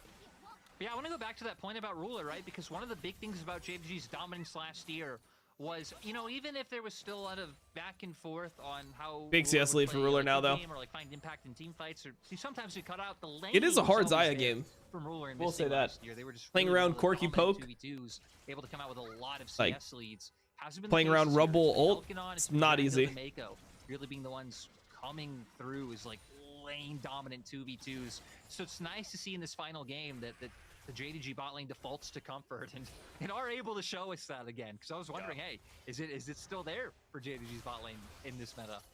Feels like it absolutely is, and I love the amount of presence that Kanavi's had on this bottom side just to essentially isolate this 2v2. Aki's been trying to get in and deny this. Caught a pink ward and a dagger. Kanavi's never really like moved into the lane properly. He's just been there to Photo does not look strong right now. they're 2v2ing. Ruler admits Basing. He has Noon Quiver, you right? can see a 20 CS lead. Surely he has at least Noon Quiver. Yeah, he has Noon Quiver, but... Alright, I mean, this is like when he's kind of stabilized. He's only down a dagger now. He's down a little bit of CS right now, but is it going to care? And hell, look, Flandre's actually making his way over for this Drake. So JDG very clearly wanting to prioritize this one. Shanji has no TP and no equalizer. Yeah, so opportunity for Shanji to get some tower plates, and he's just got to hope that the rest of his team is on board with the fact that this is not a Drake that they can contest. There's a wave under the tower in the bot side as well, so you don't really anticipate much coming out from NIP here. However, Second Drake to JDG. Control ward reveals that Flandre is there. Surely at this point. Oh, they're gonna try to package it. Maybe they do. Hooks go in. This is a 4v5 that NIP has started for themselves, but Shanji has roamed on. Okay. Shanji just walked his ass down. 1-for-1 now as Rookie. Flandre has ult. He's dead though. Just gonna burn him up, but Flandre's so Okay, Aki. Oh wait, maybe not. Wait. Oh my God. Okay, Flandre, good trade back. All right, it's a fucking banger of a fight. Yeah, it ends up being a 2-for-2 overall. Ends up being a 2-for-2. That was incredibly chaotic, but we do see Ruler's getting more free time. Ruler is just hitting bot though, and they're missing more CS. Plates going over. Again, a good thing for Bro, it's like 40 CS bot lane almost. I mean, it'll be like 30 after he catches this wave. Question is, does Ruler have Kraken off this? Because if he has Kraken, it's going to be really tough for the enemy team. He doesn't, thank God. A lot of gold going over both sides, just different parts of the map. Yeah, because he has tier 2 boots. I mean, if you have Kraken there, it's so fucked. Series, though, 2 grubs denied. This time it's NIP denying them. Typically, it's been JDG with only the 2 grubs. But regardless, there will not be any void mice in this one, and it feels like this is a split map in terms of gold leads, right? You've got Shanji in the top side. No, I don't think it's bad. 20 CS lead, in fact slightly more, 30 CS lead up there, as well as a couple of kills. Same for Ruler down in the bottom side. And this is all just so strange. The engage comes off on a missing Rookie's actually going to jump right into Flandre, which I think as a Corki is not where you want to be, so he has to get away by himself. But where JDG Duel is here, missing finds access to Photic. Nice. I put my foot on the floor. I'm gonna have it in my foot. Excellent. Able to get one. This looked a little bit crazy from Flandre. Like, all right, buddy, you guys have gone 1-for-1. You killed the enemy to carry. You Clean from Flandre here. I can't believe he was able to find this return kill on Donkey. Really clean return kill. Shots there just went a split second. What? When just I mean, the next play should favor JDG in my mind. Tanking up the tower. Importantly, Yagao going for damage on this Azir as well, which I'm really glad to see. Does it not just favor JDG when Corki has no package? Dude, I hate this Corki champion, man. I really hate it. Getting a bunch of plates as well. 30 CS lead. Same story for Shanji in the top side with a couple of kills on top of it as well. Flandre, you may have a bit of MR, but you can withstand a storm up here. Yeah, I mean, Shanji's about that life, though. Guys is going to be dealing huge damage. I mean, hell, even just almost being able to. Shanji is about that, man. Even having the Oblivion Orb to prevent the sustain, like really being in a position to where the Rek'Sai shouldn't be much of an annoyance. But it's worth mentioning that as well, right? Is that the boots are already finished, and Shanji, it looks like he's not completed an item. But the gold value of his inventory versus that of Flandre is massively favoring Shanji. I mean, hell, now actually finishing up the Leandri, so now it really is gonna show through. I mean, Flandre's gonna have a reset of his own right now, but he bought that Hollow Radiance not too long ago, so shouldn't really have that much more. Maybe he has enough to upgrade his boots. Yep, there it is. Merc Tread's gonna come through. Getting hard to watch you by how many ads I get. Well, you're just speaking out of your ass because there were literally no ads. I can see when you guys get ads. Played ads in between the game. You have to feel threatened by. And there's 25 minutes to the next set. At the same time, though, you don't have to worry about a package right now. So, unless you're complaining about ads in between games, which I think is like normal. It's a really good point as well that you are just you've got both the lying. And the package. Like in the right fight, if they get JDG in a jungle choke and both of those come down across the team, good lord, you think you've seen a red carpet before? My God, they'll set the entire rift ablaze. Flandre gonna be forced away from the tower on the bottom side as Photic will get some time on this one. Similar positioning on the top side, but it's for the Herald here. As Ruler will finish that one off and move. Why would Chad ever lie? True. Photic finishes off the tier 1 on the bottom side after denying just a couple of extra minions. Shanji, if you can hear us, Prage. I mean, it's just scary though because like Even having the Normally, if your top laner is ahead, but your bot lane is really behind, it's hard for top lane to carry. That being said, it's like it's like a pretty good Rumble game because there are like multiple ways you can maneuver around those walls. into the champs that it's good into, and a pretty bad Rumble game into the other. So pretty much it's good into Xayah, and that's about it. And it's like there's nowhere you could go. There's absolutely nowhere safe to run. You are just burning to death. Shanji Rumble Game 5 is crazy though. You just cover the entire area. I mean, River is a Donald Trump, please save us. Donald Trump, you can hear us. We'll see when we get to the team. Please save me, Donald Trump. To see what NIP have cooked up for us with this competition. That's one of the best videos on the internet. Also, I'm Nice. just excited that Shanji gets his signature for this game number 5. A lot of playoffs have seen him on this Renekton. A lot of playoffs have seen him in matchups that are pretty tough to have an impact on. And he has been a player that's been a little criticized. Today, he's been looking pretty damn good, and he gets Rumble for game number 5. If you haven't seen that video, nice people think I'm unironically a Trump supporter now. Nice. Either finish your playoffs or I have to kick off wave through this. JDG's giving this Drake. I gotta say as well, like as a series that Yeah, there's not on spikes right now. should have been taken by JDG.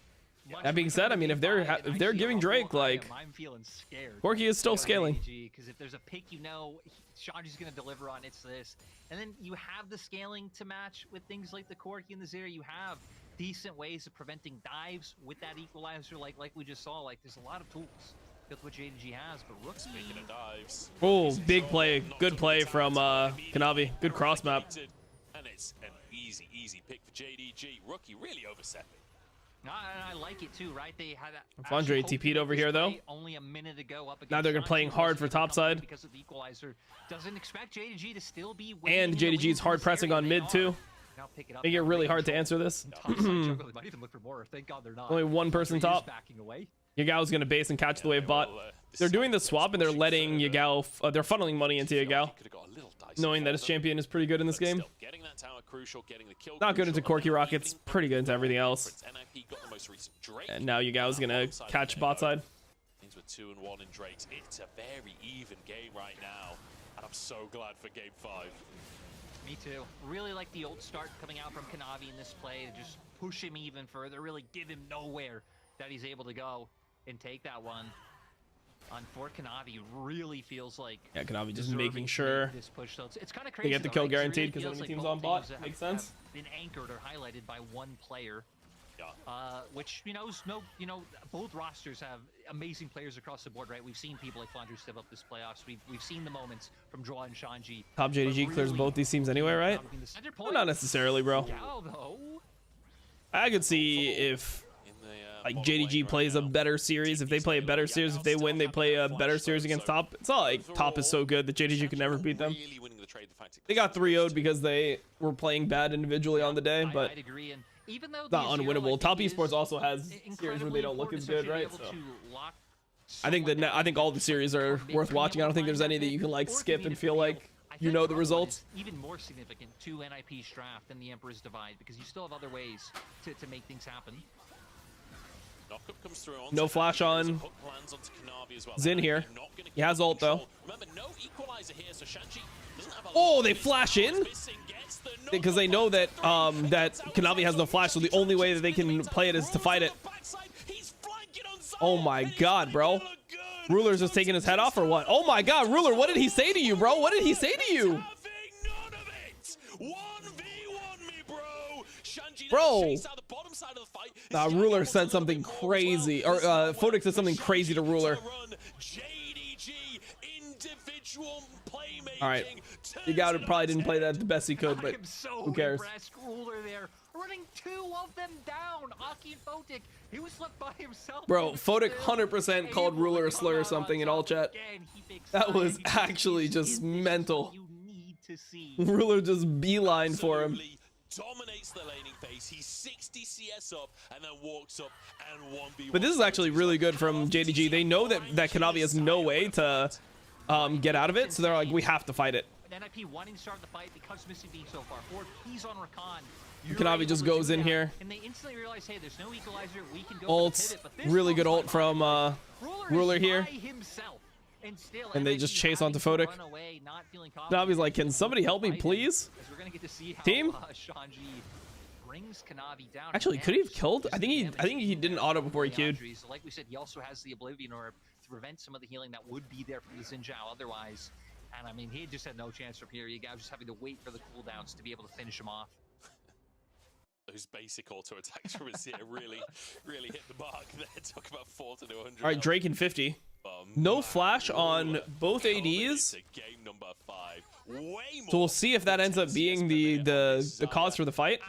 Ruler is really strong right now. Mechanics using his ult to deny. He is super strong. Ultimate, and then using the feathers to force the flash But out it from is him. still a hard Xayah game. They need to try to get into like a open situation, I think. Beautiful fight out from JDG. If they don't get into They're the ones with the goal lead. like an open map, it's very hard for Xayah to play. Spawning in 20 seconds, they could threaten Soul Point. They would rather take the fight in the middle of mid lane, or they could trade for Baron here. Maybe JDG just like full sends on Baron. IP having everything they need to fight this. Photic doesn't have. What does flash, Yagao have? neither does Oh, Ruler, Yagao has so a very lot similar of tools money, doesn't he? on both sides. Again, I think He got a lot shutdown should come too. down to the package in the equalizer. Oh The my place god, he's so from Shanti strong. Rookie is gonna be key. Arm guard completed. Can they wait out this package though? They can lay down that red carpet.